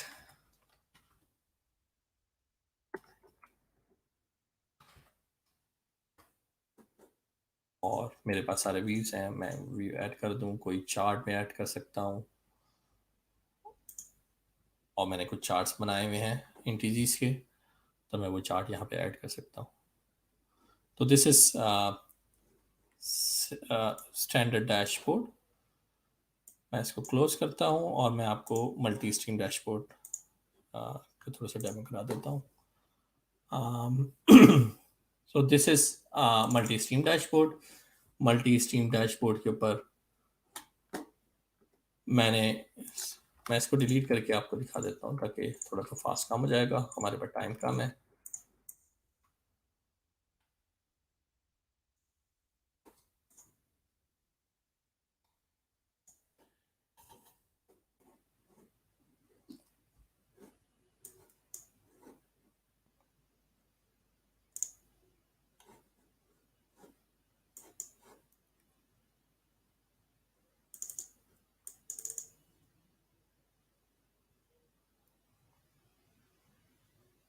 I think I will close it. I'll open it again. तो बेसिकली जैसे आप देख रहे हैं यहाँ पे हम एंटिटी डिफाइन करते हैं कि हमारी एंटिटी कौन सी है। तो एक दफ़ा आपने डिफाइन कर दिया, दैट इज फिक्स्ड। देन आप अपना डिफ़ॉल्ट यहाँ पे आप बताते हैं कि मेरा जो ग्राफ है वो किस फील्ड के ऊपर फिल्टर होगा। तो बेसिकली जो आपका यहाँ पे टाइम जोन फील्ड आ रही है, ये वो वाली फील्ड है, और इसकी डिफ़ॉल्ट टाइम फ्रेम हम यहाँ पे कन्फिगर करते हैं। उसके बाद आपने जो नॉर्मल चार्ट्स एंटिटीज है वो आप यहाँ पे ऐड कर सकते हैं। तो अगर मैं ये डिलीट करूँ तो मैं यहाँ से जब मैं इसको क्लिक करूँगा तो ये मुझे कॉन्ट्रैक्ट, क्योंकि मैंने मेन एंटिटी पे सिलेक्ट किया हुआ है, कॉन्ट्रैक्ट वो आ गया। एंटिटी व्यू सेलेक्ट किया हुआ है मैंने ऑलरेडी कि इसका डिफ़ॉल्ट व्यू जो एक्टिव कॉन्ट्रैक्ट्स है, और यहाँ पे मैं चार्ट सेलेक्ट कर सकता हूँ। तो ये इसका डिफ़ॉल्ट व्यू है, और basically I have selected the entity, I have selected the view, and this all chart is using that view। और जब इसको मैं ड्रिल डाउन करूंगा तो वो उसको ड्रिल डाउन चलना शुरू हो जाएगा।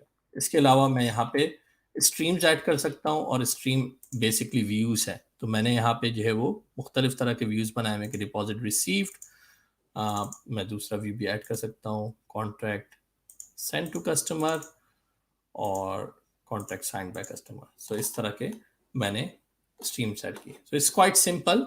Either you choose your entity, choose your view so that these charts use that view, choose the time component and time frame, and then you choose for the streams you choose by the view. So this is multi-stream dashboard. That's it. And जो single stream dashboard है उसका भी similar experience है, और उसमें भी इसी तरह जो है वो आपका चार्ट सेट कर सकते हैं। तो अगर मैं यहाँ पे क्लिक करूँगा तो बेसिकली मैंने फील्ड एंटिटी सेलेक्ट की हुई है, मैंने टाइम वाली फील्ड सेलेक्ट की हुई है, और टाइम फ्रेम सेलेक्ट किया हुआ है। अब यहाँ पे मैं वो डिफ़ॉल्ट व्यू के ऊपर जो है वो डिफ़ॉल्ट व्यू के ऊपर मैं जो है चार्ट सेलेक्ट कर सकता हूँ। तो ये सारे चार्ट्स आ गए। सिमिलरली टाइल के लिए मैं व्यू सेलेक्ट कर सकता हूँ, तो वो काउंट आना शुरू हो जाएगा स्टाइल के ऊपर। और इसके ऊपर ये जो मेरी मेन स्ट्रीम है इसके लिए मैंने मेन व्यू चूज़ किया हुआ है। तो ये सारा जो है वो कनेक्टेड एक्सपीरियंस रहेगा। और अगर मैं किसी भी ग्राफ के बार के ऊपर या टाइल के सेलेक्ट करता हूँ तो मेरी स्ट्रीम भी और मेरी टाइल भी ड्रिल डाउन होना शुरू हो जाएगी। अब मैं दो चीज़ें मज़ीद बताना चाहूँगा कि वो जो ग्लोबल फिल्टर जो आ रहा था इसके ऊपर, सॉरी, मैं ये बताना चाहूँगा कि सॉर्टिंग कैसे हो रही है और ये फ़िल्टर कैसे आ रहा है और ये ग्लोबल फ़िल्टर कैसे आ रहा है। तो ये क्विकली मैं आपको बता देता हूँ, and I think that's the last thing I would like to cover. अगर हम किसी भी फील्ड के ऊपर जाएंगे तो अगर मुझे वो फील्ड अपने इंटरैक्टिव डैशबोर्ड के ऊपर चाहिए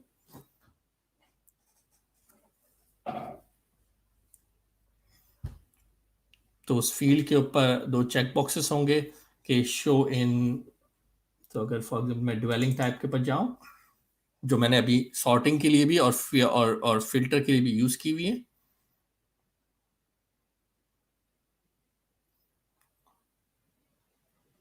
तो यहाँ पे उसका कॉन्फ़िगरेशन होती है कि आपको show appear this in the global filter. अगर आप इसको चेक बॉक्स कर देंगे तो वो ग्लोबल फिल्टर में आनी शुरू हो जाएगी, which is this top bar here, global filter. तो इस कस्टम फिल्टर में वो आनी शुरू हो जाएगी। और अगर आप कहेंगे कि सॉर्टेबल, तो वो यहाँ पे आनी शुरू हो जाएगी as a sorting. That's it. तो ये 3 फील्ड सॉर्टिंग में आ रही। और इसके अलावा ये जो आ रहे हैं ये सारे कार्ड्स हैं। ये जो ये स्ट्रीम के ऊपर जो ये आ रहे हैं ये सारे कार्ड्स हैं। तो आप कार्ड को कस्टमाइज कर सकते हैं और जो फील्ड्स आपको चाहिए स्ट्रीम के ऊपर वो आप वहाँ पे ऐड कर सकते हैं। तो ये सिंपल कार्ड है। मैंने इसके हेडर के अंदर मैंने जो वो फील्ड डाली हुई, तो मैं जल्दी से टाइम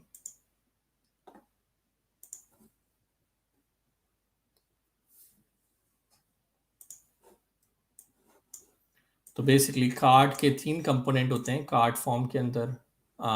उसका हेडर क्या है, आप हेडर के अंदर फील्ड्स डाल सकते हैं, आप उसकी बॉडी के अंदर फील्ड डाल सकते हैं, और आप उसके फुटर के अंदर फील्ड स्पेसिफाई कर सकते हैं, जिस तरह नॉर्मल फॉर्म से होता है।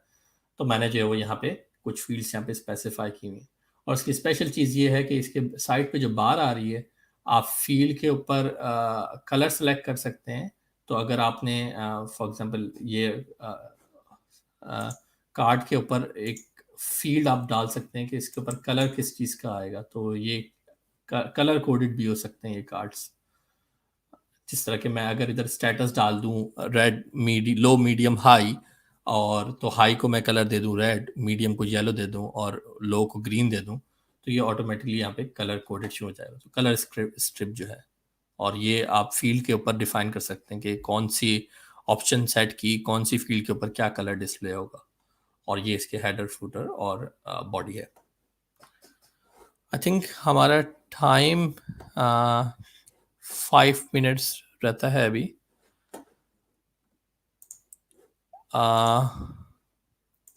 I'd like to cover any questions in this time. I think so. We are right on time, Umer. Thank you. Any questions? Let me see if there is any question there. I don't see any questions, but I think so. There will be few questions we have moved over.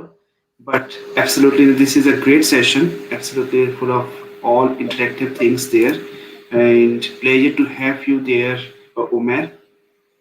So just wanted to add my thanks to you.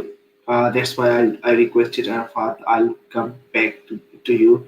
I still remember when we started university around 19 years ago. So it's been a long journey, and I'm still happy to have you along with the whole journey where we have reached today. So thank you so much for being a part of Pakistan User Group, and thank you so much again for being part of this journey. Thank you.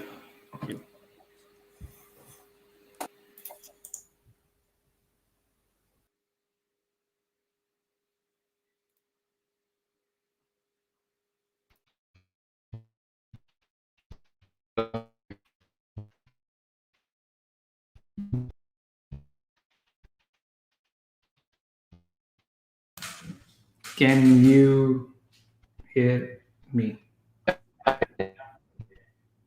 Okay, you are breaking up.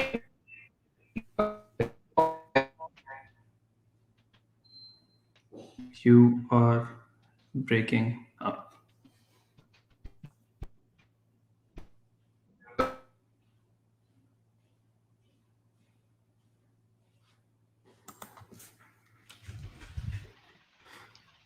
No. Hi, can you hear me now? Yes, I can hear you now. Okay. Oh, so cool. Now, if you are good, you can share your screen, please, and then. Okay, I'm sharing my screen. All right. Is the screen visible? Yes, it is. I'll just add it to the stream. So there you go.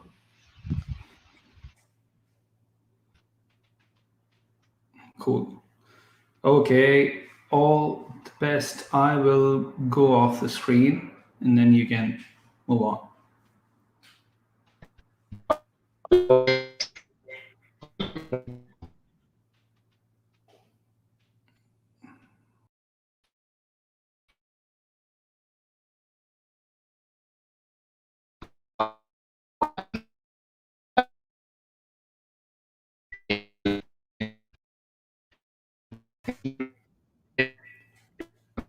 I think you are breaking up again, Omer.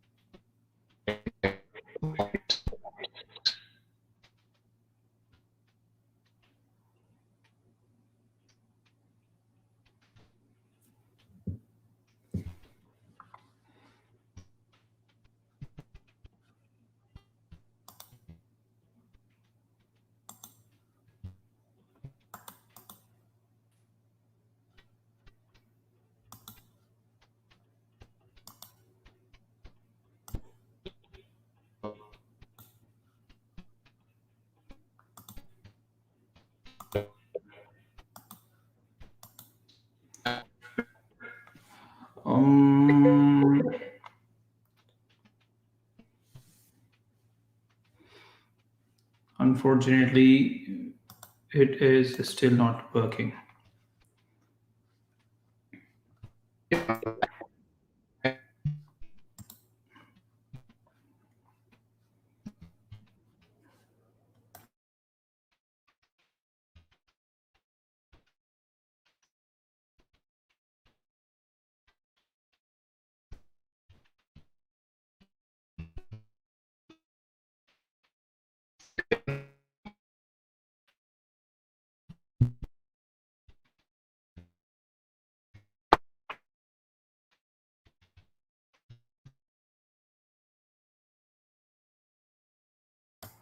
All right. So Mohsen will be back in a bit, and then we'll continue with him.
Hi guys, I hope you can hear me correctly this time.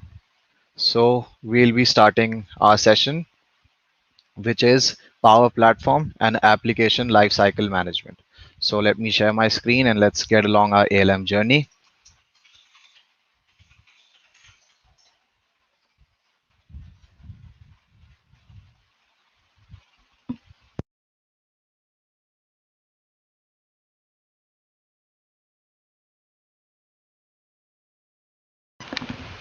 Hi guys, so this is the topic that we'll be covering today, which is Power Platform and Application Lifecycle Management. Application Lifecycle Management, as you all know, is a key part, is basically what DevOps people do, and that makes the developers' lives easier and the processes less redundant and easier to execute. So we'll be looking at how we can integrate and apply application lifecycle management with Power Platform today. So first of all, let's address the elephant in the room, the basic question: what is application lifecycle management? So application lifecycle management, ALM, is an integrated system of people, tools, and processes that supervise a software application from its initial planning through retirement. By combining and organizing the elements of an application's lifecycle, ALM improves product quality, optimizes productivity, and eases the management and maintenance of products. So in a refined English and refined grammar, what this means to tell you is that ALM makes sure that your products are served right, that everything from scratch, from the building of the project until the deployment, until it gets to the client, it works perfectly fine and the process is seamless. So ALM tools helps us to achieve all of this in an easy and refined manner and reduce the redundancy in whatever task that we want to achieve. Now, let's look at the application lifecycle. Whenever we build any application, we first plan and track that application, and then we develop that application, then we build and test, and then finally we are at the deployment stage, and then it gets to the operation stage where it is used by the users, whatever user it has, and then we eventually monitor and learn about the behavior of the application. So the pipeline that we'll be building today, Azure DevOps will help us out in that regard, and it will be mostly concerned with building and testing our packages and then deploying to our environments. There can be various environments, and the pipelines can have extensive abilities to perform various kinds of actions, and you can extend them up to your creativity and up to your technical knowledge. So let's go ahead. ALM, what is powered by Azure DevOps. We'll be looking at how Azure DevOps enables us to execute and integrate ALM into our development workflow. So Azure DevOps, as you all know, is Microsoft's cloud platform, and it has a very great platform for building DevOps solutions for all of its users and developers, and it can make our lives easier. So first, we can initiate the build pipelines, and the pipelines can be automatic, the pipelines can be event triggered, and the pipelines can be manually run. And the build process is basically automatic, and it automates all the solutions. So we don't need to worry about the processes involved in build task. If you do not adopt ALM, if you do not adopt Azure DevOps, then you will be doing the same task, but you will be doing those manually, and those will be redundant and require a lot of effort on your part. So it will not be a good experience for any developer, for any DevOps engineer, to constantly execute the same tasks again and again just to achieve one purpose, which is deployment of solution, maybe, or checking of solution, or building, exporting package, importing a solution. So these tasks can all be automated through Azure DevOps, and it will make our lives easier, and it will make the process simpler and more refined. So first of all, before beginning, the three key components that we need to be aware of before integrating ALM with Power Platform are these three components that are visible on your screen right now. The first one being solutions. Whatever we do on Azure DevOps as a platform, we'll be working with solutions. And most of you would know, and for those who don't, we still have a definition on the screen right now. So solutions are just packages. Solutions can combine all your logic, all your components, your applications, your variables, your data, and all of those kinds of things, your tables, all of those kind of things into one single package, which you can then easily import and export into different environments. Imagine having to take all of your components away one by one. That will be much of a hassle. Let's take an example of a car. If you transport a car from one place or the other, the car itself is like a package. It transports as a whole. You do not have to take away all the components one by one or piece by piece. If that would be so, then it would be much of a hassle and nobody would be driving cars in this world. It is practical, it is a solution since it is a package. So a package needs to be necessary. And these are what solutions are in terms of Power Platform. And you can include all of your components like apps, chatbots, entities, fields, charts, or plugins into a solution package. and then these solutions can be imported and exported into various environments. The next key component for Power Platform with ALM is Dataverse. And Dataverse, as we all would most probably know, Dataverse is the basic root and the underlying structure, underlying fundamental platform for all of Power Platform. So Dataverse is definitely necessary for us to execute ALM for Power Platform. And then the next comes in, which is source control. So whichever whoever is a pro developer, they also must know what source control is and what are the benefits of having source control. The source control in our case with ALM for Power Platform, source control would be our source of truth and only source of truth.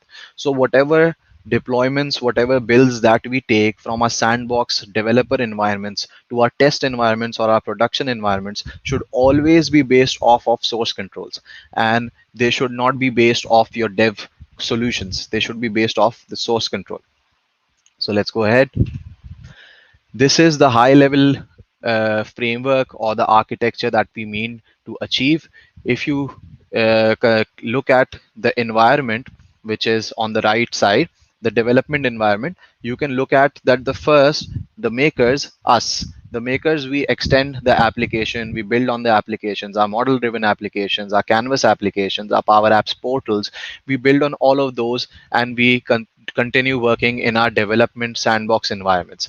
Now, once we are done with the development environments, we mean and we intend to transport those solutions and export and import eventually those solutions into our environments or our production environments. So during the development process, we have to do a lot of redundant tasks. We have to push the code, take out the build, export the solution, run the solution checker, and then go to the other environment, import the solution. So there are a lot of cumbersome steps involved, and doing that on a regular basis will leave you drained out. So we'll just automate all those tasks with Azure DevOps, because Microsoft has given us a great platform and very easy to implement. So it will be easy for us to share.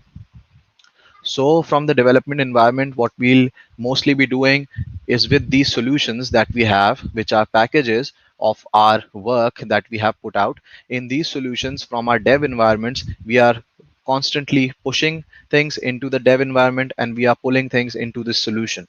So once this solution is ready, then we'll putting this solution into the source control system. And once we have the solution or our source control system, then we can pick it up from the source control and then push it onto our test environment or the production environment. So this will be a very streamlined process. So let's go ahead.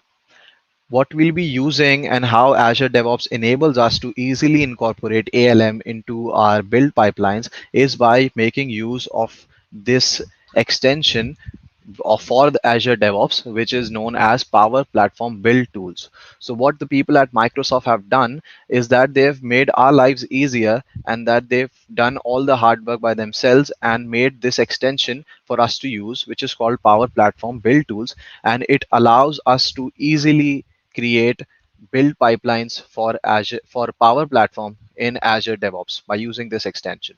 So we'll have to install this into our Azure DevOps organization, and then we can work and create build pipelines.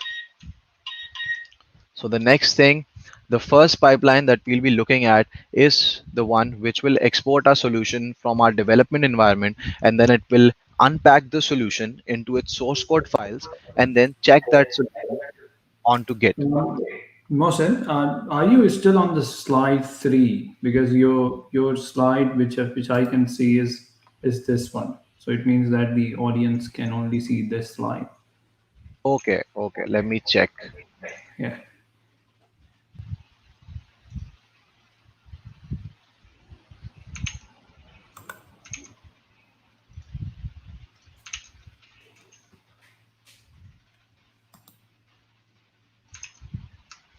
I have shared my screen again, and I should be at slide 4 if all is working correctly. Yes. Is it so? Yes, it is. Thanks a lot. Go on, please. Oh, okay. So sorry guys for the interruption, as I could not see the screen that was shared. I could only see the slides that I was going through. So whatever I've explained, these were the images that were going along for that description. So I can just rewind, recap a bit. So this is ALM powered by Azure DevOps. As I've just explained, that Azure DevOps will be powering our ALM journey, and it makes life easier for us developers and for DevOps engineers themselves to make build pipelines and then execute them. So Azure will be the platform that will be using going forward. And then these are the three key components that I just highlighted about. The first one being solutions, which are in short packages for all of our components, which can be apps, chatbots, entities, fields, or any kind of stuff that you have on Power Platform. They can all be bundled into one solution, and then those solutions will be used for exporting and importing into various environments. The next key component is Dataverse, that we'll be using to store all the artifacts, including our solutions, since it's the base platform, fundamental platform for all of Power Platform, the underlying layer. So Dataverse will be key component for this ALM journey. And then the next key component would be source control.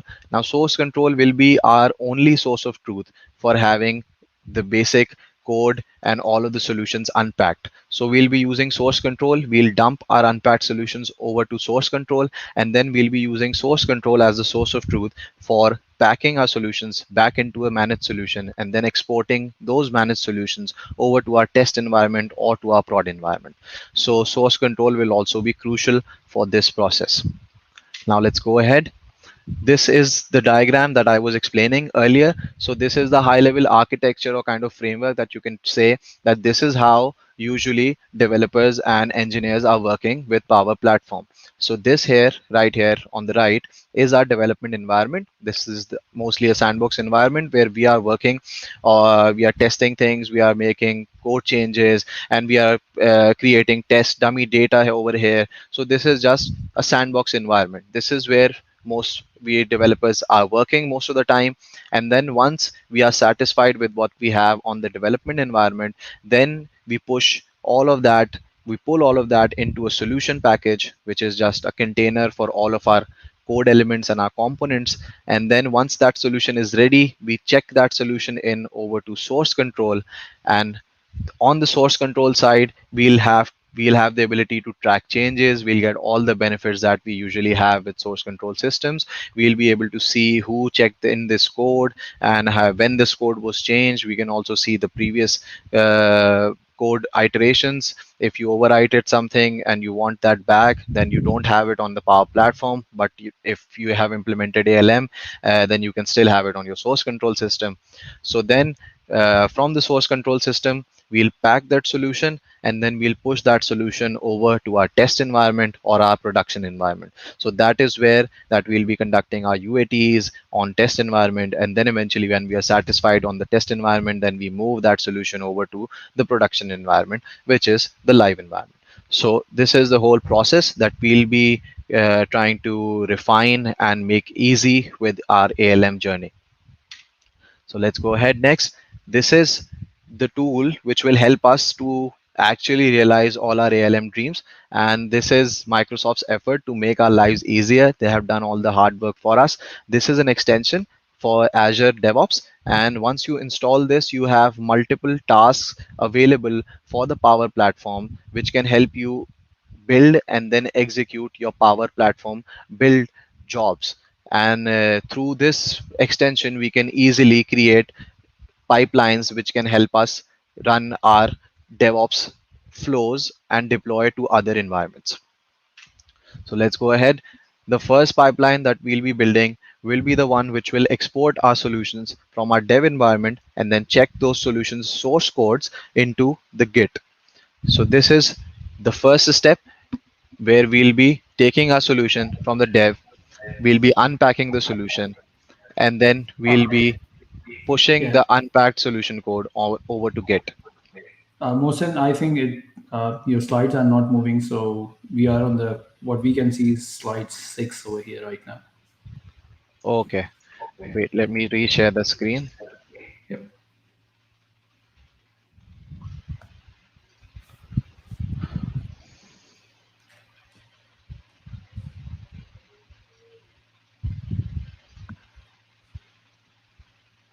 Is the screen visible now? It is, yes. Am I on slide 7 now? You are, yes. Thanks. Okay, thank you for telling me. Okay, so I have gone through slide 7 in detail twice now, so you will know what I'm talking about here. These are the build tools that we'll be using on Azure. Next, this is the first pipeline that I was explaining earlier. This is the first pipeline that we'll be building in order to accomplish our ALM journey. We'll be exporting a managed solution from our dev environment or our sandbox environment, and then we'll unpack that solution and check it into our source control system, which is Azure's source control system. And then this is the task which will be achieved by this pipeline, and the further task will be achieved by another pipeline. And now I'll get into detail why we are splitting this into two pipelines that I'll get into later. So this is what the first pipeline will look like once it is complete. The steps of how to achieve this and how to make this will be going into detail a little bit later, but this is what it will look like once it is complete. So this pipeline has 3 steps: the Power Platform tool installer, the Power Platform export solution step, Power Platform unpack solution step, and then eventually the last command line script, which commits this unpack solution files over to our Git repository, where our code will be stored for future reference when we are exporting that code over to other environments.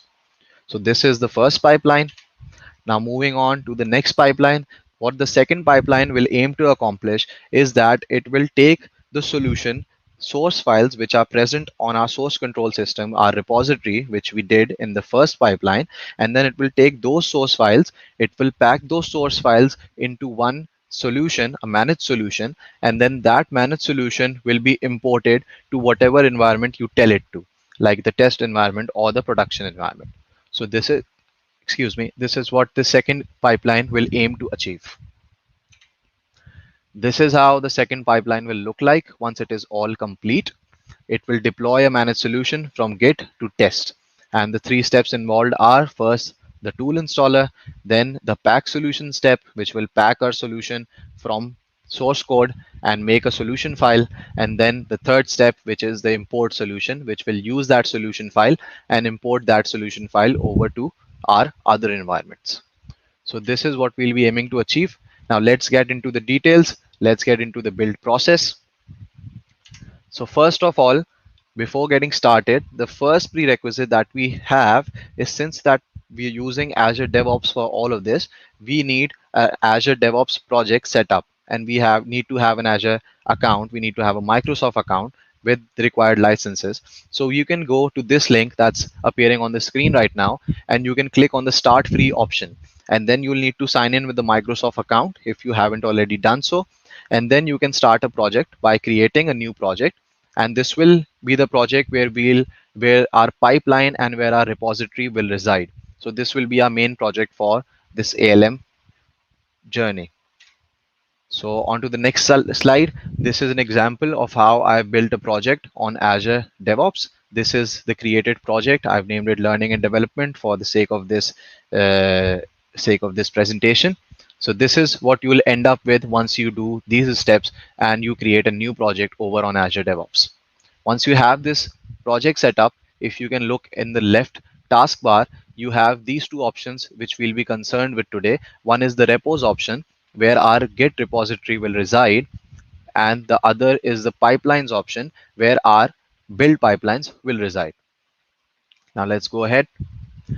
Next, we'll need to install the Power Platform build tools for Azure DevOps. As I've previously explained, these tools will help us out in achieving this ALM journey that we are going on. So this is the tools that you need to install, and in order to do that, you can go over to this link, and you will be greeted with this screen where this has a big green button which says get it free, and you will click on this, and this will ask you to choose your organization in which you want to install these tools. So you will have to choose your Azure DevOps organization in which you want to install these build tools. And once you choose that organization, like for me, I have chosen my organization, which is Imperium Dynamics. You can install these tools into your environment, and then you're good to go. Now we have our project set up, and we have the build tools installed. So naturally, the next step would be to have the repository set up, where we'll be pushing our source code. So to do that, as I've showed you earlier, you can go into this left bar sidebar, and you can go into the repos option. When you go into the repos option on a new project, it will show you this screen indicating that there are no repos currently initialized on this project, so you need to initialize one. So what we'll do is we'll go over to the bottom of this page and we'll go to this option which says initialize main branch with a readme or git ignore. So you can change this option. You can add or don't not add a readme according to your preference. You can add or not add a git ignore according to your preference. But then eventually we want to initialize a clean branch, a new branch and new repository on this project which we've set up for this presentation and for our ALM workflow.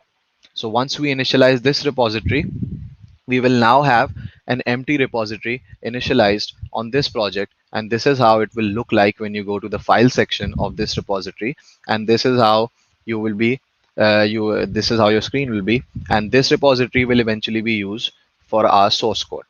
So let's go ahead to the next step. Now in the next step, this gets a little bit complicated, but it is necessary, so we'll have to follow along.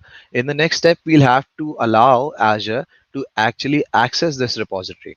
Since these repositories are security protected, so the build pipeline that we'll be building will be accessing this repository to push the code. To access this repository, it needs a certain privilege and permission in order to be able to access this repository. So these are the steps that we'll have to take in order to create or grant that permission to our build pipelines. And what we'll need to do is we'll need to click on this gear icon on the bottom left of your screen. And once you're there, you have to click on this repositories option in this menu. Once you're in this repositories option, just select whatever repository that you have just created. The name can be anything. You can rename it according to your preference. And once you have selected that repository, then you need to go into the security tab, and then in the search bar over here, you have to search for project collection build service. Once you search for this, you will see an entry, a user group with this name, and in the brackets ahead you will have your organization's name, which is your organization name on Azure DevOps. So once you have this on your screen, you select this option, and then you change the contribute permission of this user and you set it to allow. Once you set it to allow, then what it does is that it allows the build service of this project which we'll be using in our pipeline. That build service can now access this repository and it can contribute to this repository. So this is what we want to achieve through this step. So if you have followed along, you will be able to do this very easily. Now let's go over to our other document which I have for the next steps in creating this pipeline. So let me share my screen again. Just hang with me for a bit.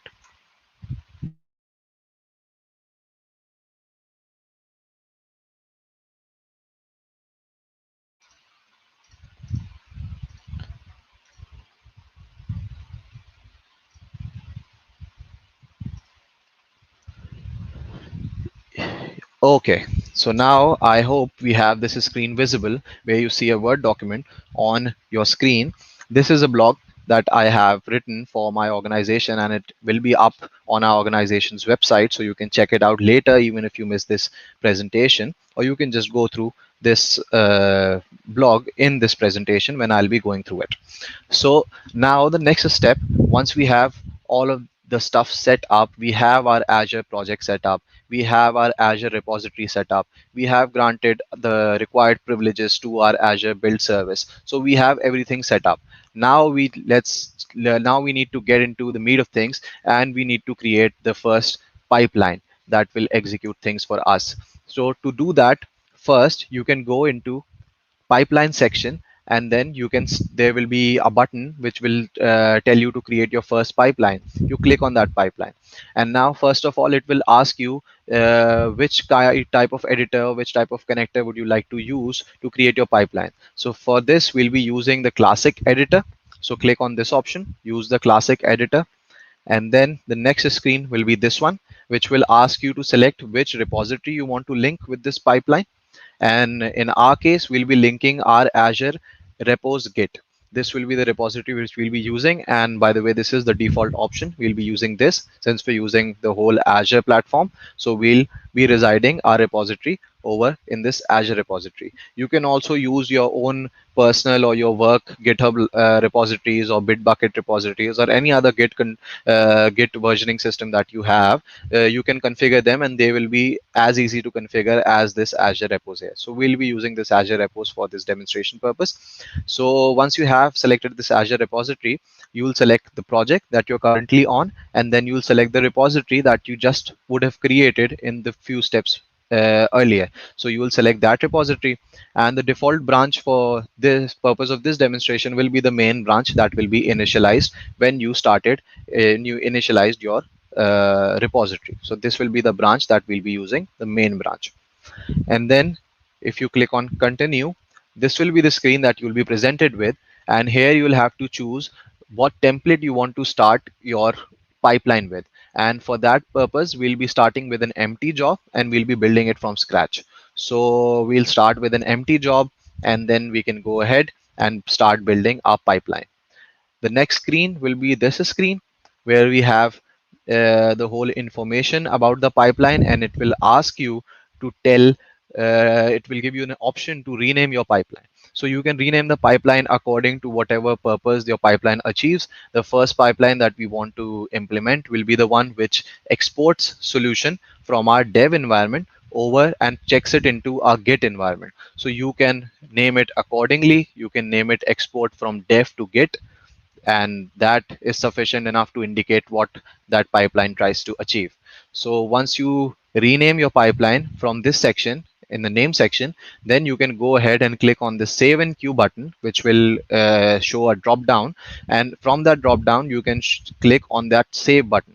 So now our pipeline is saved and it is initialized. Now we have to add tasks into this pipeline which will run when we actually execute this pipeline.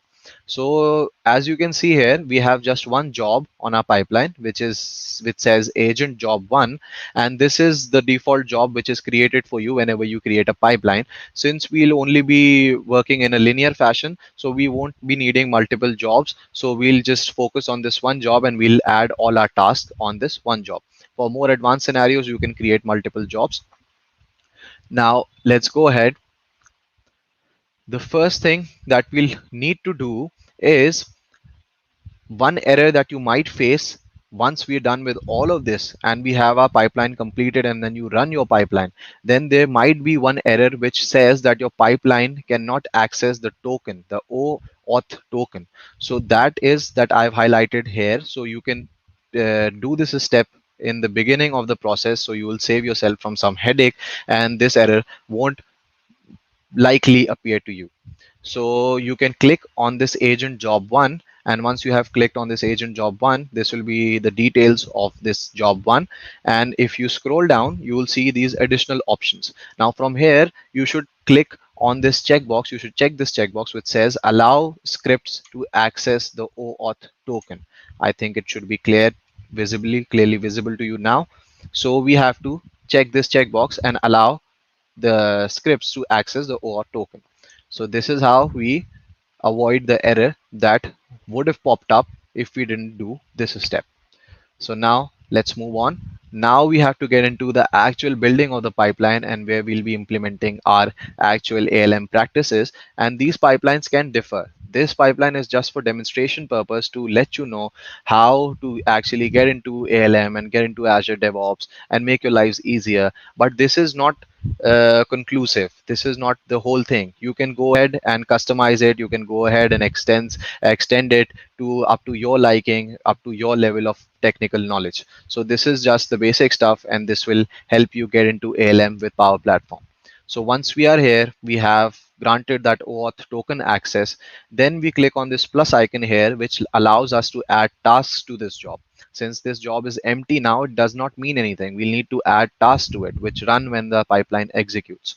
So we'll click on this plus button. This will show this screen, and then we need to add a task. So to add all our tasks, what we'll be doing is common. We'll be going to the search bar up here and we'll type Power Platform. So this filters out all the tasks and shows us only the ones which belong to the Power Platform build tools. So once we have these tasks over here, the first task that we'll be adding is Power Platform Tool Installer. Now, what this task does is that it installs the tools that Power Platform that come bundled with the Power Platform build tools, which are required for the other tasks to function correctly. So this is the fundamental step and the crucial step that we'll be needing to do, and we'll add this task over here. Now, one question that may arise, and you may wonder, that why are we installing the tools every time the pipeline runs? Because if we add this task to the pipeline, and then whenever we run the pipeline, all of these tasks get executed. So one may question themselves that why do we have to install these tools every time the pipeline runs? We can just do it once. So the answer for that is that whenever you run a pipeline, Azure spins up a new virtual machine for you, which is the machine on which these tasks run.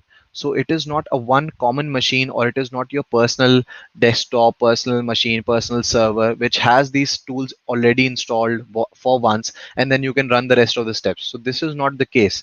It Azure, whenever you run a pipeline, it spins up a new virtual machine. It creates a fresh state for you. So in that fresh state, you will always require to install these Power Platform tools every time, each and every time you execute your pipeline. So this is the answer why we need to do this step each time. So first we'll add this step. We'll click on the add button, and it will add this task to our pipeline. Now, the next step that we'll need to do is, once we have these tools installed, then we need to export our solution from our environment, from our dev environment, our sandbox environments. We'll need to export our solution. So the next step that we'll be adding, next task that we'll be adding, will be the Power Platform export solution task. And once we have added this task, then it will also need some configuration. Now, in order to configure this requires some settings, the first of which being the service connection. Now, the service connection we'll have to manage. You have to click on this manage button over here, and then when you click this manage button, you will be greeted with this page, which lets you create your service connection. Now, in order for the pipeline to communicate with your Dataverse instance, you'll need to make a service connection, and that is what we'll be doing in this step. So it requires a few parameters from your side, which will allow the connection to connect to your Dataverse instance. The first one being the server URL. This is different for everyone that implements this. This server URL will be the URL to your Dataverse environment, your Power Apps environment, and where you can find that is, you can go to admin.powerplatform.microsoft.com, then log in with your organization's email address, and once you have logged in, you can go to the environments tab. Once you have gone to the environments tab, then you have to select the environment for which you want to set up a pipeline. And once you're in that screen, which shows you that particular environment, then under the URL title, you will have this environment URL label which you are looking for. This URL will be the one which goes here over in the server URL section. And once you have that added, then there's the authentication section. In the authentication section, you'll have to provide your credentials for your account, which will be the username and password. And once you're done with this, you can name your service connection. For demonstration purposes, I have named it sample connection for now. You can name it whatever you want to, and add some description which describes this connection. Once you're done with all of these steps, you just click on the save button, and then you're good to go. This connection will be completed. Now this window opens up in a new tab, so you'll have to go back to your previous tab where you were editing your pipeline, where this screen was showing. Now once you are back here on this screen, then you have to click on this refresh button. This is the button I'm talking about, the service connection label. You click on this refresh button, then this drop down populates again, and in this drop down you will have to select the newly created service connection that you just created. Now once you have selected this, then you type in your solution name and your solution output file. Now I'll describe what we'll be typing there. For the solution name, we'll be adding a variable, and we'll be typing this text, $bracket solution name. Now what this does is that it means that you are pointing to a variable. This is a variable that we'll define in our pipeline in some later steps. So in the second section of the solution name section, we'll just add this. And then in the solution output field, solution output file field, we'll add this text over here. Now what this text is that first it's pointing to a variable which is a build variable. It is the artifact staging directory. This is where our artifacts will be stored. What is an artifact? An artifact is any file that you create during this whole build process. So the solution file is also an artifact. So we'll be putting that artifact into this artifact staging directory and followed by our solution name dot zip. So this will be the file of our managed solution, file name of our managed solution, which will be solution name.zip. Now, artifact direct staging directory build variable. This is defined by Microsoft. Since it's a predefined variable, you don't have to define it yourself. So Microsoft defines it as the following: the local path on the agent where any artifacts are copied to before being pushed to their destination. So this is where you temporarily keep your artifacts and then you push those over to your other environments.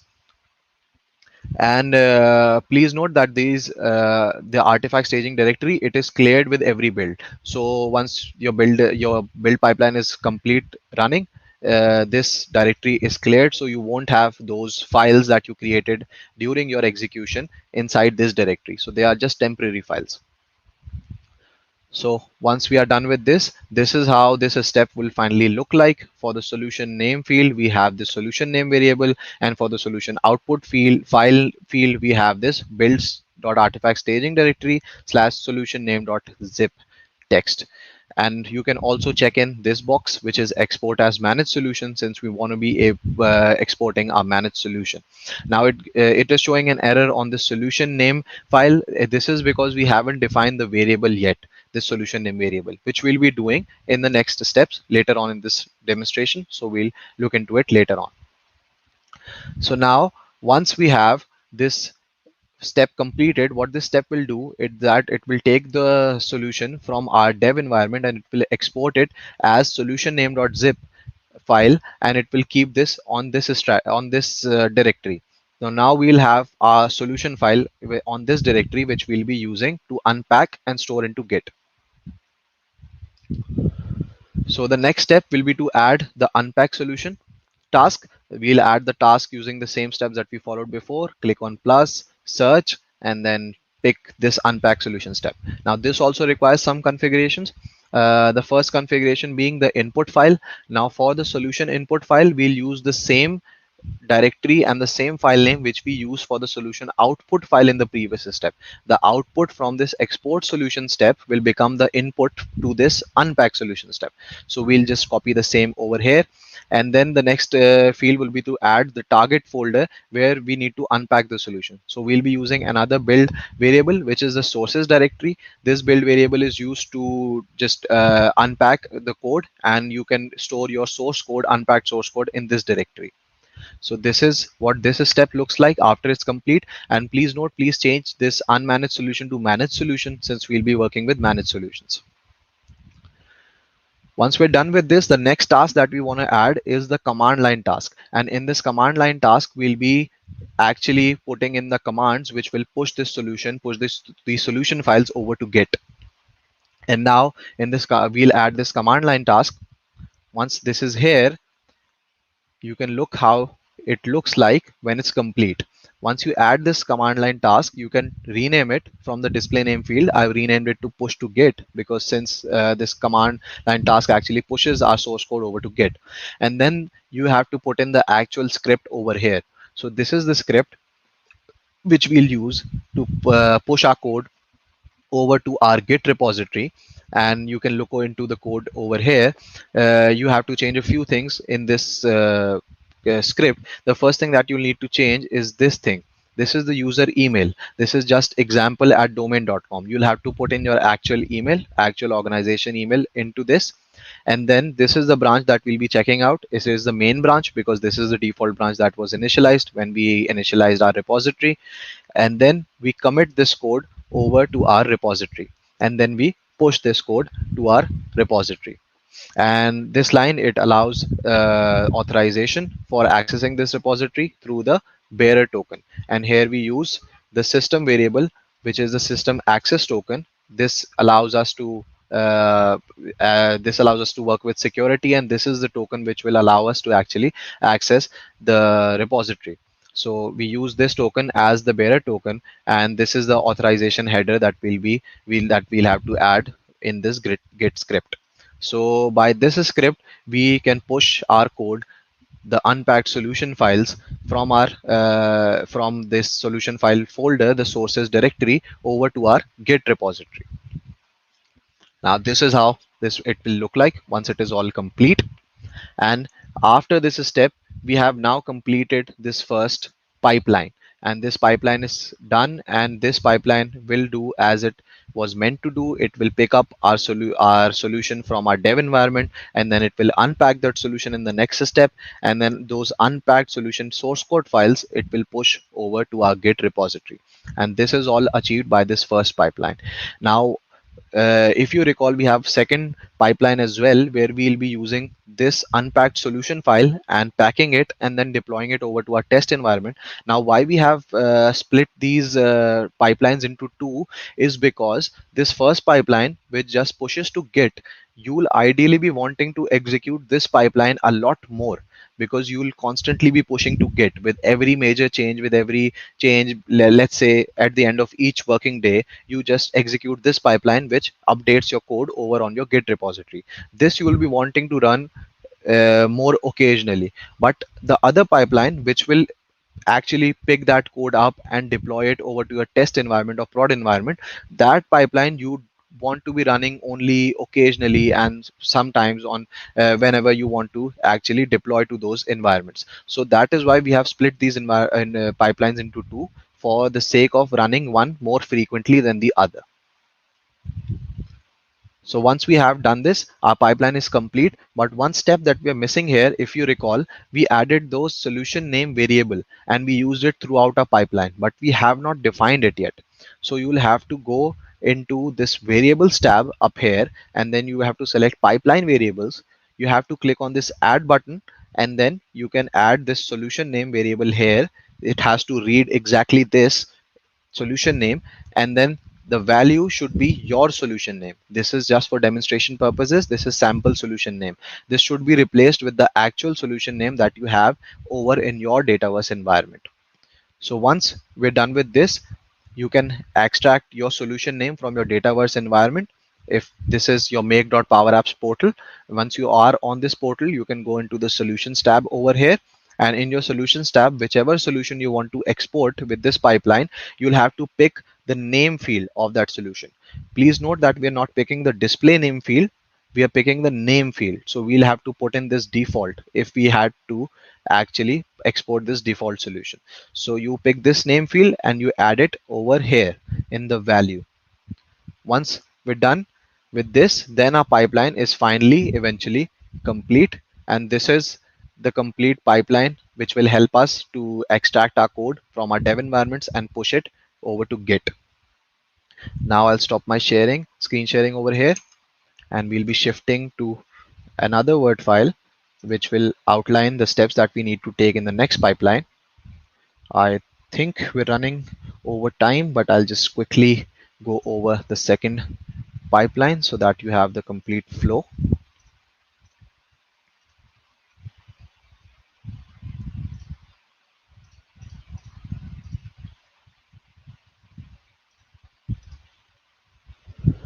Okay, so now hopefully you'll have the screen visible on our second Word document. This is the second pipeline. So I have split in our blogs on our website, on Imperium Dynamics website, where on the blog section I have written these blogs and these are split into the different pipelines that we have created. So this is the third blog in this series. The first one was related to the setup, which we did in the initial phase of this process, the Azure setup, the repository setup.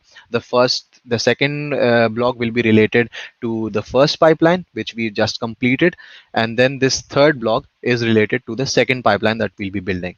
So now we need to build another pipeline. The process remains the same as we did in the previous pipeline. This time the process will be a lot faster, since we already know quite a lot of things from our first iteration of this process. Now you'll click on the pipelines button, you'll click on a new pipeline, and then you'll do the same steps over again. You'll use the classic editor once again, you'll use the Azure Git repos once again, and then you will create an empty job, and then you name the pipeline accordingly. Now this time, this pipeline, what it wants to achieve it is that it wants to take the code files on your source control system on your Git.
Mohsen, can you hear us?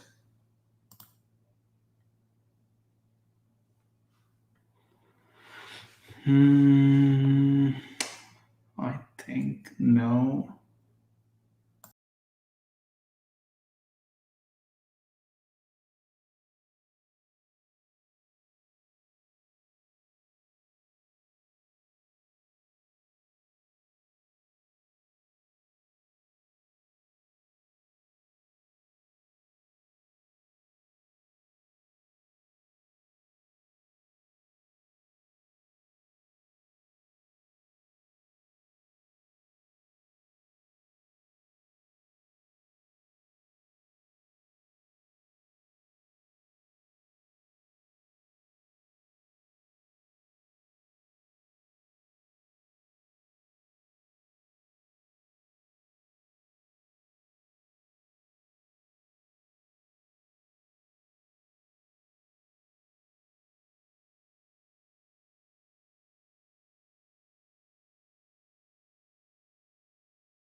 Hey, mate. Hey, hello. How are you? I'm fine. Cool. Are you about to start?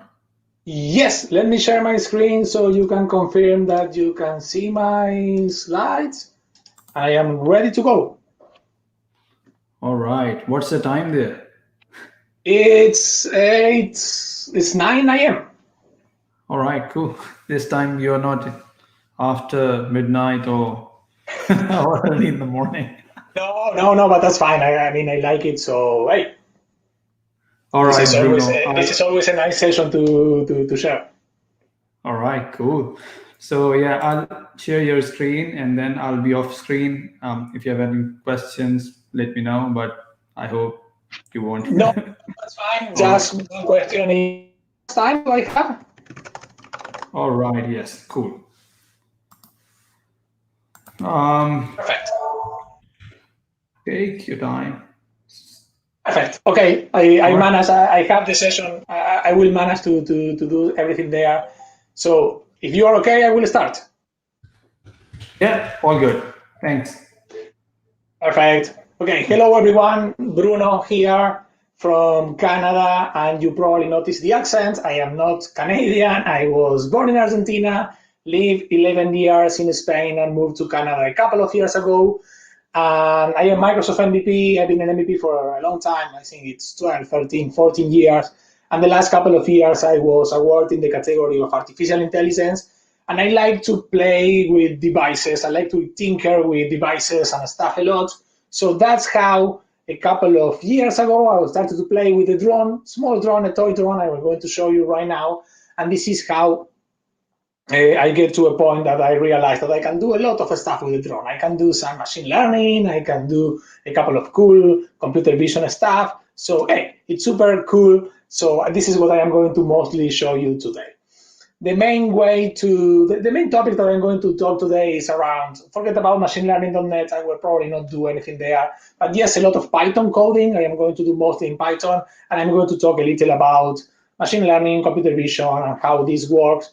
And I always like to start showing that this is myself. I work in Avanade, but for this session, I'm so sorry for the bad jokes, for the bad demos. And hey, do not use these codes in production. Feel free to get inspired by these codes, but do not use them in real scenarios. So I like this meme as kind of this is what you expect today. So let's start. What I am going to use today to do a couple of demos and to program and these kind of things is this drone. It is called the DJI Tello. It's not a very expensive drone. I mean, when you start to talk about programming drones and you have officials and professional drones with SDK, you always talk about a couple of $1,000 to get those drones. This is around $100, which is much more cheaper than the professional one. But it's also not a very powerful, sophisticated drone. I mean, if you take a look at the specifications of the drone, it's very small. Let me pick up the drone. There it is. So this is the size of the drone in my hand. So it's a little bigger than, I don't know, it's kind of a standard smartphone size. So it's very, very small, very light also.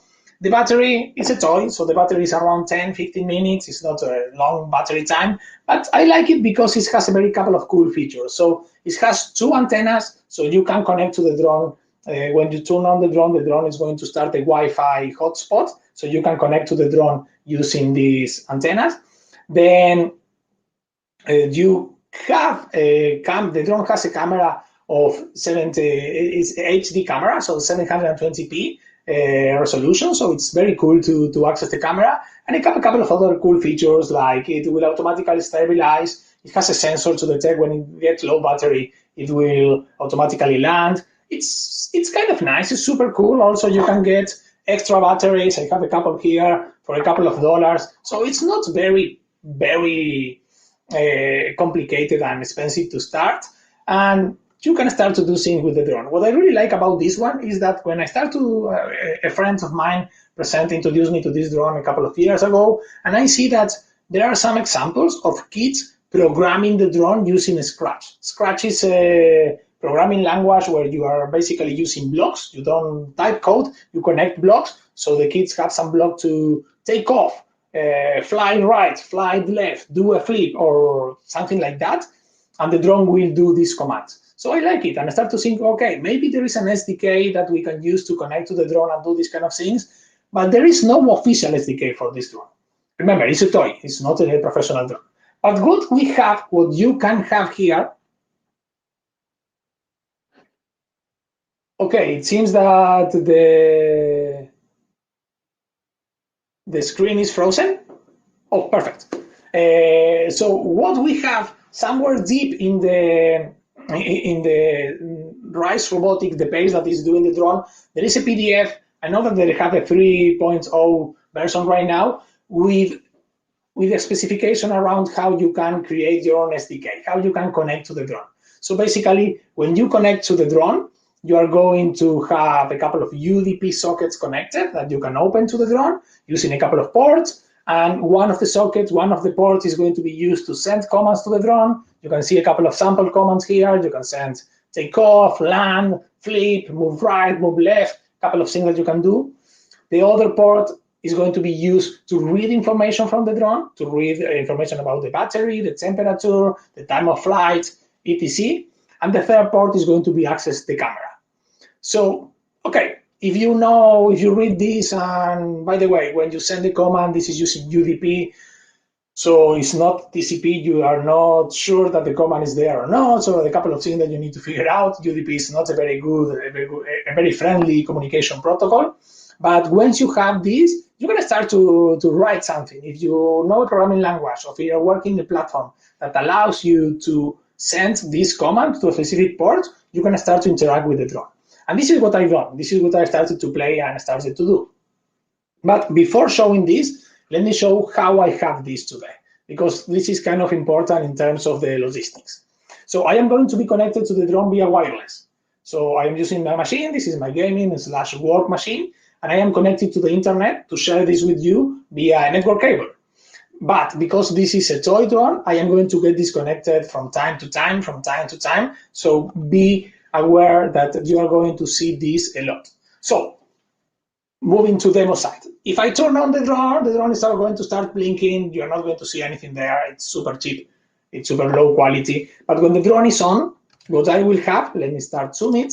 What I will have is there it is in the wireless network that I can see in my computer. So let's see, wireless. Oh, come on, Windows 10, not today. So if I go to networks, sorry about that. And I start to see the network, available networks. There it is. One of these networks here, anytime soon it will appear, is going to be my drone. So let's wait a couple of seconds until we get the Telo drone available here.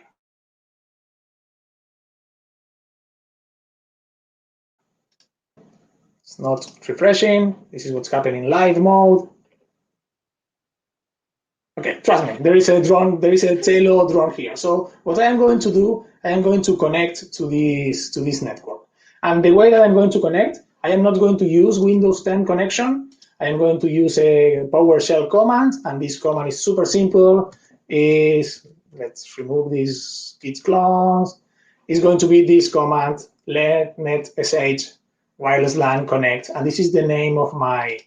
It's here, not yet. It's not available. It's turn it on. Sorry, we don't see this because it's turned it off. So there it is. Now it's on. So I'm going to connect to this network, and a couple of seconds later, we are going to be there. So when I do this, it's going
Hey, I'm back. I'm so sorry.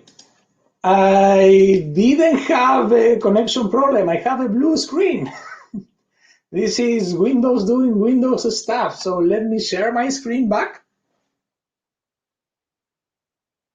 And it seems that I am online again. So yes, I think I have everything. Let me turn off the email.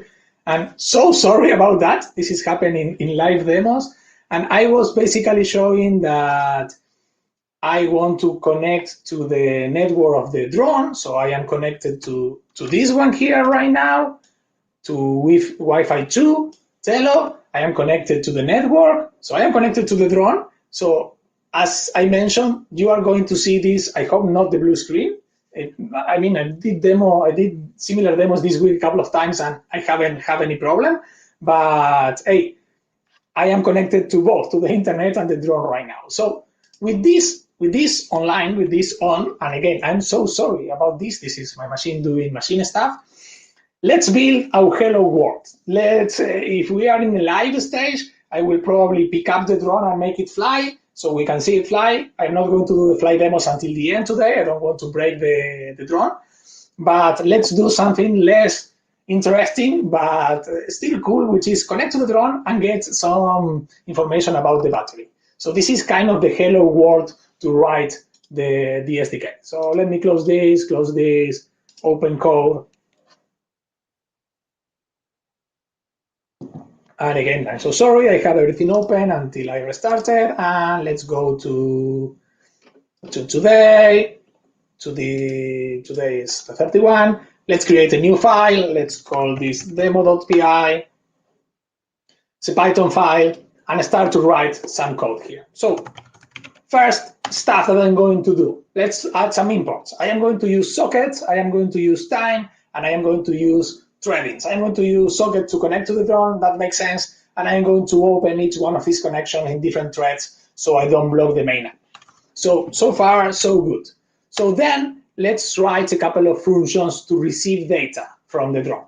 I am going to define and create a couple of sockets later. It's going to be a client socket and a state socket, but this is the way that it's going to work. I am going to have an eternal loop while true. Again, don't do this at home. Don't do this in production. This is just a demo. And I'm going to read always a response value here from the socket. And the same with another socket to the state. And this one is going to give me a big string that I am going to decode from Axie, and it's going to have a lot of values. And I know in example here that the item in the position 21 is the battery value. So I know that stuff. I will show you later what other values that I have, but just two functions to get the data. Now let's write a couple of functions to send the data. This is, again, super simple. I am going to use one of the comments, the sockets, I'm sorry. I am going to send the command. It's going to be a string encoded in UTF-8. And I have here a couple, And I have here a couple of lines to basically get the timestamp and validate if I have a response for 5 seconds. So this is kind of a timeout. Again, it's not the most elegant and amazing code, but it works. But this is good enough. And I have here a couple of overloads of the main functions to basically send control commands and validate the response. Nothing fancy, just doing this. So next step is let's define the connection to the drone. As I show, I know the IP that I have with the drone, so I know it's going to be 192.168.10.1, and I know that the main 2 ports that I'm going to use are going to be 88, 89, and 8890, so I can create 2 sockets and open 2 sockets using UDP to the drone. So this is going to give me the connection. So right now I have my client socket and the state socket already open and connected to the drone. And the next step will be, let's run the function that we have before, the receive data from the drone when I send the command, and the receive state when I read the battery and the other information from the drone in 2 separate threads. So I'm going to have 2 threads doing this kind of stuff, and that's it. That's my 90 lines with the main code that I need to start to program the drone.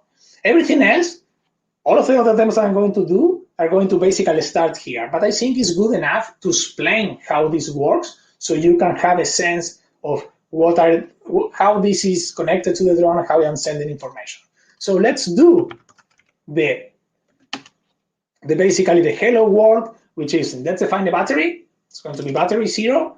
Let's send the control command. The first command that I'm going to send is need to be command, because in the SDK, in the PDF document, they define that when you are connecting and using this non-standard SDK, the first one that you need to send is command, and then I read battery. Again, this is all part of the PDF.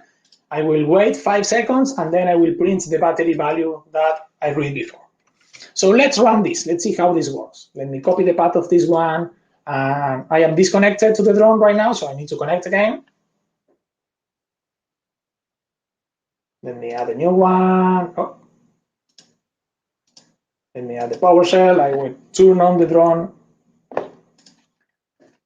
start the connection, and in the meantime, I am going to go to the location that I am working right now.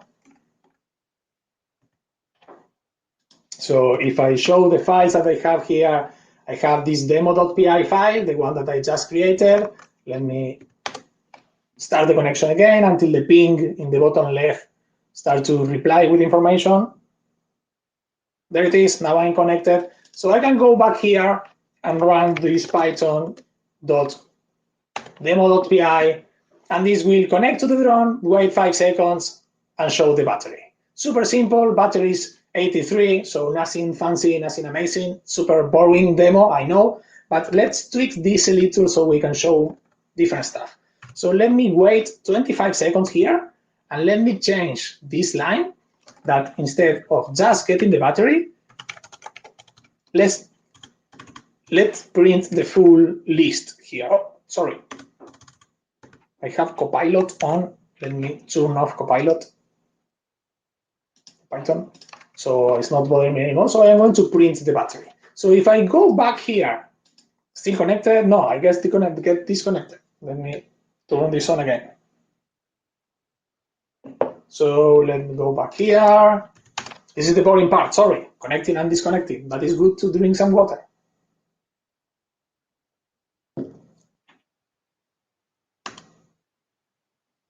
So now I am connected. So if I run the file again, you will take a look that it's showing a lot of info here. And if I start to move the drone around, if I simulate that it's flying, you can take a look how this info is also changing, because part of information that I have here are accelerometer values. So when I move this and start to simulate some whatevers, you can see there that I have that the values are changing. So it's 25 seconds. It should be finished anytime soon. And let's take a look at the info that we have here. So let me zoom this a little so we can take a look. We have a first set of info, which is the pitch, roll, and yaw, which is basically the 3 axes that the the 3 axes that the drone is working right now. We also have the vectors of information here. We have temperature, low and high. This is important. This is in Fahrenheit, but there are the latest check temperature of the drone. If the drone gets too hot, it will automatically shut down, so we can control that. Then the time of flight is also here. Time of flight never worked for me, so always give me 10. I don't know why. We have the battery, we have a barometer value, and we have a lot of other information. But the one that I really like, and the one that I started to do my demos, is this one. It's the accelerometer value. I have the 3 axes, X, Y, and Z, and I can get in real time the accelerometer value. So I was moving the drone around, and you can take a look here how the X changed from 436 to 216 to 238. So while I was moving the drone around, it was changing the value. So hey, this is cool. I am connected to the drone. I am reading information for the drone. And again, it's only took me 90 lines of code to start to do this. And by the way, I can start to do more other stuff. In a live demo, I will set take off and it will fly, and I will set move or switch or do something like this. So once I am here, once I have access to the drone, the next step, was can I access to the camera feed? The other port that I have available, not only to send command to read on drone data, is to read the camera. And I was trying to do that, but I realized that I started to play around with tools like BLC, FFmpeg. I tried a couple of them, and I have a lot of problems with a lot of delay, so I couldn't make it work. And then I remember that, hey, you know what? I've been using OpenCV for a long time. OpenCV is an amazing, amazing library to work with images, mostly used for computer vision or computer image processing. And I've been using OpenCV with C++ and Python for a long time. So I decided, okay, I will give it a try. I will try to see if I can access the camera of the drone using OpenCV. So what I did, let me create a new file. Let's create camera.py. So what I can do here is, let me add the camera.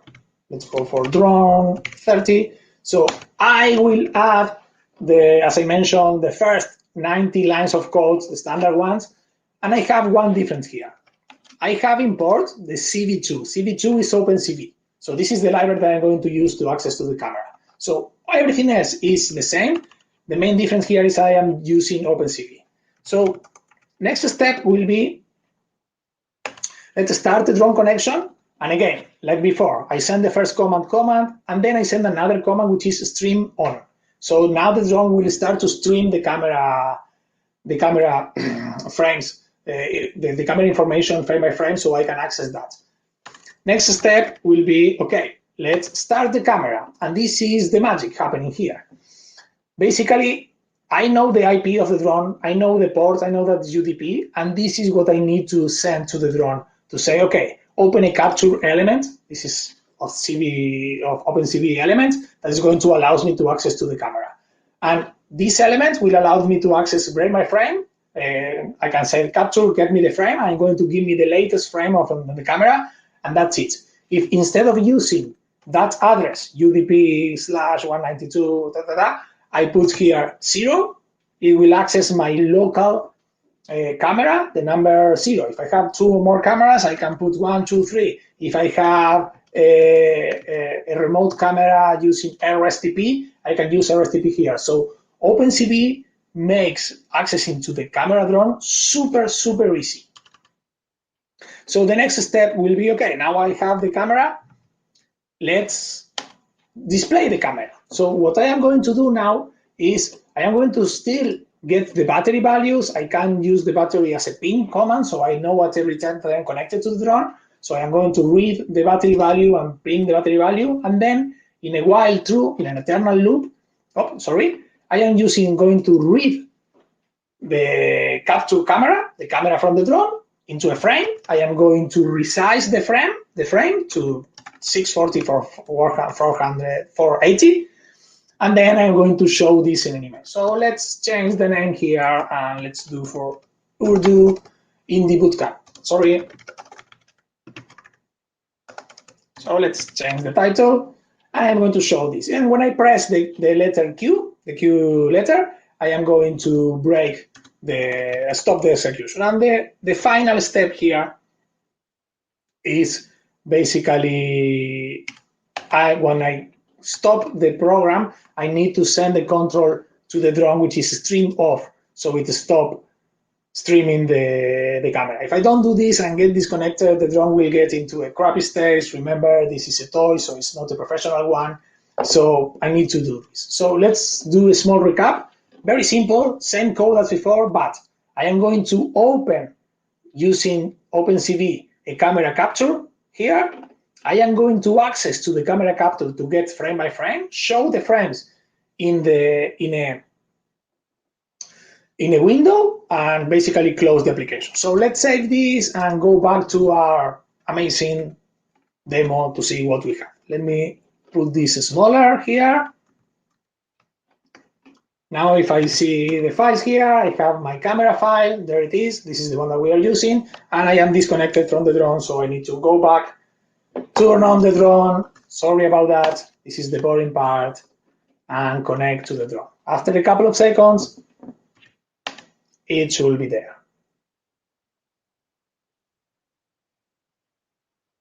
While it's connecting, I am going to start to write here Python camera.py, and I will run this. So at this moment I am connected. I am running the one that I have. This is all debugging info from OpenCV. It's kind of showing me what it's doing there. And hey, there it is. This is the drone camera. As you can take here, You can take a look here. The title is showing, I just changed the title, and this is the drone camera. I start to move the drone around. You are going to start to see in real time what the drone is watching right now. So let's get froze. Oh, I get disconnected. This is what's happened with the drone when you are playing around with this. This is a toy, so let me turn this on again and start the camera demo again. Let me connect this again, and let's close this one. I don't want to report this. I want to get disconnected. So there it is. I am connected to the drone, connected, and start the camera again. Remember, this is a toy, so this is stuff happen. You get disconnected from time to time. So there is the camera, and if I start to move it around, there is me here, so you can take a look at me. You can see that in the back of myself, I have a green screen that used to be my office. Now it's not my office anymore. So I have a green screen with a photo of my office, but I can start to move this, and hey, take a look. It's working. It's showing in real time what's happening here. It's a couple of stuff. So there are you here in my StreamYard. I am projecting, and super cool, super easy. And it only took me 10 lines of code to do this. So let's press Q and stop the run. And hey, with these 10 lines, extra 10 lines, I can access the camera and start to show the camera. Somebody asked, okay, and how fast this works? How many frames you have per second? So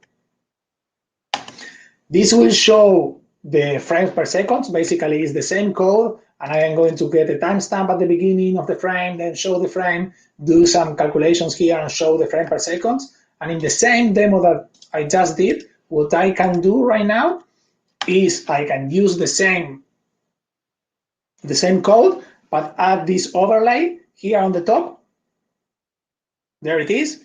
And hey, take a look. It's working 27, it's between 30 and 40 frames per second. If I start to move this around, you will get a sense of how it's working. It's not very, very bad. It gets, right now, 99, that's a lie, it's too much. But for me, after some tests, I know that it's around 30 and 40 frames per second, which is super, it is good enough to start to do some stuff there.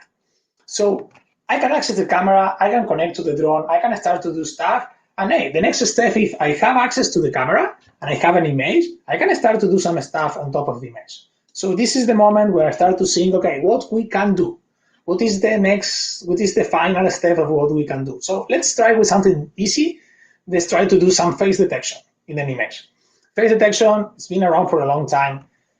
OpenCV gives us a lot of options. We can do face detection, face recognition, we can do object recognitions, we can even do deep and detect this is my daughter and myself, detecting our facial features here. We can do plenty of things. And one of the easiest places to start, just to learn, because this is not good to be used in production, is to use one of the first algorithms to do face detection, which is the Viola-Jones algorithm. This is from 2001, so it's old, and it's used a technique which is called hard cascades, but it's super easy to implement. And it's also, what is basically, it's based that in your face, your eye region is going to be darker than your cheeks. So all of the same with the nose, is going to do some kind of shadow. So with that, we'll try to define where is a face.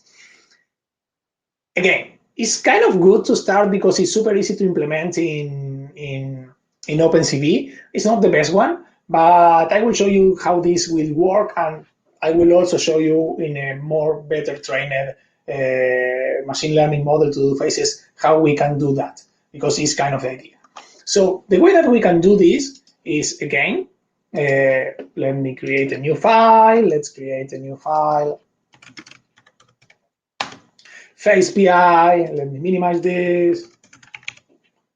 Let's common code here, so I have everything that we need here to do this. Already knows, open the socket, send socket, everything that I already showed you is here, plus the camera. And now let's do the face detection code. So the first stuff that I'm going to do is I'm going to use a file. It's an XML file that is going to have a lot of definition of the algorithms and the math that is going to be performed in each image. to detect the faces. So I need to load, using OpenCV, a cascade classifier. I have this cascade here. Let me copy the cascade into the file. So let me copy the file into the cascade into the folder. So there it is. So I already did this, and I have a cascade. The cascade is an object that I can use now to basically send an image, and it's going to return me if I found something. In this case, it's detecting faces, but there are other cascades trying to detect, I don't know, fruits, bananas. You can even detect your own. It's not the best one to do this, but it's an option here.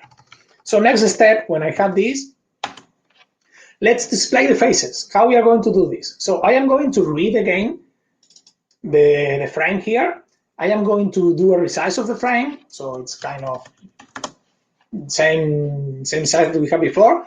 I am going to change the frame. I'm going to convert the frame to a grayscale image. Hard Cascade use grayscale images, and then I am going to use the cascade that I loaded before to detect here what it found here. So I am going to set gray, and I am going to send a couple of parameters here, which is basically the accuracy. And I can't remember which is the other value here. But once I have this, I will have an array of detected faces that will have four values, which is going to be the top left and the bottom right coordinates. And with that, I can start to draw some frames here. So I'm going to draw a rectangle in the frame with the top right, top bottom, and top left using red for the frames. So let's here Urdu Hindi faces. So let's run this one and see how it works. Going back to my code, there I am. I am disconnected. Sorry about that. So let's clean this. If we take a look at the files, now I have my face file and the hard cascade. So here we are. I just turn on the drone. Let's connect to the drone one more time. And in the meantime, let's do face.py once I am connected. Come on.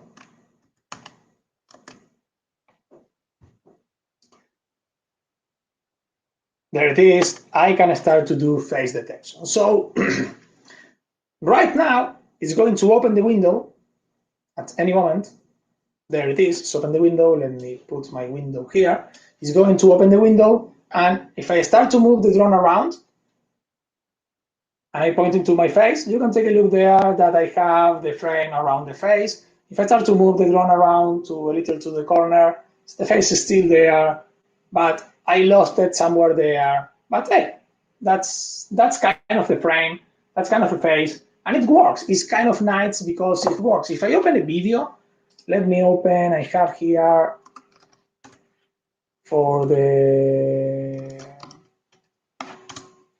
I have it here.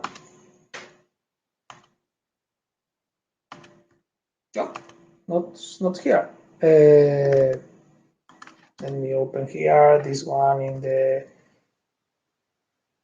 If I have a video, drone anomaly, drone MLNet. Sorry, I have this open before, and there it is. If I have a video like this one,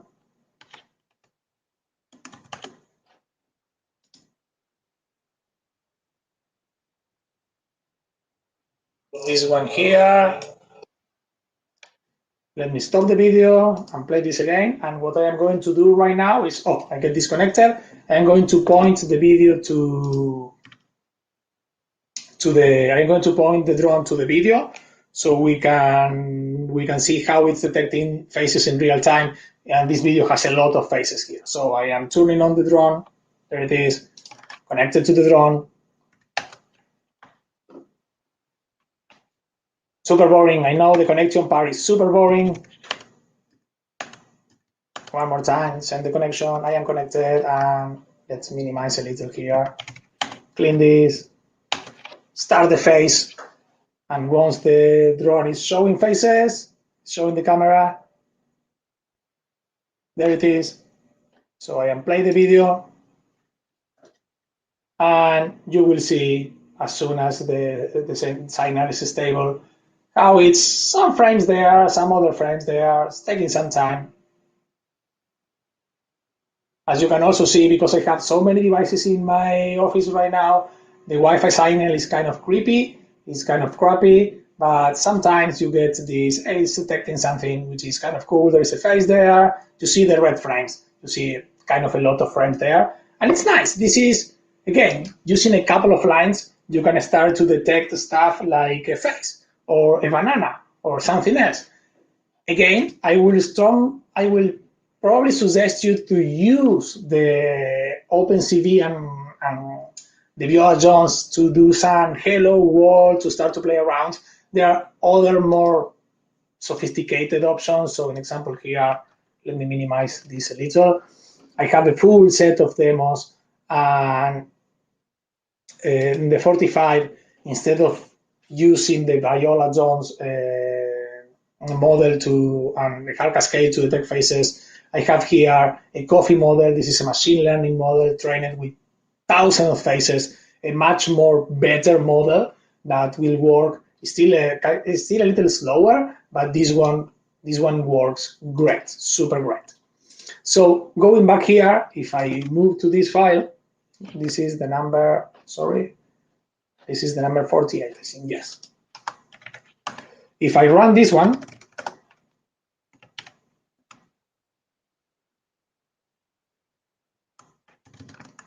it's not 40, 45, sorry about that. If I run this one, this will start the draw. Oh, it just get disconnected. Oh my God, this is so bad luck. Turn on the drone again.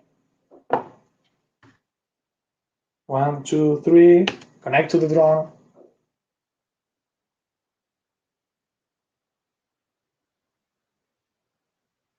One more time. It should be connected right now. And as soon as it's connected, I will run the 45. Oh, there it is. So if I run this one again, this is a different one using to detect faces a machine learning training model. This is a much more powerful one. There it is. So let me put this one here. I will run the video. I will point this to the video. And let me go here. And when I start the detection, you can probably see there. It will take a while to refresh, but there are much more green faces there. I'm using green to see this as a different color. And hey, this is work much more better. I can even point it to myself here. There I am. Oh my God.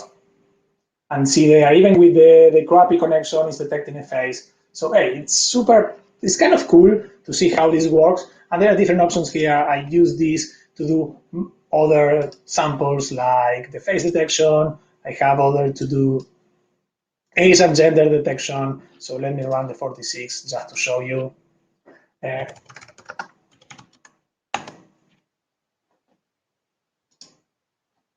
Let's wait for the drone. I should probably get my daughter here to do the demo, but there it is. Oh my God, I hope I will not get disconnected. Yes, it suddenly get disconnected.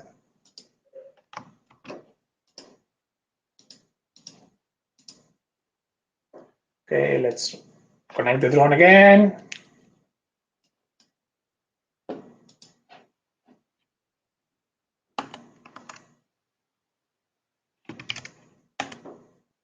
And when I am connected, I am going to run the face detection.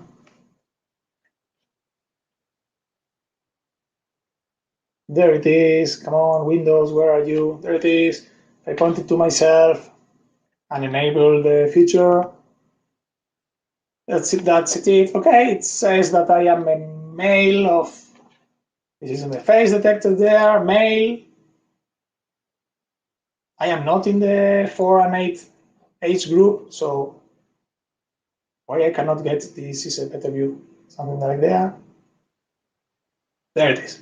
So I am not in the 4 and 6, not in the 8. So the age is not very wide, very cool. I need to figure out what is. There it is. 40 something, that's probably me. But again, this is the same demo using another machine learning model based on gender, using another machine learning model to detect the gender, to detect the age, start to play around, and it's all happened here. Every time that they get the frames, I will detect the face, and I will try to detect also from the face the age and the gender. It's just playing around with computer vision. I'm getting to the end here right now, to the end of the time, and the last part that I want to show you is, okay, once I have all of this, how I connect this to the cloud? What can I do to make it work in the cloud? Oh my God! I also closed the slides. Sorry about that. These technical issues today were a challenge for me. So what I can do in order to connect this to the cloud, I can use a product which is called part of the IoT. IoT for Microsoft has two main flavors, one of Azure IoT and the other is Azure IoT Central.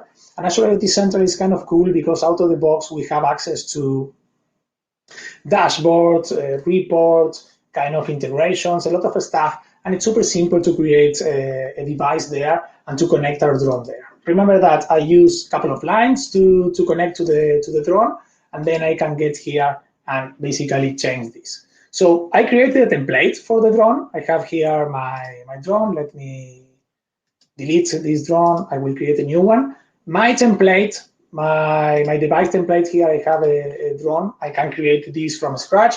I added some values here. I added some telemetry values like accelerometer, X, Y, and Z, battery values, and also temperature.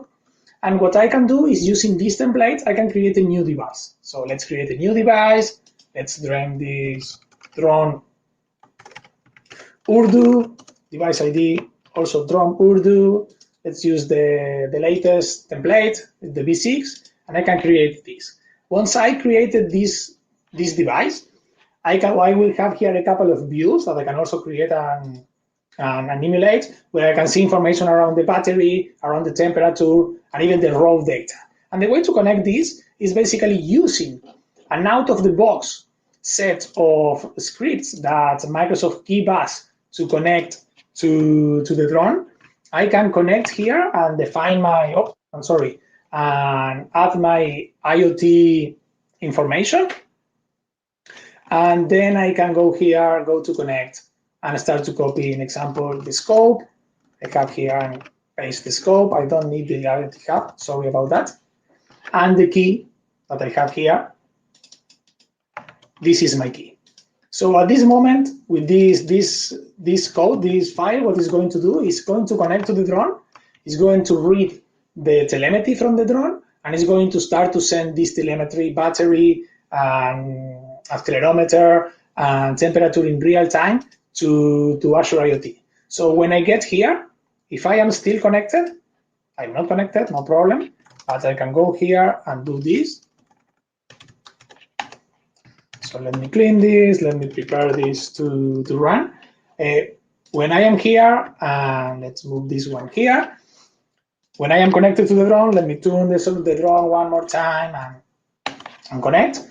And when I run the script will connect to the drone, read this information, and start to send this information to the cloud. So let's connect to the drone, and after a couple of seconds, once when the ping starts to reply, I run this one, and it's connecting to the cloud.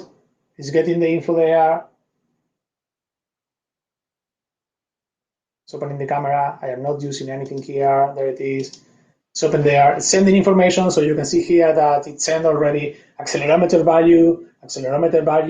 If I got here to the raw data, this is information that I just sent. Here we can see accelerometer from telemetry. Every 10 seconds, it will also, this is when the device was connected, every 10 seconds will also send information about the battery and the temperature. So let's wait here a little about see when it gets. So let's go to the raw data.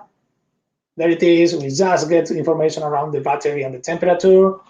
Let me move the drone also a little. So if I go back to the about, we see that the battery is at 66. The temperature is between 76 and 77. And I also have, in the overview, I will start to get some charts around, hey, this This is showing information every couple of seconds. I think it's 10 seconds or so. So I need to wait a little more. But hey, this is what is happening right now. The battery is getting down in 64. The raw data will have more and more info here. You can take a look, and in the chart, at any moment, it will display how it's sending this info and how it's working. I will wait until we get a new refresh from the chart, and that's basically it. But again, it's super simple. Get the data, and using in an eternal while, and using this, I can start to send this information to IoT Hub. And by the way, it's not only sending information here, it's also sending information. I have this connected, so automatically there you have here.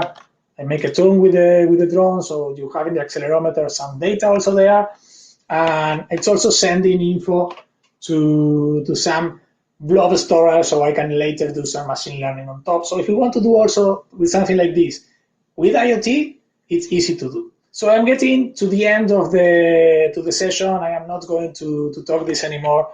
Let's do a quick recap of what we done. Forget about anomaly detection. Didn't have time to do this today, but we wrote an SDK. We get some telemetry from the drone to this stuff. We detect some faces. Didn't do anomaly detection, sorry about that, and send information to Azure IoT. I'm going to share the slides later if you have any questions, or if you want to start with this, where in the slides there's also the access to the link to the drone, to the SDK, a lot of articles that I write about how you can do this with a couple of lines of code, the violations, how you can do custom vision, plenty of stuff, how you can deploy your environment to do this, and hey, not ML.NET. This is kind of the idea. Thank you very much. Sorry for the technical problems. This is what's happening in this live demo with devices and these kind of things. And if you want to contact me and ask me any question, probably the best way is via my Twitter handle @elbruno, and I will be happy to answer any question if there is any question right now. I haven't seen the comments. If you have any question or something like this, happy to respond the question. I see a couple of comments right now. So far, we are good. We haven't got any question, Bruno, but let's wait for some time. Yes, no problem. I'm so sorry about that. This is happening when you are using Windows 11 and this kind of thing. I suddenly get a green screen of the dev, and oh my god!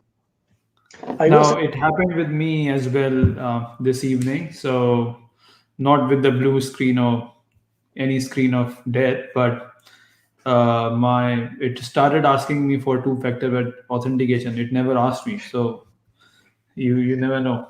Yes, that's happening in the live demos. Yes. So yeah, people were asking about the drone cost, so I've provided them, and then we did not get any question.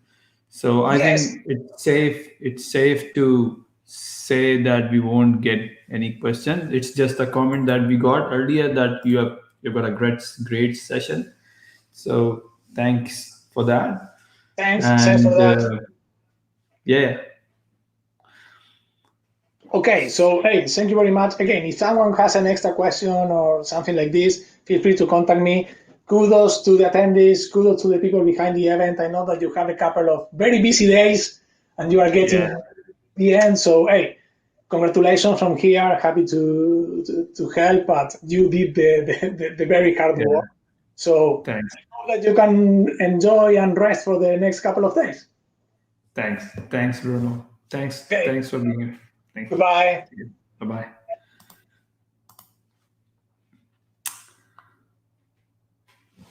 All right, I think we'll just call off from this stream. You can join the other streams that are going on for Power Platform, Dynamics CE, and FinOps. So we'll be signing off from here.